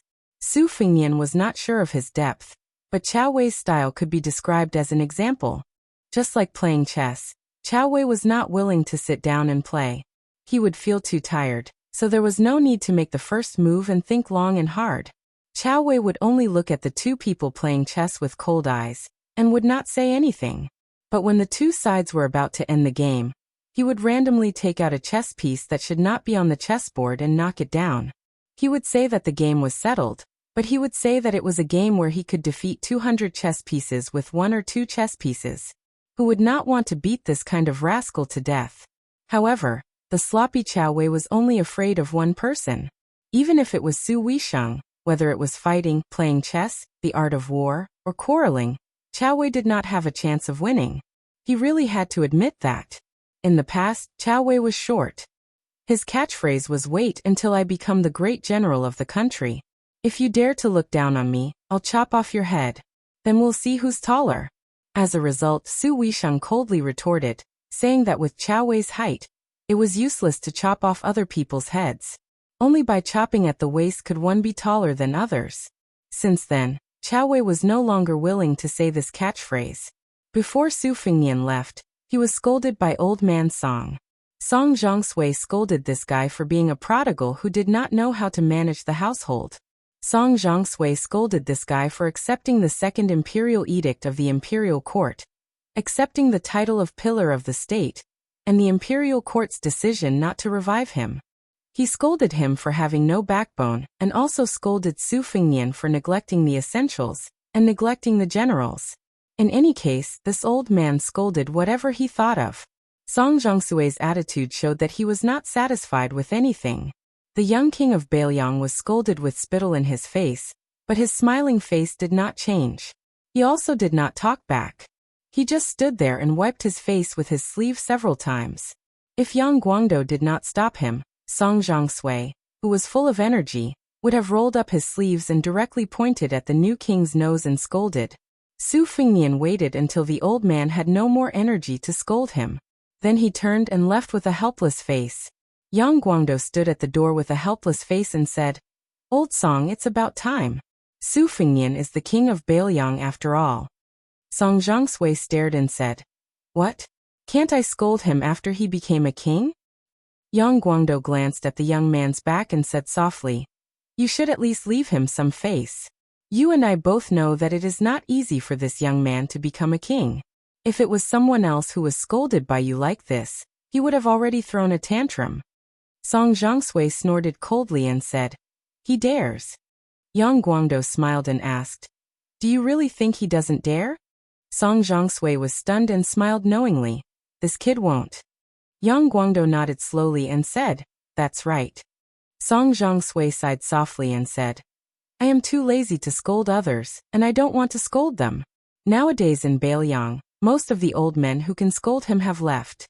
If even I don't scold him, this kid will be really lonely." Chao Wei sneaked behind his two masters and said shamelessly, "The saber has been made. That guy can't not give me a soldier, right?" Song Zhongshui slapped Chao Wei's head and said, "Look at you go play with your eggs." Chao Wei said angrily, "That guy is so stingy that he won't give me anything.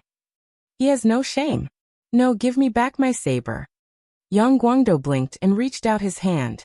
He turned it over and said with a playful smile, "This number can't run away." Chao Wei was stunned on the spot.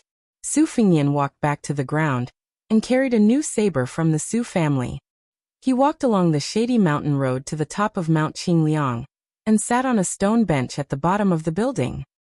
He pulled out the cold saber from its scabbard that might soon be stained with blood on the border and gently flicked it. Great rivers and mountains, great heads that can never be cut off. Chapter 10:10. Feishou City in the south of Lingzhou was the northwest terminus of the Liang transport, while Xiangfan in Qingzhou was at the center of the empire's supply line. Thus, if the imperial court wanted to accurately grasp Bailiang's weakness, they had to have the cooperation of the king of Jing'an, Zhao Sun. Currently, Tantanan, who was the left assistant of the secretariat, was very satisfied with Xiangfan's actions. For this reason, he asked the imperial court for an exceptional promotion, which was also against the rules.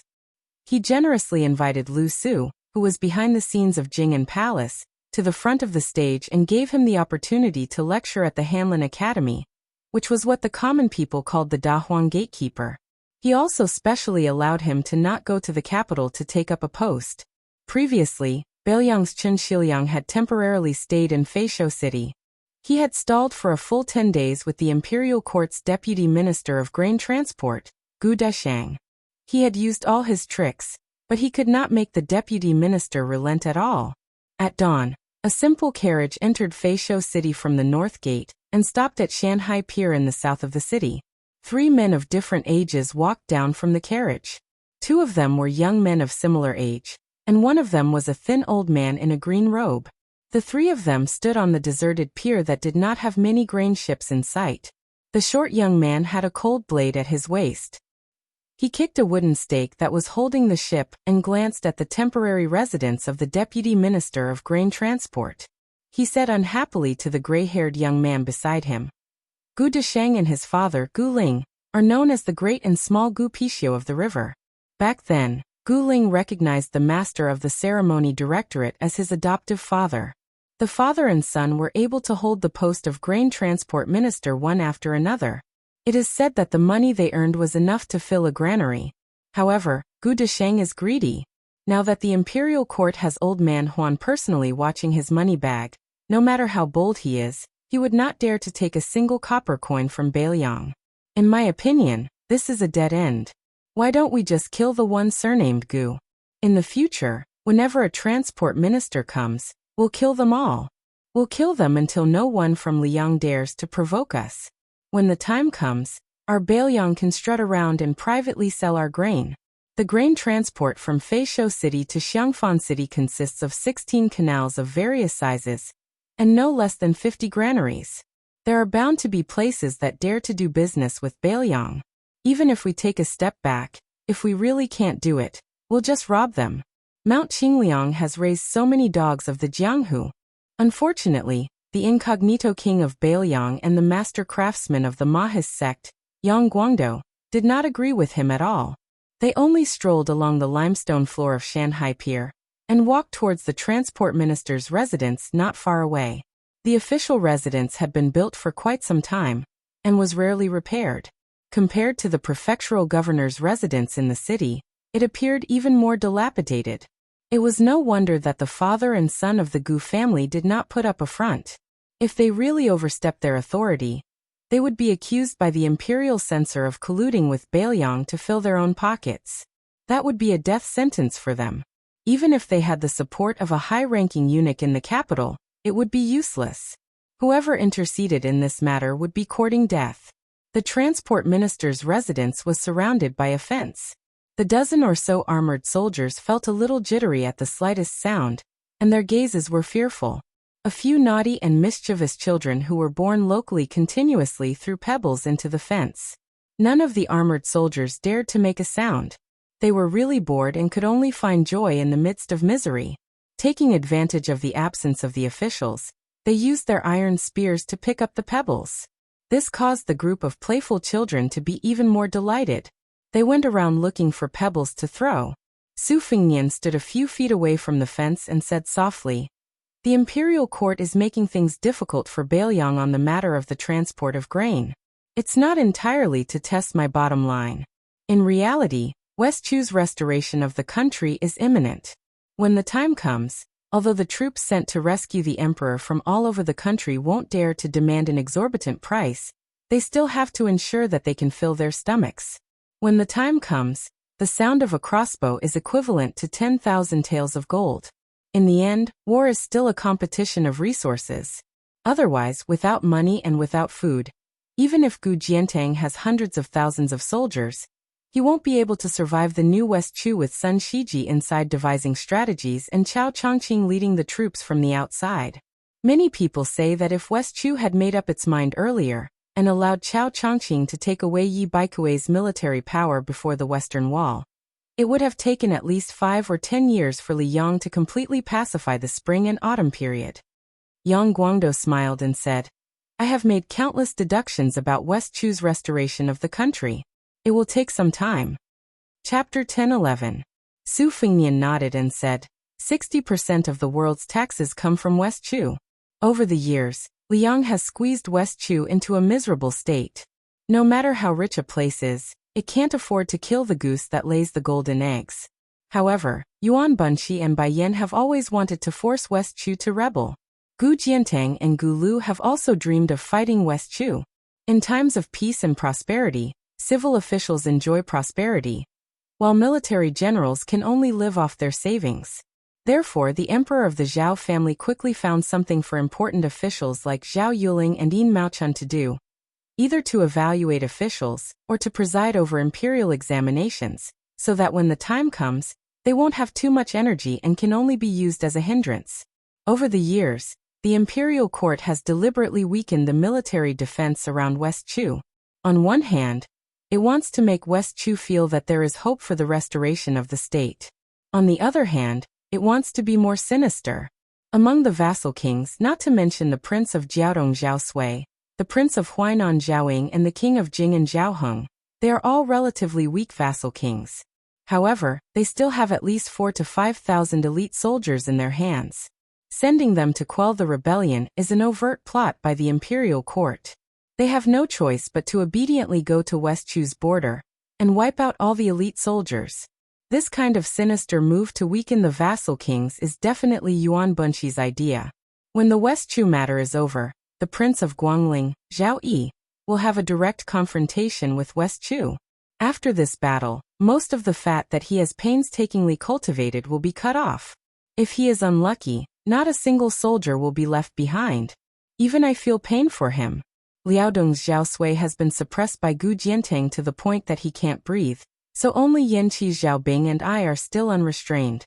However, Bai Meng is very considerate and has a tacit understanding with Liang. He will immediately fight to the death with Bailiang.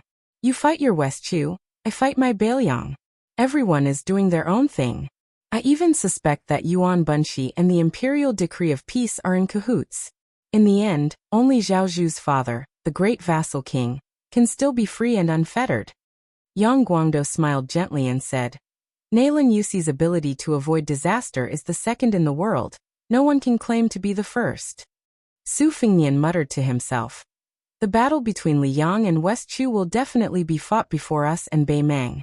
Even if the Zhao clan is fully aware that Bei Meng has no time to take care of the Eastern Front, they will not let Gu Jiantang participate in it. With great difficulty, they managed to get rid of Su Xiao.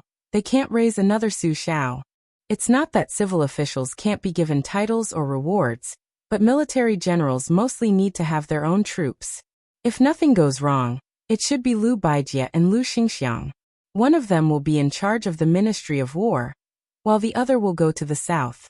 However, Liu Baijie is just the newly appointed Minister of War, so the possibility is small.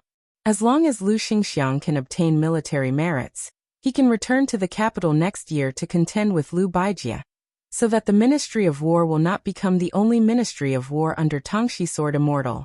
If Liu Xingxiang takes the lead, a few old bastards like Ngua's General Yang Xinxing will definitely take advantage of the opportunity to get a share of the action.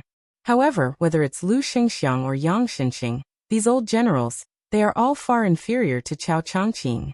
Liu Xingxiang is still fine, he's not bad at commanding troops, but he is bound to be restrained in all aspects. In the early stages, the only ones who can fight to the death in a disadvantageous situation are probably the troops of Prince Guangling, Zhao Yi. In my opinion, this battle is not likely to be fought. Perhaps Cao Changqing will be unstoppable all the way to Great An City. Yang Guangdou frowned. After West Chu takes the advantage, they will go up north? Not to mention Cao Changqing. Even if Bei Meng dares to place the final battle outside of Great An City, their chances of victory are not high. Su Fengnian smiled and said, I'm just speaking casually. Yang Guangdou laughed and said, if that's really the case, it will be a great thing for Bei Meng. Perhaps Bei Meng will suddenly have an idea and decisively give up on the Western Front, and turn to attack the Eastern Front. Together with West Chu, they will attack Great An City from the north and south. That will be wonderful. Didn't Gu Jiantang always feel that he lost to the general because of the timing? Now he has a chance to prove himself. For so many years he's been building the Eastern Front. He's got both manpower and money. He can get whatever he wants from the imperial court. If he still can't get what he wants, Gu Jiantang should hang himself with some noodles. Chao Wei interrupted and asked, is Cao Changqing really that powerful? Yang Guangdou sighed softly and said, during the spring and autumn period, the scholars of West Chu were the most prosperous. West Chu's Cao Longli was the most proud. Cao Tu is the best, and he alone is the best in West Chu. This is not a boast. However, the world has been blinded by his magnificent feat of entering the palace. Most people feel that he is an expert in martial arts. When it comes to arranging troops, he and Chen Jibao are probably the best. Gu Jiantang's strength lies in the fact that in every battle, he wants to take advantage of the geographical advantage. He says that if he doesn't fight, he will win. Overall, compared to Cao and Chun, he is still slightly inferior. However, the timing of the heavens is illusory and can only be encountered but not sought. Gu Jiantang's timing is the general trend of Liang. Cao Changqing's timing is the length of West Chu's destiny. As for Chen Jibao, he is probably still waiting. Su Fengnian smiled faintly and said, Chen Jibao is waiting for Cao Changqing and West Chu to be destroyed together. He is waiting for Bei Meng to fight Bailiang and Gu Jiantang until their vitality is greatly damaged. Then it will be his turn to take the stage. Su Xiao only flattened the spring and autumn period. Chen Jibao's ambition is obviously greater. He wants to unify the world with his own hands and forge a vast empire that has never been seen in 1,000 years. As for whether he wants to be the emperor himself, only heaven knows. Yang Guangdou exhaled deeply and said, once the great general leaves, the world will be in chaos. Chao Wei clicked his tongue and said, in any case, I definitely won't fight Chen Jibao face to face. The short man counted on his fingers and said slowly, the land of refugees already has the Feng battalion stationed in Qingcang. Young Prince's Long Xiang army has also infiltrated. In addition to Fatichu and Yuan Baixiong in the north of Liang and Yu provinces, Beiliang finally has its own eastern and western lines. In addition, there are 14 new captains guarding the important towns and passes within the borders. It is the second line of defense. As for me, I am further northwest of the land of refugees, and can be considered the most important third line of defense. In fact, I don't care whether I am defending or not. In any case, I am only attacking and not defending. When you guys are fighting to the death, I will make the final decision. Hey, surnamed Su, let's make a deal first. If you give me 5,000 light cavalry and 10,000 high-quality warhorses, I can help you take advantage of the chaos and flatten the southern dynasty's nest. If you dare to give me 10,000 men and 20,000 horses, I will help you take over the northern dynasty's king's tent. Su Fingnian said helplessly, "It's not that I can't give you, but do you really think that Bei Meng is a bunch of blind and useless people?" Chao Wei rolled his eyes and said, "I have been calculating this great raid that is destined to go down in history for more than 10 years. I have been counting on this battle to become famous my whole life. Do you think?" Su Fingnian was about to speak when he heard a familiar haha. Chapter 10-12. As it's about 4,000 words, it's a little late. P.S. My favorite two writers. One is Tomcat, and the other is Chongnan. Chongnan has already published a book on Zongheng today, King of Eternal Eventide. It's really great. PS2. Tomcat, when are you coming to Zongheng? PS3. I'm just fantasizing. There's another chapter tonight. There were still pebbles constantly being thrown in from outside the fence. The pebbles grew in size as a few tall and stocky Beiliang youths joined the fray. Their strength was even greater, and this was no longer a joke. The Liang soldiers serving in the Deputy Transport Commissioner's residence did not dare retaliate. All they did was glare angrily. Of course, they were not afraid of the young and stocky youths, but of the Beiliang behind them.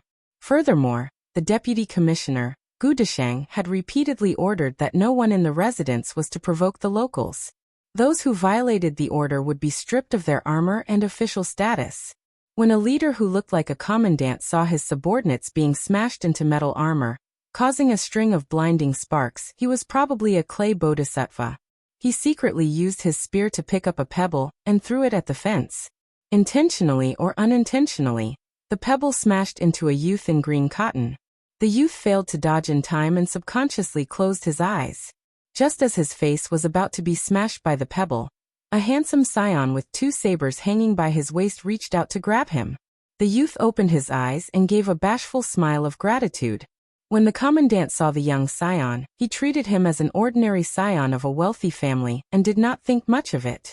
However, when his gaze wandered and stopped at the waist of a short person beside the scion, his scalp tingled. It was a genuine Beiliang saber. In today's Beiliang, regardless of past merits, as long as one was not a soldier in the military, they were not allowed to carry a cold saber. No matter how many of the elders in your family were generals or who was the provincial governor or county chief, once they were discovered by the patrolling guards, they would all be arrested on the spot, whipped 50 times, and thrown into prison for 3 months to half a year. As a result, in the spring of the first year of Xiangfu, the prisons in Lingzhou were particularly lively. They were already packed with scions of various ranks, and each of them had their skin and flesh torn open. These scions who had bumped into the new provincial governor, Su Beiji, carried cold sabers in private and rode horses on the streets. However, these fellow sufferers were able to gather together in prison without hindrance. They relied on their connections to drink and eat meat, squatting in prison and chatting together. Their friendship was even better than before. The commandant under Gu Deshang was too lazy to care about whether the situation in Beiliang was good or bad.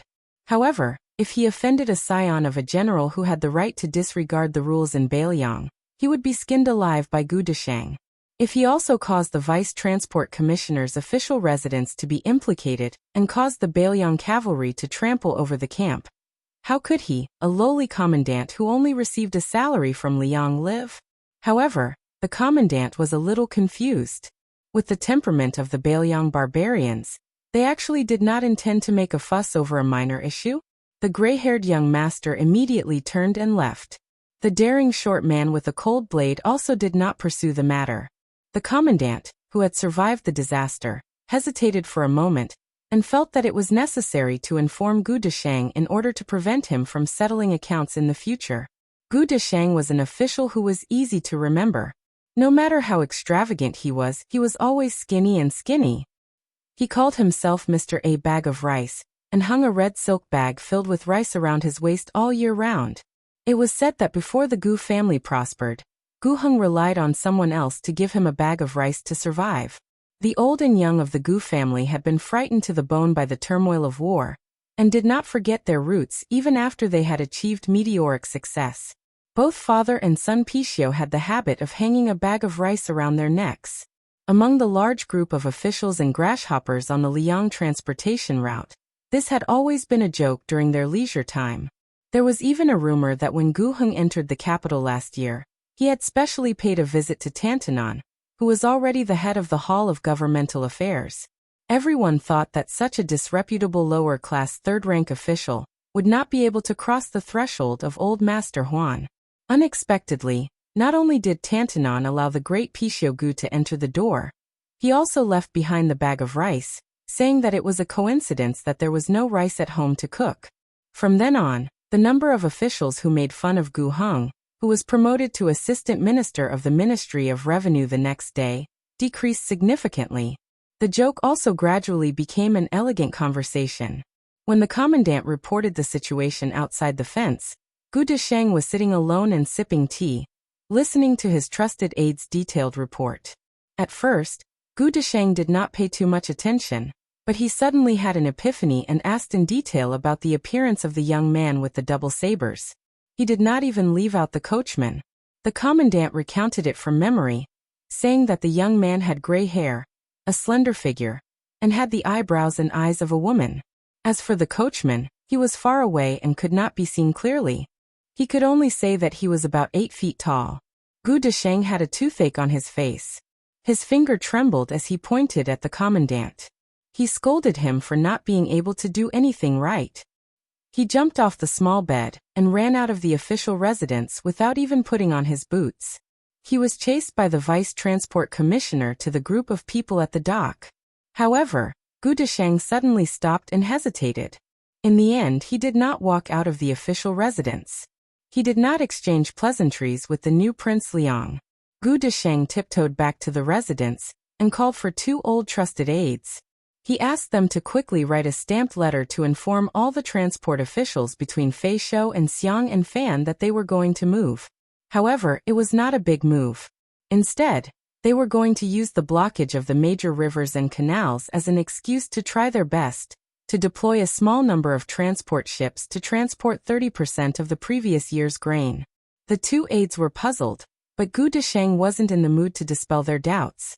When he returned to the tea room, the tea had already turned cold. Gu Desheng sighed. Every family had their own problems. He knew his own abilities as an official, and he was good at making money. However, the imperial court had made so many dazzling moves in the past 2 years that he and his father could only see the flowers in the fog. Fortunately, his father went to the capital last time, and relied on Old Master Huan. With Tantanon's guidance, Gu Desheng was able to inherit the position of the Deputy Transport Commissioner. In addition to his father's promotion to nobility, the father and son, the son earned money in the local area while the father became a high-ranking official in the imperial court. Therefore, this time, the Gu family was determined to be the bad guys of the imperial court and clash head-on with the Bailiang. Gu Desheng was equivalent to guarding Feishou City with a heart of death. This was all to repay Tantanon's kindness. However, Old Master Huan was still Old Master Huan after all.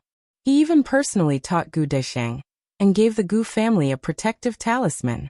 That was, as long as the Su Fengnian himself didn't fly into a rage out of humiliation, he wouldn't be able to do anything. Only when this young vassal couldn't hold back and personally made a move, Gu Desheng would have a countermeasure. Old Master Huan had already spoken to Xiang Fancheng, and when the time came he could give the Bailiang 30% of the grain. Although Gu Decheng had followed Old Master Huan's instructions and used this protective talisman, he wasn't sure how Bailiang would react. In fact, Gu Decheng had been very uneasy the last time Chen Shiliang was riding a tiger and couldn't get off. Others didn't know how much Bailiang valued this poor scholar. When they had talked at the Huan residence, Tantanon had mentioned several times that this person couldn't be underestimated, and that it would be a good thing for him to be able to stand out a day later. Gu Decheng, who wasn't very old, thought of the difficult days he had spent in Fat Longevity City for the past half a year. He touched the bag of rice at his waist and smiled bitterly. Old brother, wealth comes from danger. Now that the Gu clan is rich and this mission is done, we can just obediently ask for money in the future. I won't deal with the Bailiang barbarians even if I'm beaten to death. Now even the most unknown courtesan in Fat Longevity City isn't willing to take my money. I really have nowhere to spend my money. How miserable. Chapter 10:13. A young girl was standing by the river with a dead wooden pole on her shoulder. After laughing, she turned around and stared blankly at the muddy water. The women of Bailiang were all extraordinarily tall. Chao Wei finally managed to catch a girl shorter than him. Seeing that she had some relationship with the one surnamed Su, he wanted to go up and get close to her. Su Fingnian had no intention of stopping him. Then, Chao Wei, who was skilled in martial arts, was slapped into the river by the girl. Chao Wei didn't even have time to pull out his blade. It could even be said that he didn't even sense the danger. The magnate Yang Guangdo's face was filled with disbelief.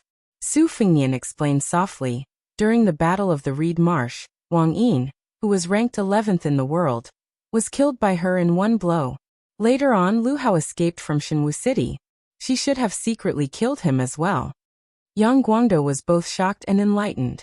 Chao Wei, who cultivated in a variety of martial arts, was defeated by her. It was only natural.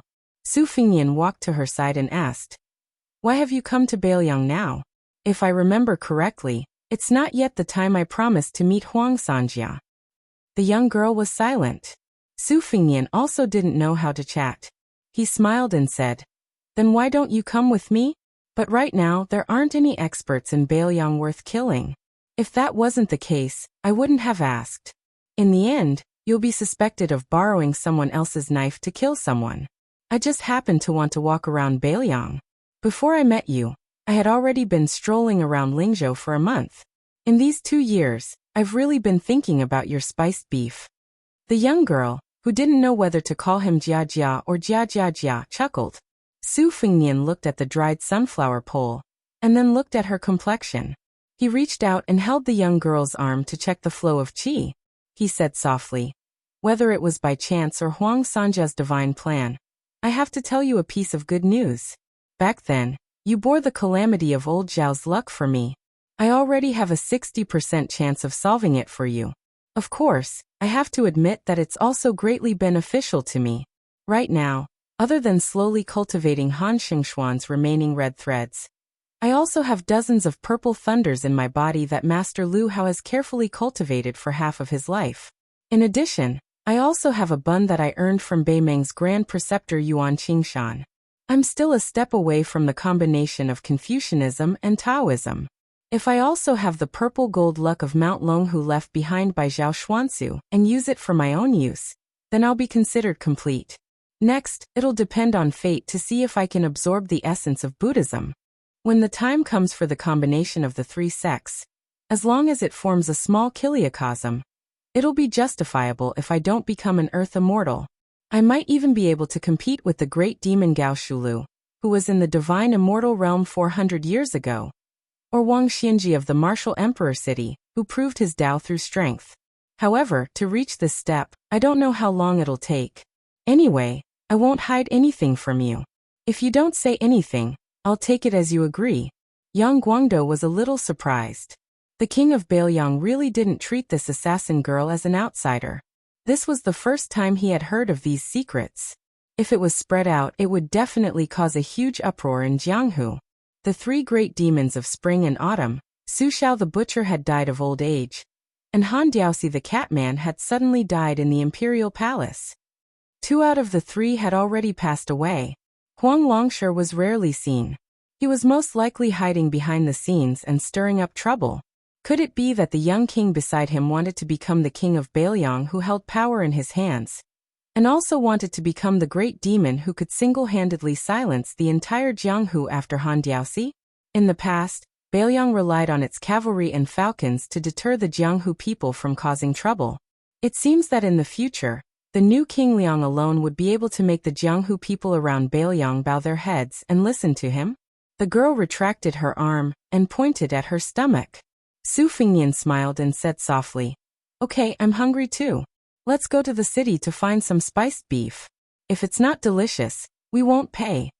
Chao Wei, who was dripping wet, jumped ashore from the river and angrily said, "Didn't we say that we wouldn't stay in Fat Longevity City?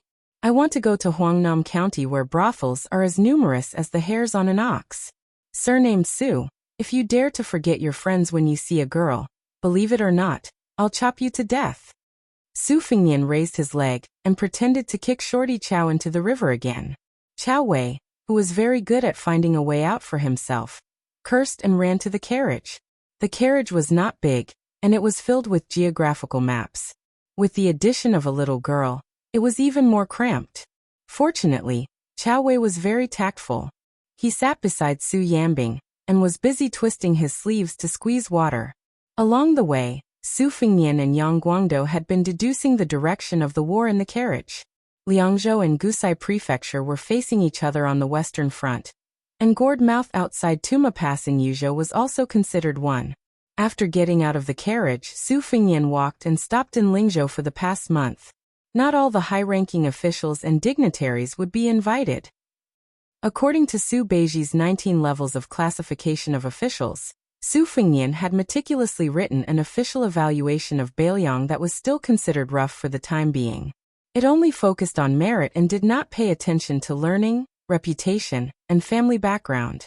Su Fingnian only secretly met the officials who were honored with this evaluation. On this trip, he met 7 or 8 people, and half of them were hopeful and half were disappointed. The officialdom of different sizes was like a sieve that every household had. Whoever held it in his hands, this person's taste was destined to determine the specific selection method. The emperor of the Zhao family was selected under the management of Zhang Julu and Zhao Yiling. In the hands of Su Fingnian, it was the selection of Bailiang. Compared to the Liang imperial court, it was less calm and composed and more utilitarian. In the hands of Su Beiji, it was the selection of Lingzhou, and so on and so forth. In the end, those who could stand out and sit on the fishing platform steadily would not be idiots. Once Su Fingnian finished visiting Lingzhou, he would go to Yuzhou. If Liangzhou was the eldest legitimate son of Bailiang, and the rich Lingzhou was the son of a concubine raised by his stepmother, then Yuzhou, which had less military power than Liangzhou and was poorer than Lingzhou, would be in an awkward position. However, Yuzhou was the real focus of Su Fingnian's secret trip this time. In fact, Yuzhou had the biggest grudge against him, the king of Bailiang. Especially after Su Fingnian accepted the title of the pillar of the state, he did not reject the imperial edict like he did when he rejected Su Zhao's posthumous title. There were a lot of military officials in Yuzhou who tried their best to jump around. They vaguely resonated with the general families in Lingzhou who were imprisoned in Lingzhou. When Su Fingnian was a general in Lingzhou, for the first time he did not start a massacre. He was quite amiable with everyone. Many people felt that he had a woman's heart. This time, when he went to Yuzhou, which was controlled by Yan Wenwan, Su Fingnian felt that it was time to chop off some heads. If you want to play with him, you can, but you have to play with your life. The female assassin suddenly asked, "Do you know a person called Zhao Zhu?" Su Fingnian stilled. "Of course I am very familiar with him. This guy is the heir of the king of Yan, and likes to use other people's heads to build statues. Not long ago, I met him on the Spring God Lake." The little girl holding the sunflower pole with both hands casually said, "There is also a person surnamed Nalin. I have seen them all." Yang Guangdou's hands uncontrollably trembled as he stared at Su Fingnian. Su Fingnian made a sound of acknowledgement, and did not continue. She had seen them all. This naturally meant that Huang Sanjia had secretly met with Zhao Zhu and Nalin Yusi. Previously, Su Fingnian was still fighting with Yang Guangdou, and Chao Wei joked that Chao Changqing would go north to Great Peace City. That Nalin Yusi secretly hid in His Royal Highness Zhao Zhu's thousands of light cavalry, and ran to secretly meet with Huang Longshi. Wasn't this also a more silent but more shocking move to the north? The girl's words were not going to stop until they shocked people to death. she casually and lazily said. After old Huang was drunk, he said that the current emperor of the Zhao family is not bad, but his son is not good. He likes to achieve great things and, haha, I forgot. The corner of Yang Guangdou's mouth twitched. Su Fengnian's heart was in turmoil. Why did Yuan Qingshan use the world's most expensive bun to ask for the copper coin from him? Because when this land immortal was free and unfettered, the disciple who was in seclusion was Zhao Zhu. Now, not only did Zhao Zhu have his father Zhao Bing's hundreds of thousands of soldiers as his family's property, he also had Nalin Yuxi's full support, and he also had the one-coin agreement with Bailiang. In addition, Huang Longshi had most likely placed a huge bet on this guy.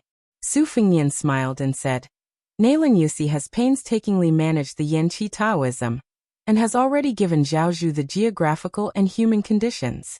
He has been waiting for the right time. Now it is finally the right time. Su Fengnian immediately asked and answered himself, but will Yuan Bunqi wait for death? Impossible. Chapter 10:14. The carriage casually strolled around Feisho South City. It was not difficult to find a beef shop. Chao Wei did not know why this girl looked so sloppy. Later, he caught a glimpse of her eating beef and casually wiped her greasy hands on her body. Seeing this, Chao Wei could not help but roll his eyes. The man surnamed Su did not let Chao Wei misjudge him. He did not hide his preference for women over friends. He even personally went to the silk shop to buy some bright clothes for the girl. Not only that, when he saw the girl staring at a pile of colorful rouge boxes, he took out a lot of money. This made Chao Wei somewhat unable to bear it. He thought to himself, you are a guy whose words and actions are related to the rise and fall of Northern Liang. How can you have the leisure to accompany a girl to eat, drink and play? The horse carriage exited the city through the north gate of Feisho without stopping and rushed to the next resting place, Huangnan County. They arrived at the location of the Northern Liang granary in the dusk. The newly appointed county governor Cai Junqian had just moved into the mansion that Song Yin used to live in. Suddenly, he moved from a place of refugees to the flourishing Huangnan County city. Su Fengnian reckoned that this guy had yet to fully recover from his shock. Once he heard that the king of Northern Liang had graced him with his presence, there was a gust of wind under his feet, and he looked as if he could not wait to use both his hands and legs. Naturally, Su Fengnian did not have to wait outside the door. Not long after he entered the mansion, he saw Cai Junqian and Yururu running over together. Cai Junqian's swordsmanship was average, but at least he had some foundation in martial arts. It was a pity that the former queen of Qingsong City was out of breath when she stopped running. Her cheeks flushed red. Su Fengnian waved his hand to dismiss her and Cai Junqian from the ceremony of kowtowing. They walked into the depths of the mansion together. He glanced at the brand new fourth-rank civil official patch on Cai Junqian's body and joked, County Governor Cai, I heard from the people in the city that you, Lord Cai, would not take off your official robe even when you sleep. Cai Junqian bowed and said with a bright smile, I'm not trying to flatter your highness. It's indeed more comfortable. Wearing that thing in Qingsong City is just to satisfy my craving. I'm just afraid that I won't know where my head is the next day, and I won't be able to sleep well. Now it's very different. The official Yunk official Mentsi, this lowly servant's ancestors have gone back for more than 10 or 20 generations. There were some who were officials, but they were only the size of sesame seeds. This lowly servant can be considered to have brought honor to my ancestors. When this lowly servant returns to Huangnan County, this lowly servant will be thinking of revising the genealogy. When the time comes, this lowly servant would be so bold as to earnestly request Prince to not be stingy with his brush and ink, and help this lowly servant write some desktop essays. Su Fengnian nodded and said, This is a small matter. As long as you can control the 4 Wang families in Huangnam County and don't make Huangnam County a mess, I'll definitely help with the genealogy. As for the title of Queen Yu, I'll also bestow upon you. Hearing the mischievous title of Queen, Yururu, who was already the wife of the county chief, smiled sweetly. Perhaps it was because the environment could really nurture a person. Her fox charm and charm were still there. The word fox had to be changed to the word bright. She felt like she was in a windowless house. After opening the windows, she naturally felt more spacious. Cai Junqian, who had been twirling the official patch with 2 fingers, was overjoyed when he heard this. He rubbed his hands vigorously. Then he heard the king of Baelyang, who had come to deliver the good news, say, "I'll be a good person to the end. I don't mind telling you something. Not to mention the scholars becoming officials, the scholars forming associations, and the establishment of academies, Huangnam County is one of the best places in feng shui. When the time comes, keep an eye on it. I'll give you full authority to do whatever you want. Remember, don't let a happy occasion turn into a disaster. The antiques, calligraphy, and paintings that you stole from Chingsong City to Huangnam County, there are a total of 46 pieces. I'll pretend that I didn't see a single one of them. You can take advantage of the situation and use them as a favor to the scholars. In the future, when they become officials, no matter which province they settle down in, you can try to win them over. Today's small matter of 1 tael of silver will cost 1 tael of gold by then." Kai Junchen stammered and didn't dare to speak. However, Yururu didn't show her usual timidity. She smiled and said, "Rest assured, Your Highness. I've made a rough calculation. If these items were sold cheaply, they would be worth 200,000 taels of silver. The county chief's office wouldn't lose a single copper coin. They would definitely spend all of it on managing the people of Huangnam County. It's a pity that my husband is unfamiliar with this place and can't sell them at a fair price. Otherwise." Su Fingyan pointed at Kai Junchen and smiled as he lectured. "Lord Kai, Queen Yu knows how to conduct herself much better than you. It's a waste of talent to only let her be in charge of internal affairs. I'll nag one more time. You can only put half of your heart at ease. I'll inform the heads of the Wang family of water classics, Wang Shihua, and the Wang family of Su of Gojoseon, Wang Zhenlu. They're both elegant and famous scholars. With them making a good start, there's no need to worry about not being able to sell them at a high price. The other half of your heart is still in suspense. Even with me pulling strings, it's normal for Huang Nancy and the Wang family to look down on you. It would be strange if they looked up to you. The human relationships that you learned in Chingsong City won't work here. Lord Kai, you have to be aware that you've learned it all over again. Lastly, don't think that I'm here to force you to sell everything you have to make a loss. In the business of making money, the advantage is that the trickle is long. As long as you can secure the position of Huangnam County's county chief, 200,000 taels of silver? Huangnam County's county magistrate might not even look up to a county chief. In fact, I'm well aware that you, Kai Junchen, want to give the assets that you've worked so hard to move from Chingsong City to the administrator. As for how much to give, you can decide for yourselves. Don't worry about anything. The Li family and I aren't as bad as the outside world thinks. If you give Li Gongda money, he'll dare to accept it, but he won't dare to accept it and not do anything. With the help of this old Huang Nan, you'll be able to do things much more easily in Huangnam County." Surprisingly, Kai Junchen didn't have the face to express his gratitude. He just grunted heavily. Su Fingyan didn't stay long in the mansion. He left after eating. Kai Junchen walked him to the door and watched the young king of Baelyang board the carriage. Looking at the direction the horse was heading, it should be going to Wang Shihua's mansion. Zhou Junchen didn't directly enter the mansion. Instead, he sat down on the steps at the door. Yururu was a little surprised. After sitting down, she tugged at her skirt and asked in a low voice, "What's wrong? It's not like you." Kai Junchen rubbed his cheeks and sighed. He said softly, "Husband has spent his life in the land of refugees. After becoming the emperor, he wore the dragon robe. Actually, I'm just a layman in the real world of officialdom.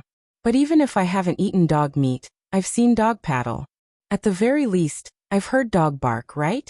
Tell me, where do you think an official should be? Aren't the people below trying their best to figure out the intentions of their superiors? Are they afraid that they'll go to the wrong temple and worship the wrong bodhisattva? Husband, you're the county chief of Lingzhou. It's the king of Baelyang's turn to teach me how to be an official. He's even paving the way for me? How much ability do I, Zhou Junchen, have to run the country and help the world? I, Zhou Junchen, don't believe it. I understand the king of Baelyang's thoughts. For example, he used me, an outsider, to clean up Huangnam County. However, it's not difficult for someone else to sit in the chair that you're sitting on right now. No matter how lacking Baelyang is, it won't be so shabby. The king of Baelyang didn't force us to sell everything for him. He's clearly forcing me, Zhou Junshin, to be willing to die for Bailiang. Yu Ruru smiled. Husband, you're not willing. Kai Junshin slowly stood up and said calmly, I've lived for half my life, and this is the first time I'm standing upright. It's not like I'm really asking you to die on the battlefield. What's there to be unwilling about?